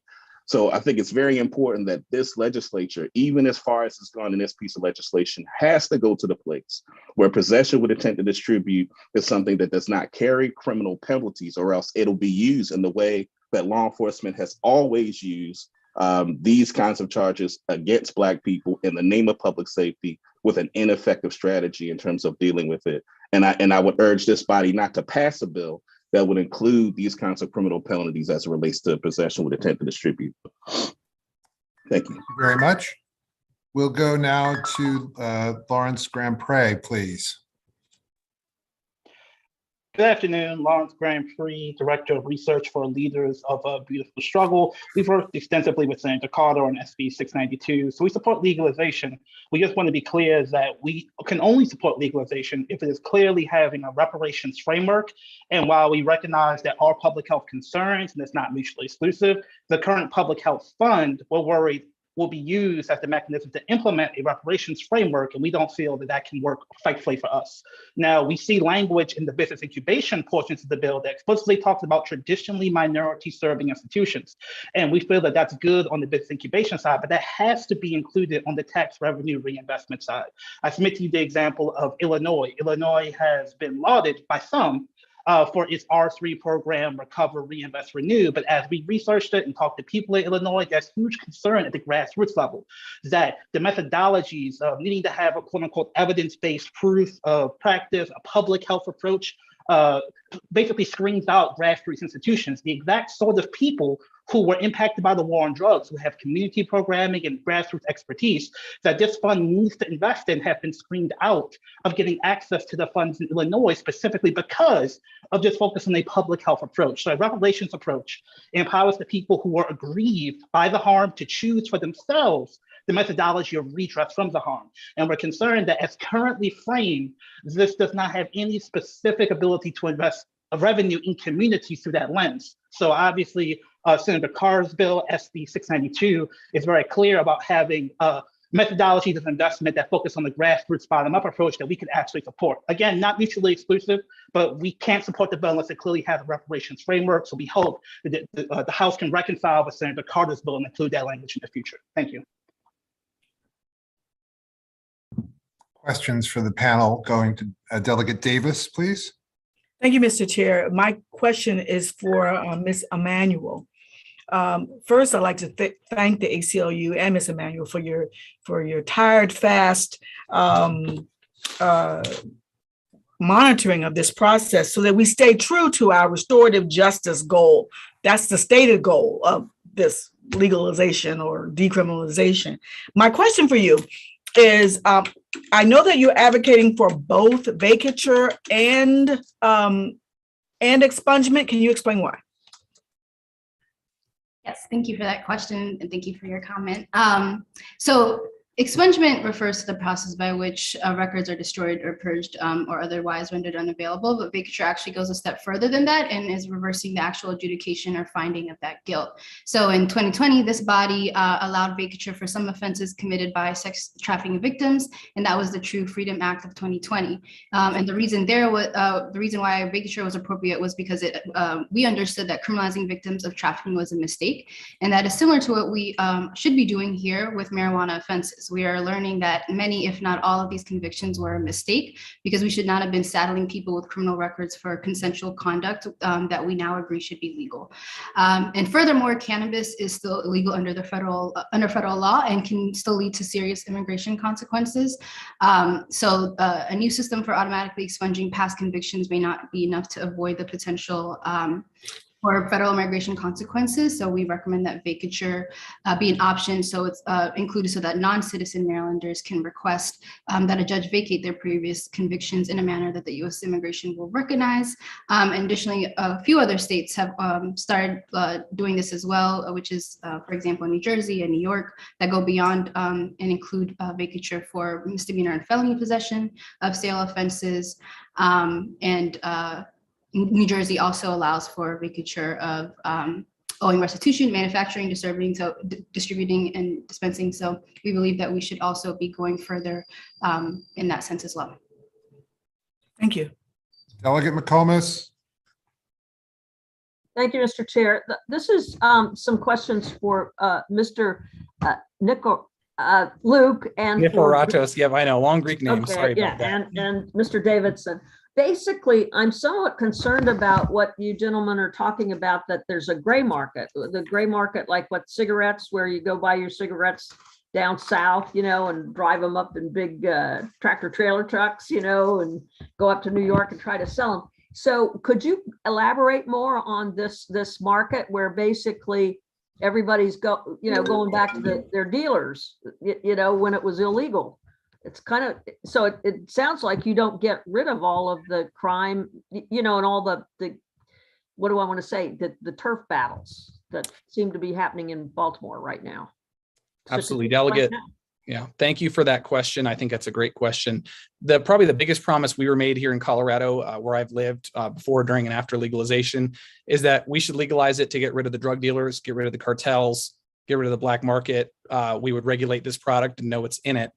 All those promises have unfortunately proved false. So my state of Colorado, more than 50%, more than 50% of all of our sales in our marijuana market in our state are on the black market. We have new cartels that have moved in that are buying suburban homes, gutting them and turning them into grow houses. Law enforcement has never had to spend more money on the marijuana problem than they have since they legalized it. And you can ask anybody in law enforcement there that's dealing with this issue. Let's go to California, where over 75% of all market sales are on the black market. You heard from Jordan the issues going on there. Oregon, over 70% of the sales are done on the black market. So we're seeing a trend line here. Illinois, more than $4 billion on the black market just this last year in Illinois. So very, very big concerns from that front. We've seen cartels continue to do their work. So, there's this kind of misnomer out there that let's just legalize it, we can regulate it. Well, it's a very easy plant to grow. When you have, particularly when you have home grow laws, which most states do, people can grow in their backyard. And obviously we don't want, law enforcement going into everybody's backyard to make sure that they're not, breaking the law. And so, cartels and illegal operators have taken advantage of that. And they're using these homes as a way to do that. And also major illegal grows in public lands in some of the more kind of spread out areas of our state and California particularly. So, again, when you legalize something, it doesn't just go away. I mean, you look at alcohol, look at tobacco, we are losing money on our efforts to regulate and handle the public health issues related to those legal substances. So the misnomer that we legalize something and get rid of the problem, it just isn't accurate. And obviously we all know that youth are getting into alcohol and cigarettes too. So I think that's kind of a key issue there. So I thank you for that question. I hope that answers your question.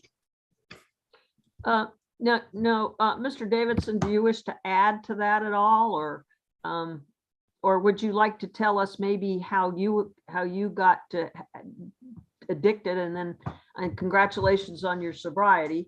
Yeah. But in other words, what was the circumstances? Were you in a state that it was legal at the time that you became addicted, or? So I was not, no, but I had several friends, and I had actually traveled out to places like California where it was readily available. And I'd like to point out, like, I stopped using all substances before I was allowed to vote. This legislation right here is going to hurt the people who don't have a say the most. It's going to hurt the people who are struggling with addiction. And I'll just recognize, I come from a point of privilege. I am privileged to have access treatment, to have been to a rehabilitation facility, and to have a supportive community behind me. What about the people who are less privileged in underprivileged communities? The people oftentimes who I think, people who are pro-legalization are saying that this kind of legislation will aim to help. Are we just going to leave those people behind when they struggle with addiction? I mean, that is exactly what's happening now, and this legislation isn't going to make it any better. The circumstances of my addiction, I got addicted rapidly as soon as I started using the products that are on the market right now, high potency, 99% THC vapes. I smoked for a little while, I drank for a little while, and as soon as I started using those, it was a matter of months before I became fully addicted, and I was using morning, noon, and night. I was intoxicated. I was stoned all day long, and it, destroyed my social circles. It destroyed my relationships of trust with my family. It started to really decay in my academics and my life, and I was isolating. And I looked in the mirror and didn't recognize the person looking back at me. The way I often say it is, I was never a spiritual or religious person, but I started believing in that people have a soul when I realized that I lost mine to marijuana. This is a real thing. People don't talk about it oftentimes because we have these ideas that it's not addictive whatsoever. That's what's being publicized, right? That it's not addictive, that no one has a problem with it. But this is really something that is silently affecting a lot of youth, and it affected me. And I'm not going to have my voice quieted, and I'm going to keep, telling my story, and to let you all know that this legislation is going to create more cases like mine, but probably less fortunate to actually receive the help that I received. Thank you. Thank you very much. Delegate Arakan. Thank you, Mr. Chair. Thank you so much, panel. And I guess anyone can answer this from the panel. So some of the concerns people have raised have been all over the place, but the one I want to dig in on is this concept of trying to get rid of the underground market by creating a policy that's heavily regulated. So if I'm hearing that heavy regulation is not going to solve the problem, as we've seen has occurred in Colorado and California, what is the alternative? As you see, our state is clearly moving this direction. It's, this, for all intents and purposes, is highly likely to move.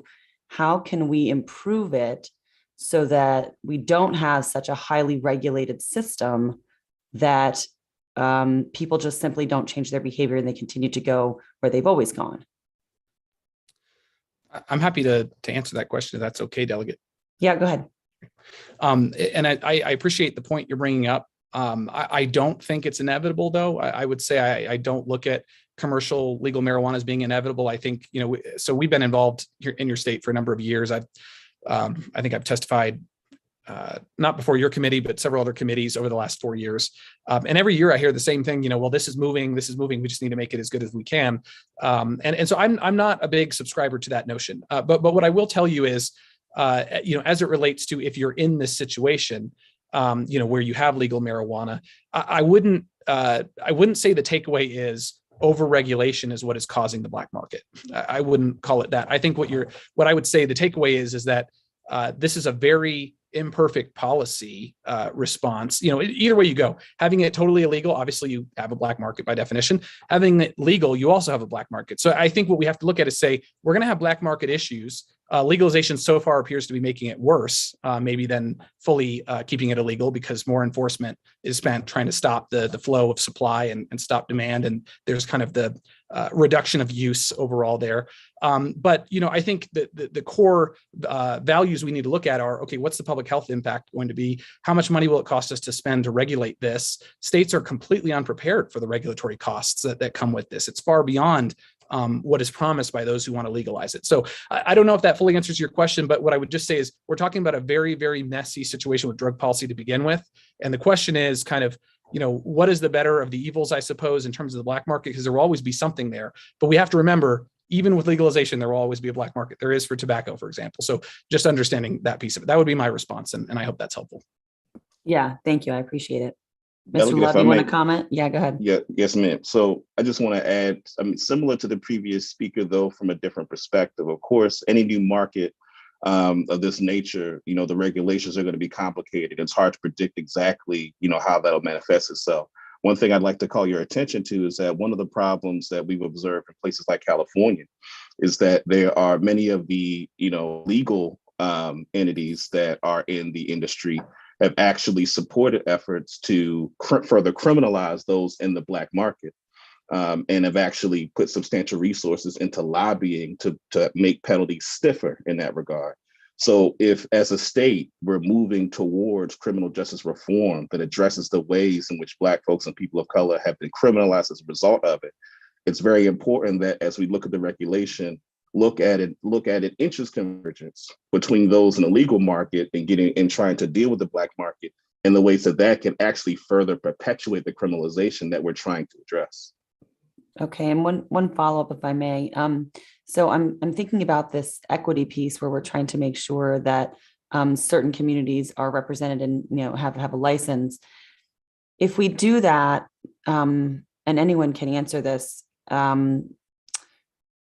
and later they do want to sell their business for a profit to a large tobacco company, is there any kind of consensus as to whether they would be prevented from doing that? Or, what's the equity piece would sort of disappear if we get 10, 20, 30 people with licenses, they're people of color, they legitimately want to sell their businesses. A lot of business owners do. They go to sell their business and they're stopped by the state because we want to make sure that only a person of color can get the license and the person they're trying to sell to is not. So what does that look like for the advocates that are, considering the equity piece, and how can we both tell somebody we want you to benefit from this, but also you can't sell your business because we want only you to benefit from this, but only in the way we say you can benefit? Does that make sense?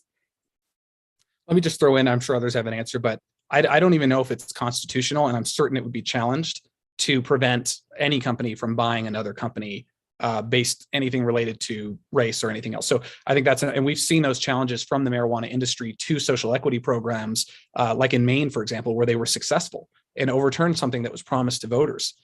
So I think that's a piece of this is, what the Supreme Court would say, I think is another piece of this as well. But I'll let others answer this question who may be more expert.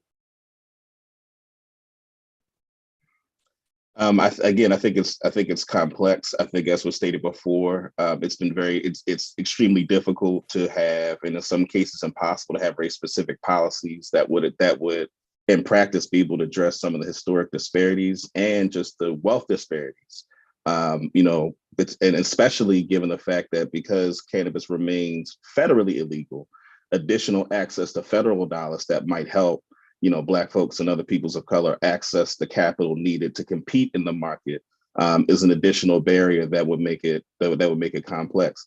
I think part of the rationale that the chairman and others in the first panel with some of the other committee chairs and talking about dealing with some of the regulatory aspects in 2023, I think in part is a result of trying to think through how to structure this in a way that would address some of the concerns that you raised. I do think that there are some ways in terms of how to regulate the industry that can be done in the immediate term, which would include investing in some existing infrastructure that exists around helping Black entrepreneurs have access to business opportunities. And again, some of that is reflected in HB 837, and particularly its partnership with existing minority serving institutions in providing grants and loans. So I think while in terms of the larger regulations, that is certainly complex and it will require just a lot of workarounds, quite frankly, to the way in which race-based policies have been legally construed. It'll be important, I think, to invest in existing business opportunity infrastructure in order to provide some ability for our Black entrepreneurs to be able to compete in the industry. Okay, so I hear what you're saying. And so you would not support then, like, sort of preventing people from then selling their businesses, even if it is constitutional in the end. That's not, you're more like, let's build it up on the front end to try and get people in the door. But then on the back end, if they want to liquidate, you would not be supportive of preventing people from selling their businesses then to another party.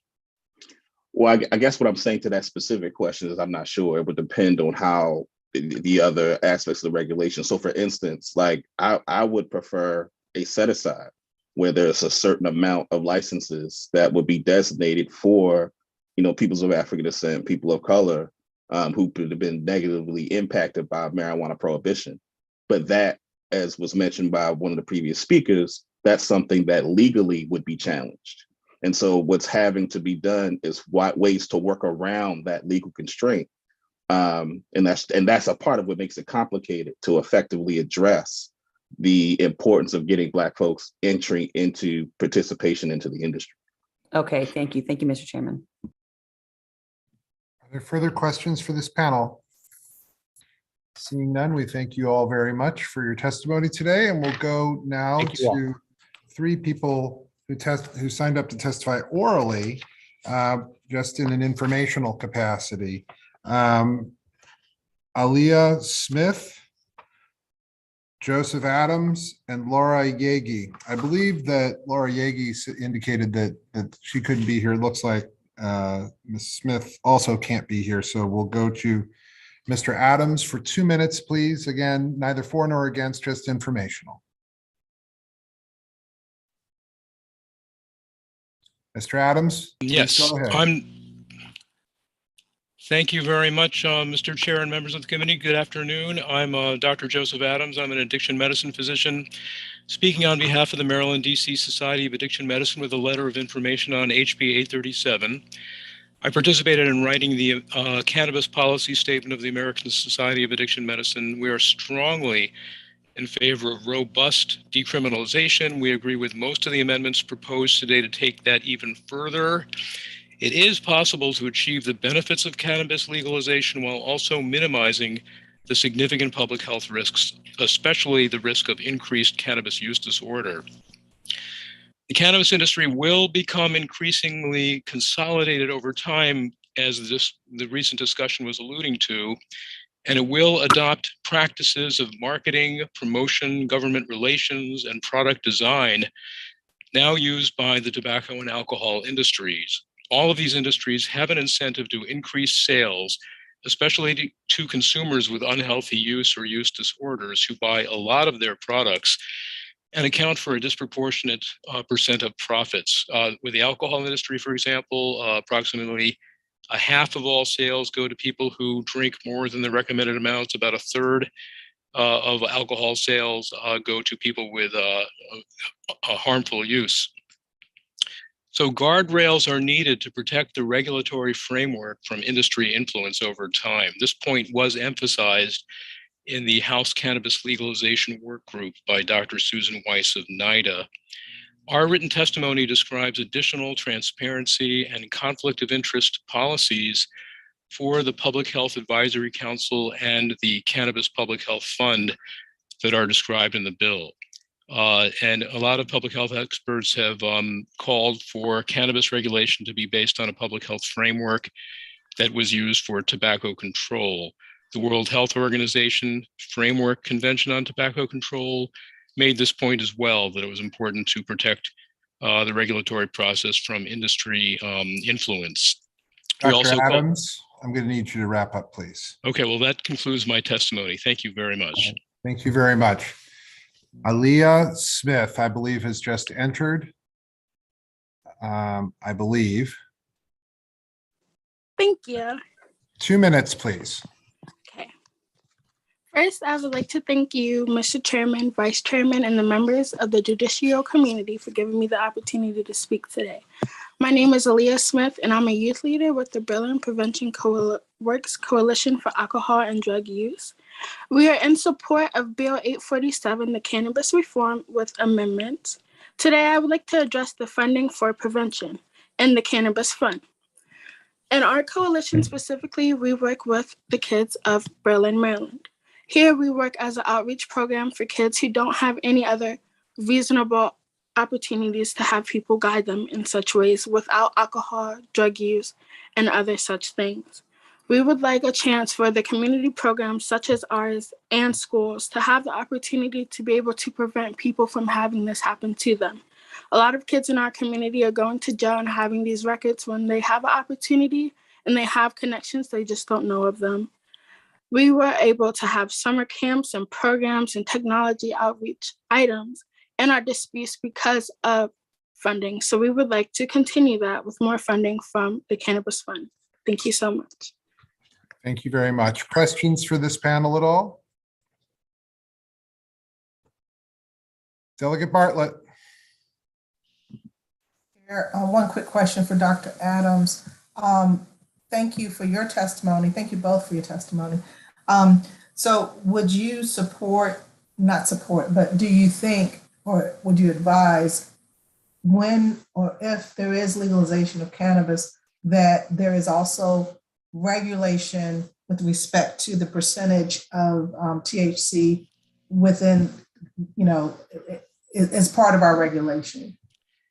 Well, in our written testimony, we advocated for taxation on the basis of THC potency, as is done in, I believe, 3 other states, New York, Illinois, and I believe another state. That has big public health implications because THC potency is pretty well known to be associated with a lot of harms in cannabis use disorder. THC potency has already tripled in recent years, in the last 10 or 15 years, and certainly there'll be a incentive to increase the potency even further if a tax is based on some other quantity or price. And as far as a THC potency limit, I mean, I think that would be good for public health too, but that would be difficult, so we didn't really get into that aspect of it. Okay, thank you. Thank you very much. That appears to be all the questions for this panel. We thank you all very much for coming. Oh, I'm sorry, Delegate McComas. I apologize. This is for Dr. Adams. A quick question. Okay, obviously folks that are kind of into marijuana probably like the higher THC levels, I would suspect. So if you set a limit, there's going to be folks that, you know, want a higher limit. So they're probably going to go to the gray market. Would you say that? In other words, because the last panel, we were talking about a gray market, or in other words, we'll still have the illegal market. So your thoughts on that? Well, the cannabis sold in medical dispensaries is already very, very potent, you know, just incredibly potent. And so maybe they'll probably be able to get it in the legal market as well. But I am glad that we had somebody who was in recovery from cannabis use disorder, because I think people forget that cannabis use disorder is a thing. It's not rare. It can be severe. It's about approximately 10% of people with past use cannabis experience cannabis use disorder. And that's why, you know, more cannabis use is likely to result in more cannabis use disorder as well. Quick question, follow up on that. Do you feel that cannabis use can also be a gateway drug to other drugs, more stronger drugs, such as heroin or cocaine? It's hard to study that. It's not very well known. But I work in with opioid use disorder patients, and a very, very large percentage of our patients use cannabis, probably because it's another substance use disorder that they have in many cases. Okay, thank you, sir. Mr. Chair, could I just ask Ms. Smith a quick question? You always ask quick questions, Delegate McComas. It's how you lead off with each one of them. Yes, go ahead, please.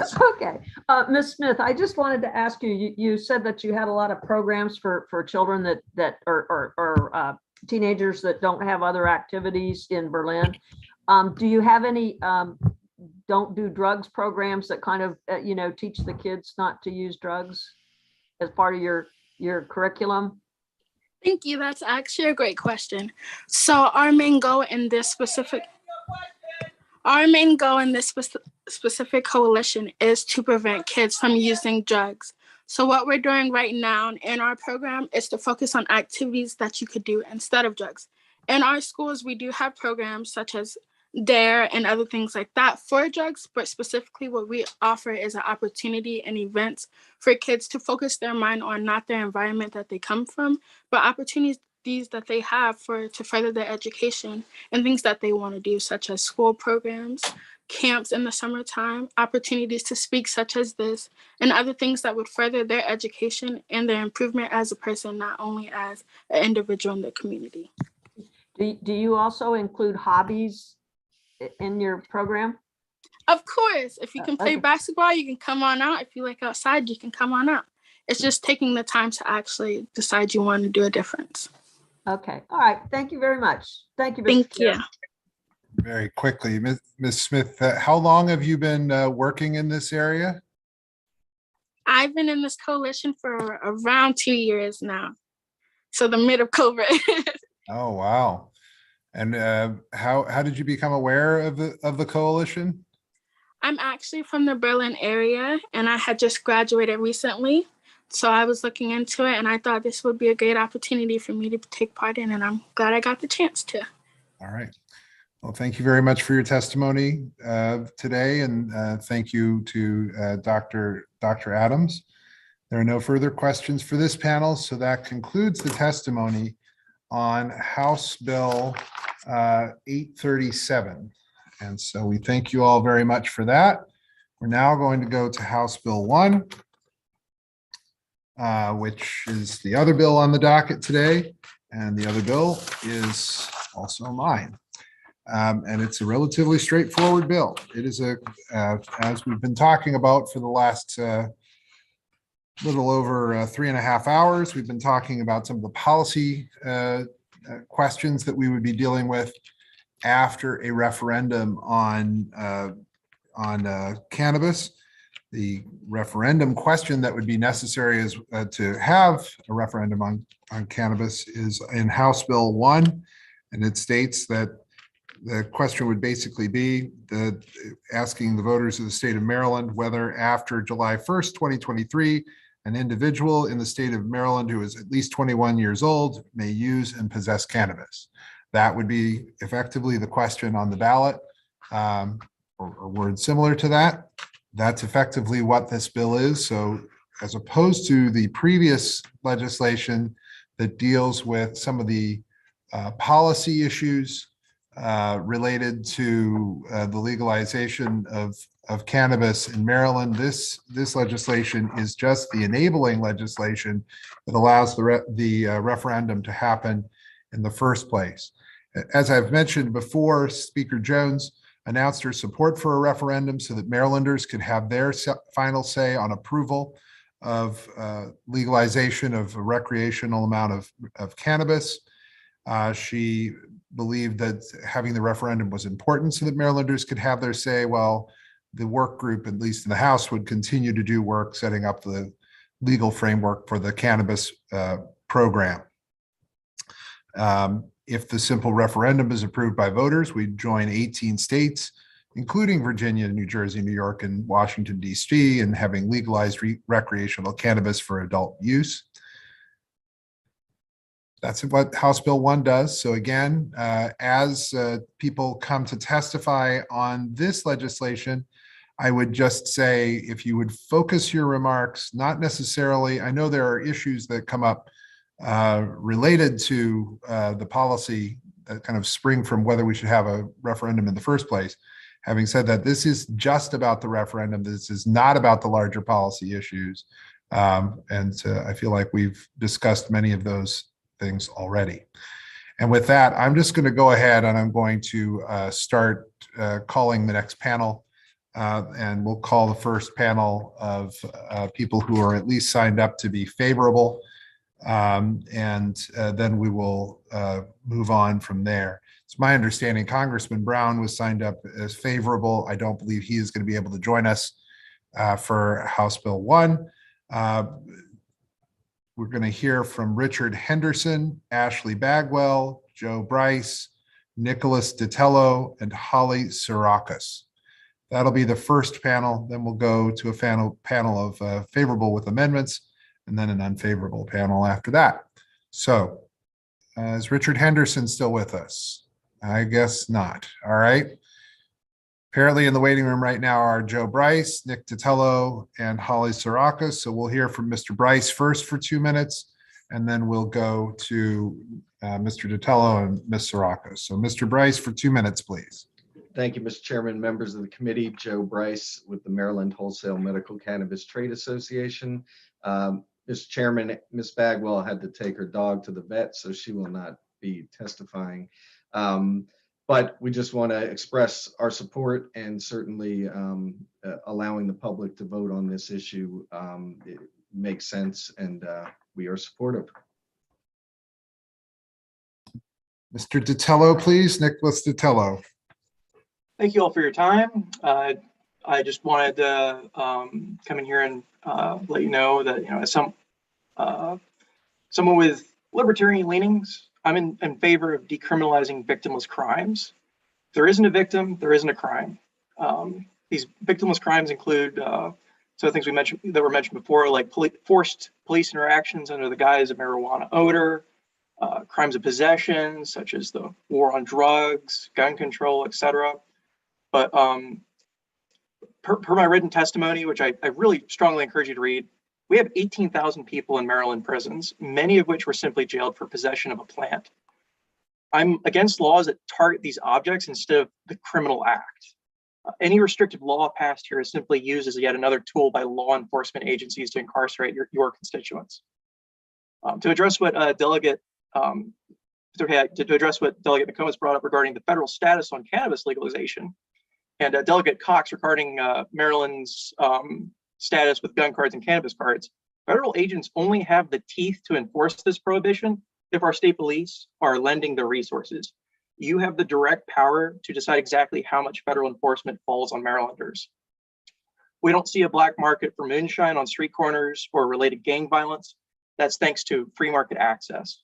The real solution here is to fully legalize it and let it work its magic.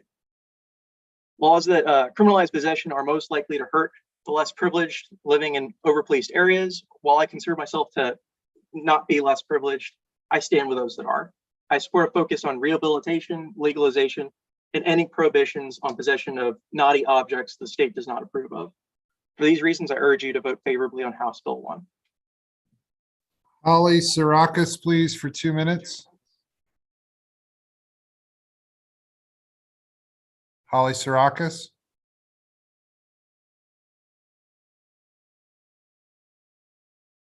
She's here. Holly Sirakis. She needs to connect to audio.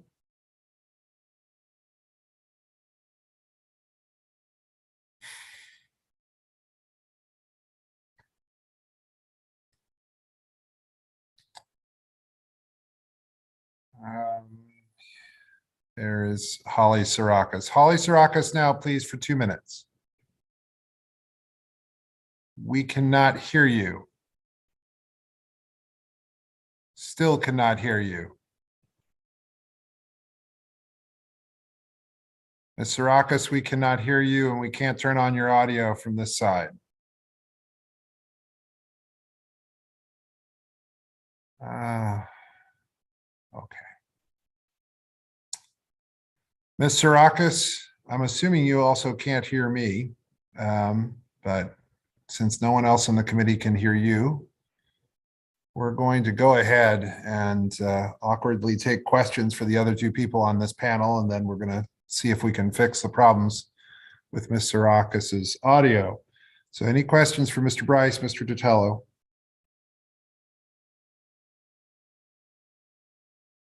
All right. Seeing none, we're going to try and work it out with Ms. Sirakis here in a moment. But instead, we thank Mr. Bryce, Mr. Ditello for your comments. We'll go to the next panel. Thank you, Mr. Chair. And then we'll go from there. So with that, we'll go to Laura Novello, Olivia Noggle, Eric Graham, Martin Mitchell, Ramey Eck.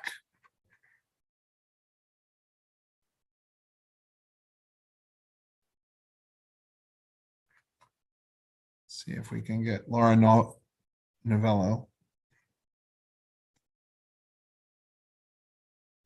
There is Laura Novello. So we'll hear from Laura Novello now for 2 minutes, please. Thank you, Chairman Clippinger and the Judiciary Committee. I would just again speak in this in the support for this referendum bill by the Maryland Office of the Public Defender. It is important that we give Marylanders the ability to legally use this substance to prevent against the disparate impact that has resulted from the over-policing and use of the odor of marijuana in order to jail and imprison our community members. Thank you.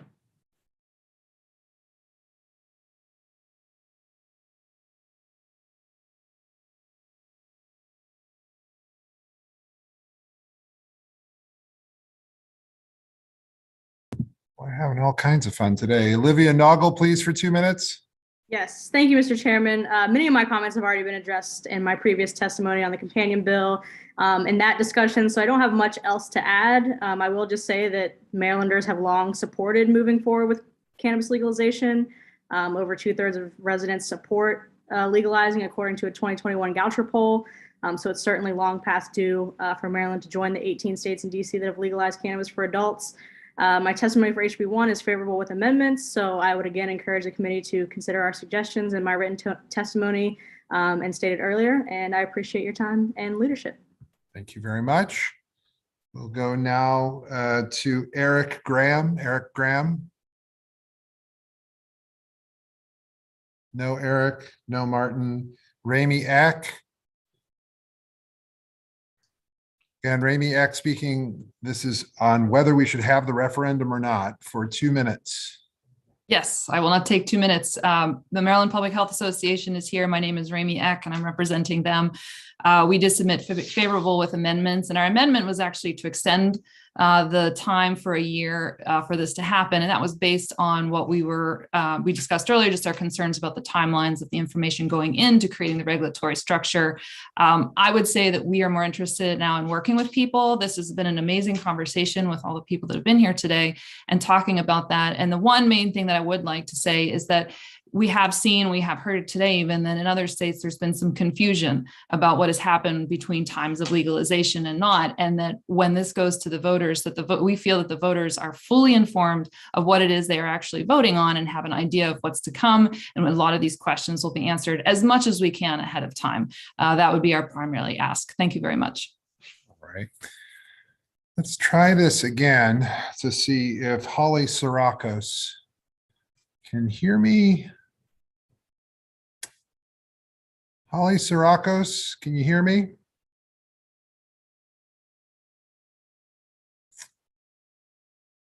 Well, can't blame a guy for trying. All right, we can see Ms. Sirakos. We could not hear her. And so I was going to give her another chance here, but right now I'm going to see if there are questions for the panel who have testified here favorable with amendments. Any questions for the panel? Oh, wait, here comes Ms. Sirakos. I can hear you. How about that? All right, we're going to hear from Ms. Sirakos. We're going to give you 2 minutes. We saw you talking before, we just couldn't hear you. Oh, I'm sorry. Oh, that's all right. So 2 minutes speaking, I think, in favor of the amendment. Questions? Hold on a minute. I'm still juggling all these windows. I am speaking in favor of the amendment, and I have to get my notes up now. I'm sorry, in favor of the bill. This is the HB1 referendum bill. The bill, yes. I'm speaking in favor of the bill. I can appreciate technical difficulties today, so it's totally fine. First, I want to thank you for the opportunity and your patience. My name is Holly Sirakos, and I'm speaking on behalf of the Montgomery County Women's Democratic Club in full support of House Bill 1. Thinking regarding legalization of cannabis has shifted throughout the country. 18 other states have legalized recreational cannabis for adults. Maryland has seen a similar shift in attitude. Last year's Goucher poll found that 2/3 of Marylanders, regardless of political party, support legalization. It's time for a referendum so the majority voice can be heard. We support HB1 because it's clear that the war on drugs has failed. Current drug laws impact disproportionately upon communities of color, wreaking havoc with the lives of young people and families. Women have suffered. The proportion of imprisoned women convicted of drug offenses has risen from 12% in 1986 to more than double that 30 years later. As a result of drug charges, Black women are almost twice as likely to be incarcerated than white women.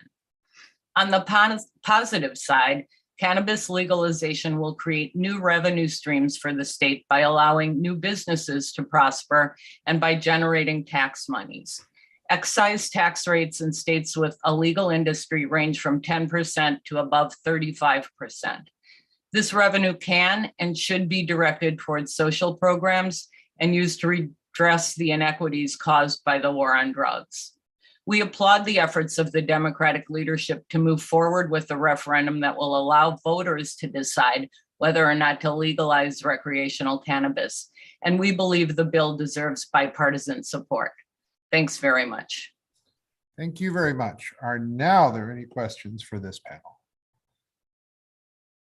Seeing none, we thank you all very much for your testimony today, and we're going to move on to the next panel of people against House Bill 1. Luke Niforatos, Jordan Davidson, Warren Carr, Vince McAvoy, Alexander Cahan. Again, this is speaking to the issue of whether there should be a referendum or not, and speaking presumably in this panel against the referendum. So we will look to see who shows up first. All 5 witnesses are in. Mr. Niforatos. Hi, everyone, and it's great to get some practice with some Greek last names, so I hope everyone's enjoying that. Thanks for suffering me for another 2 minutes. These will be your last, I promise. I have concerns about this bill because I'm not going to ask the committee a question because I don't think that's my place, but if you have never heard of a marijuana dab before, or if you have never heard of what shatter and wax are, then I guarantee you most voters have never heard of those things either. And I am deeply concerned about the level of how possible it will be to inform all voters who are going to vote on this initiative, which is why I oppose putting this initiative forward to the voters, because I'm concerned it will be impossible to inform everyone of what products are being sold in legal markets. I will tell you, here in Colorado, we've had legalization for 10 years, and most of our voters don't even know that we are selling unlimited potency marijuana products, that gummies and candies are being used, that Sesame Street characters are being used to advertise pot cookies. Our voters don't know this stuff. And it's very hard to become an expert overnight, especially when you're talking about your state with millions of people who will be voting on this measure, making sure they're informed. So I'm concerned about that. From a process question, I would ask a hypothetical question for the meditation of this committee, which is, would we like it if Purdue Pharma marketed their latest opioid product and put it on the ballot for a vote? I don't think we would want that to happen. And the answers to that would be because A, we know that there are problems with this drug, and B, we know how much money they have and that they could try to sway public opinion with myths and lies, which is what Purdue Pharma actively did across this country to create an opioid crisis. By the way, the former CEO of Purdue Pharma who wrote that game plan, Mr. Stewart, he's actually in the marijuana industry right now. So it's not a parallel association, it's a linked association here. So I am worried about the fact that when you look at the combined money spent to pass ballot initiatives in states to legalize marijuana, it was over $150 million spent in support of it by the industry. And when you look at the anti side, it was 10 million combined across all the states. Okay, so multiple 10 times, many times over the money on the pro side because of the industry and the profit alignment there. So we need to be concerned about, I will say, it's much easier to educate all of you, all the folks all the delegates and senators on the pros and cons, and you all can make a decision. It is very difficult to educate millions of voters and give them a fair fight, give them a fair, example. So for those reasons, I'm sorry, Chair, I will finish. For those reasons, I urge you not to put this before the voters because A, I think you all are doing a wonderful job representing your voters, and B, I just don't think there's a possibility to have a fair fight when it comes to debating this issue. Thank you very much. We'll go now to Jordan Davidson, please. Yeah, thank you. This will also be my last 2 minutes. 10 years ago, the rate of marijuana addiction, right, was 1 in 10. Today, the National Institute on Drug Abuse estimates that it's upwards of 1 in 3, right? High potency products that are being sold in legal markets are undoubtedly the biggest factor in this increase because the higher the potency, the higher the rate of addiction. That is just sound science. Putting this up to a ballot measure is not only not the way to go about this, but it is just the most damaging way. And the number one reason for that is because voters just actually are believing the myths of the marijuana industry, right? Majority of people don't actually think that marijuana is an addictive substance. And I think we've actually seen this before. This isn't an uncommon thing. We've heard from leaders in different industries of different substances, alcohol, tobacco, opioids. We've heard this story before. Miracle drug, non-addictive. If you remember that was the main selling point in the 1990s. Purdue Pharma, OxyContin has an addiction rate of 1%. That is what we've heard. We've seen the devastation of the results of that. And we're seeing the devastation in legal states of the results of just blatantly false marketing of marijuana products and their addictiveness. We have leaders in this industry saying that their products aren't addictive, saying that they're a cure-all. So why are we putting this to voters when they're being when the campaigns are drastically outspent every single time by the people who are promoting the products and promoting that it's not addictive, promoting honestly things that are unscientific blatantly? Why would we go down this road? The last message that I'll leave you with is you won't be able to take this back. This isn't something that you're going to be able to just completely say, let's have a do-over, click a do-over. We can't do that with cigarettes. We are struggling. We have struggled for 25 years now to do that with prescription opioids and heroin and now fentanyl. And this is a really huge decision you're making about the safety for our communities and the safety of people like me who suffer from the disease of addiction, and people in communities who aren't privileged, who don't have the access to the resources that I've been lucky enough to access. This isn't a little thing about putting a little more money in someone's pocket here or there. This is lives on the line and addiction and devastation of communities. Mr. Davidson. Yep, that's all I have to say. Thank you so much. Thank you very much. Warren Carr, please. Can you hear me now? Yes, Mr. Carr, for 2 minutes, please. Thank you, Chairman Clippinger and committee.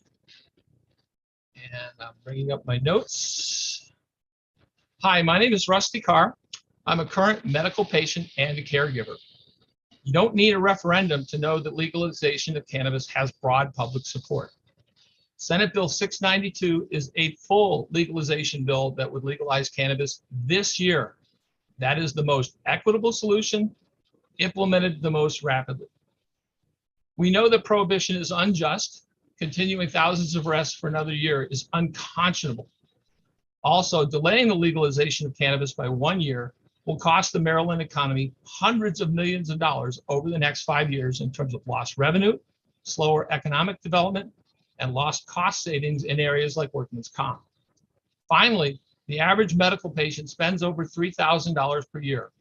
Home grow can cut that expense by 80%. Delaying home grow to medical patients is heartlessly cruel. The citizens of Maryland need you to work with the Senate to legalize cannabis possession this year. For that reason, I urge you to vote unfavorably on HB 1. Let's get this done this year. Thank you for your time. I yield back. Vince McAvoy, please, for 2 minutes. Thank you so much, committee. I appreciate this time. I want to say that this referendum should be brought, and what it really shows is where your priorities are. That you rush this through shows where Speaker Jones' priorities are. Letting criminals out and pushing drugs, and making millionaires selling drugs in the state. You're not going to see that money, as I told you last year in this panel on this, that the same was said about gambling, and we didn't get that money, but we made all these concessions. I looked into, in the interim, highway safety office, and they want 0 crashes, and yet crashes are going up. Deaths are going up. This will be the Pandora's box that you will never, ever be able to close. And that I see people who have heard on committee advocate drug use and see this being pushed. It shows that they have no concern outside of what's at the end of their fingertips. Because there are children out there that are going to be affected. There's families out there that are going to be affected. Okay, and this issue that you think that if you get arrested in Baltimore, it just kills me. You get arrested in Baltimore for weed, you probably don't have 2 brain cells to rub together.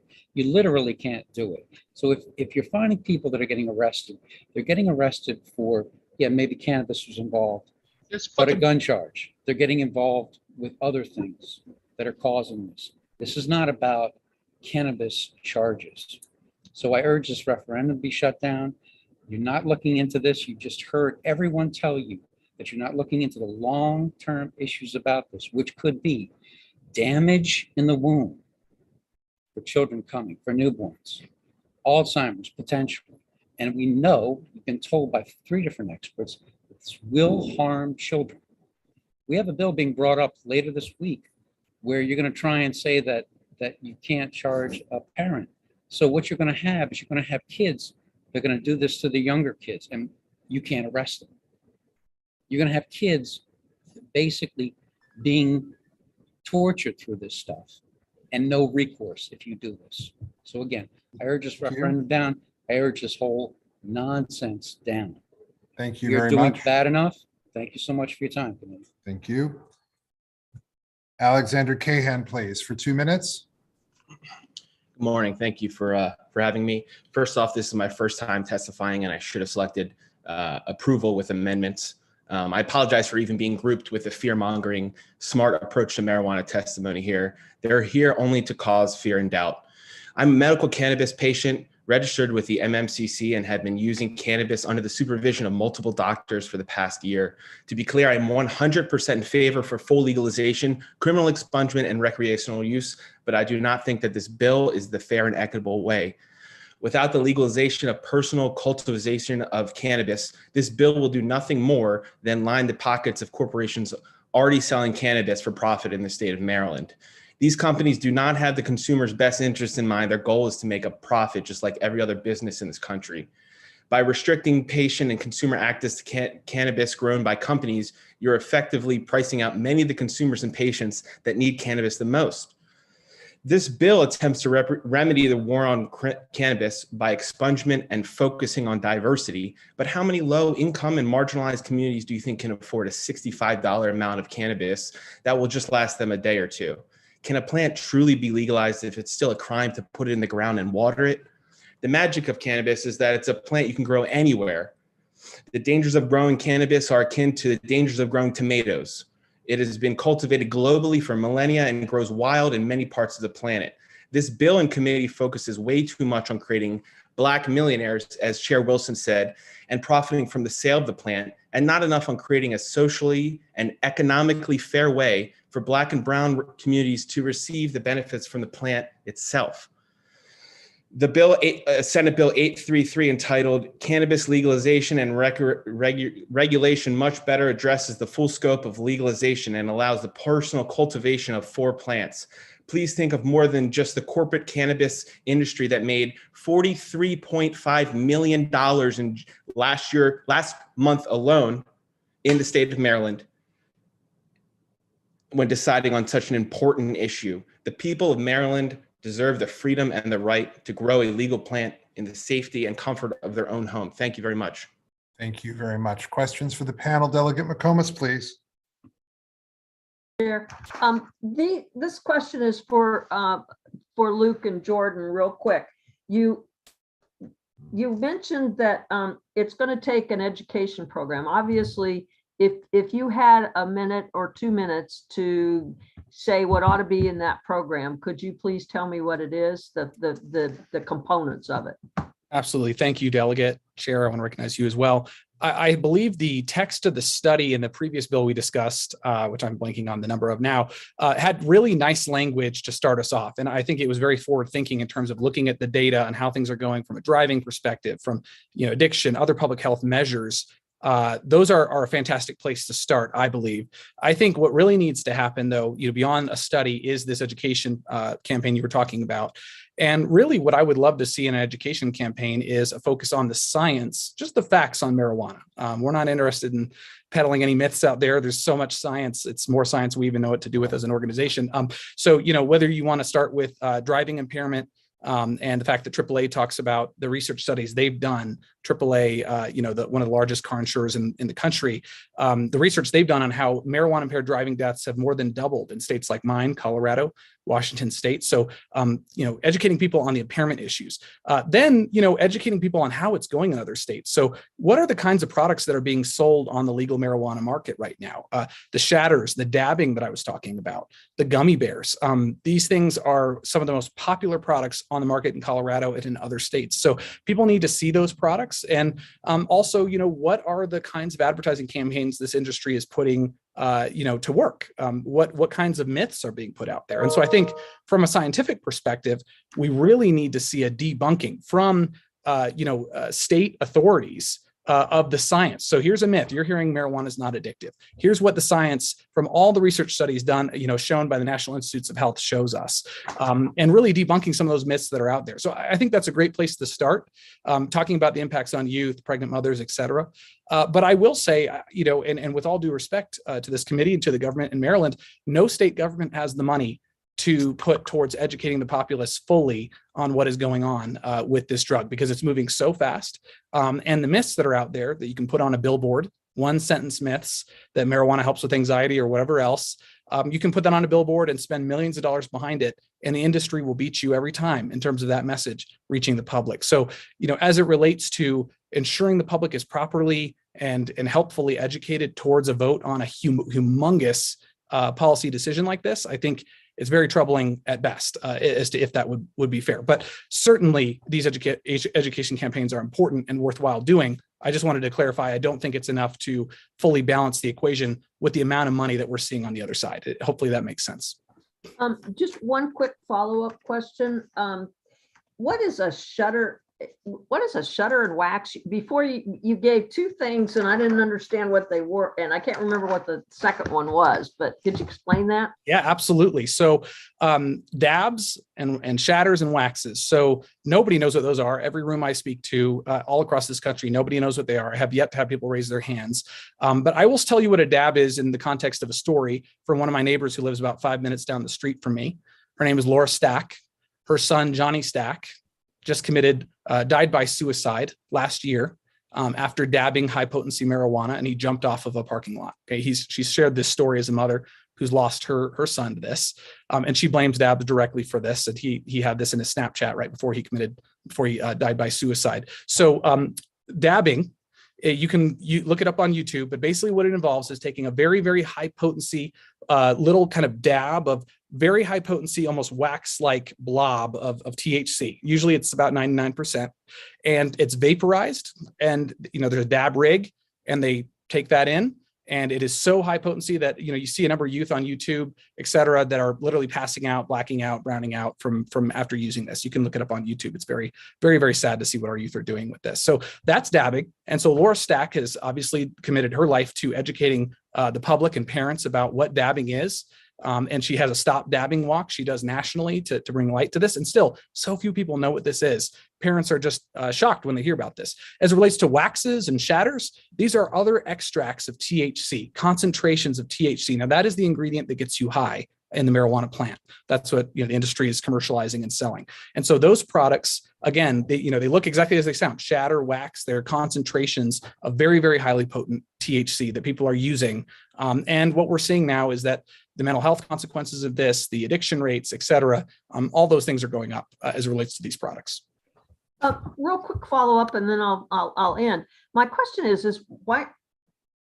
Okay, because marijuana has been legalized, it's okay to have these. Can't these be illegalized? Or is the goal to just lower the THC level, period, for anything? That is a great question. Yeah, so absolutely. What we advocate for in states that have legalized marijuana, which again, we do not support the legalization of marijuana, but if a state's gone down that road and they've done it, we advocate for capping the potency of THC, because right now, only one state has capped the potency of THC. That's Vermont, and it's at 60%, which is still more than 30 times what the concentration of THC has been over the last several decades. So it's still very, very, very highly potent at 60%. We actually led an effort in Colorado to regulate this industry better. We got that bill passed, but the primary thrust of that bill was to cap the potency of THC at even 30%, which again, the average potency, just a few decades ago was 2 to 3%. So we're still talking very highly potent, but the industry, it was a total non-starter. They hired dozens of lobbyists. I mean, there was just no contending with their effort on that. And that is because of the profit alignment. So most of the market now is the high potency products. So if you do a public health common sense regulation, like, hey, let's cap the potency of THC, maybe it shouldn't be unlimited as it is in most states. The industry will fight you tooth and nail on that. So what we do advocate for is capping that percent number, but you will have a hard time finding industry partners on that foray, which, by the way, is why our organization is so concerned about allowing the commercialization, which is what this ballot language does. It allows commercialization of marijuana. It's not just talking about decriminalization or medical marijuana. We're talking now about commercializing this drug for a recreational market across the state. So that distinction really needs to be very clear. Did it pass in Colorado to 30%? Nope, we did not get the potency cap passed. The industry beat us on that, unfortunately. And we've been beaten on that in a number of other states, Washington State, et cetera.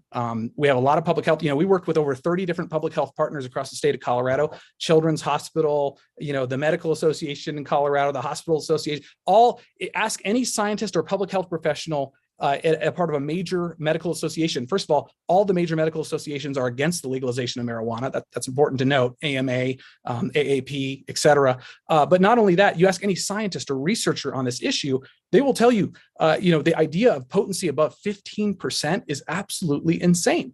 And yet here we are several states, including my own, testing this brand new formulation, the potency we never had more than a decade ago. Now we're testing this on the open market, giving these free market players and large operators fair game on the brains of our citizens.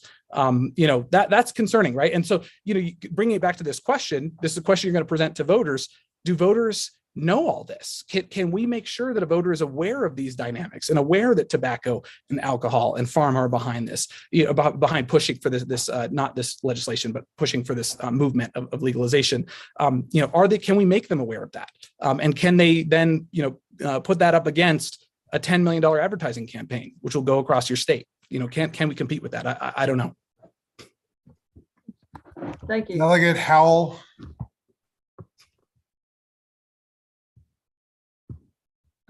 Good evening. Thank you all for chairing this. Thank you, Chair, for this forum. It's really interesting to me.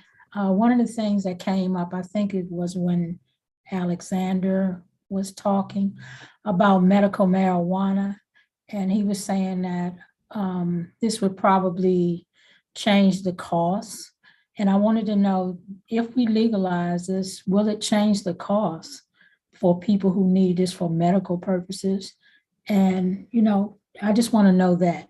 Can I respond to that, please? Yes. Yes. So I appreciate you looking through this with a lens of medical uses. First of all, I want to address if I can, the testimony you just heard about. No. I'd like you to address the delegate's question. We're going to stick to that because I'm not going to get into it. Clearly, people on both sides of this debate on what is an unfavorable panel, and that's just the way this works. Go ahead and answer Delegate Howell's question, and we'll go from there. I apologize. Thank you so much. The cost right now for cannabis users that are using it medicinally is way too high. It's on the verge of $20 to $30 per day, depending on the quality, the type, how they get it, where they get it from. My argument was simply that since it's a plant and it grows in the ground, and we're trying to sell it to people and try to give it to people as medicine, that we should allow them to grow their own medicine with the things that they have, which is dirt from the ground and water from the sky. I'm not sure why decreasing the cost would be a controversial opinion when we can give people more medicine and give them a tool to do it. Thank you. I would like to answer Delegate Howell's question, if I may. Go ahead. Delegate Howell, there's basically two ways that we can reduce the cost of cannabis to current medical consumers.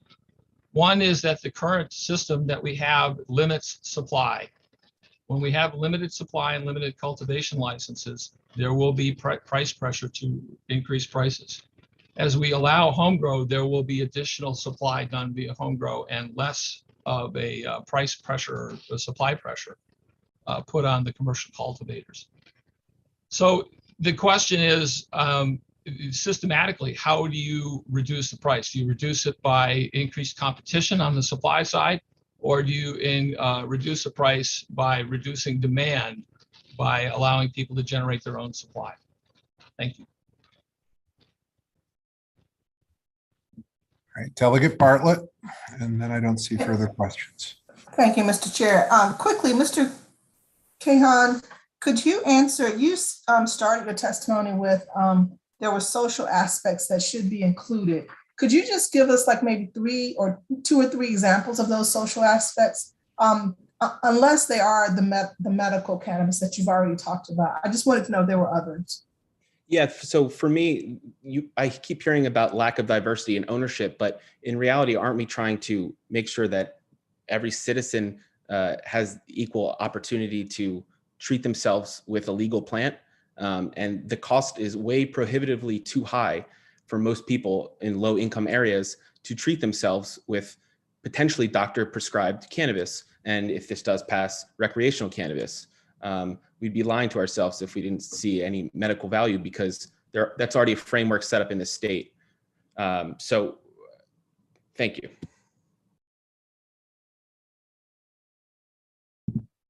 All right. Seeing no further questions for the panel, we thank you all very much. And that concludes the testimony on House Bill 1, concluding the testimony altogether for everything today. Thank you all very much. We will be back tomorrow with another docket of bills, a fairly extensive docket of bills committee that will probably go late, starting at 1 o'clock tomorrow. But thank you all very much for your time, and we are adjourned. Thank you. Thank you, Chair. And I just want to say you've run a really excellent operation here. So very much appreciate your leadership, and thank you to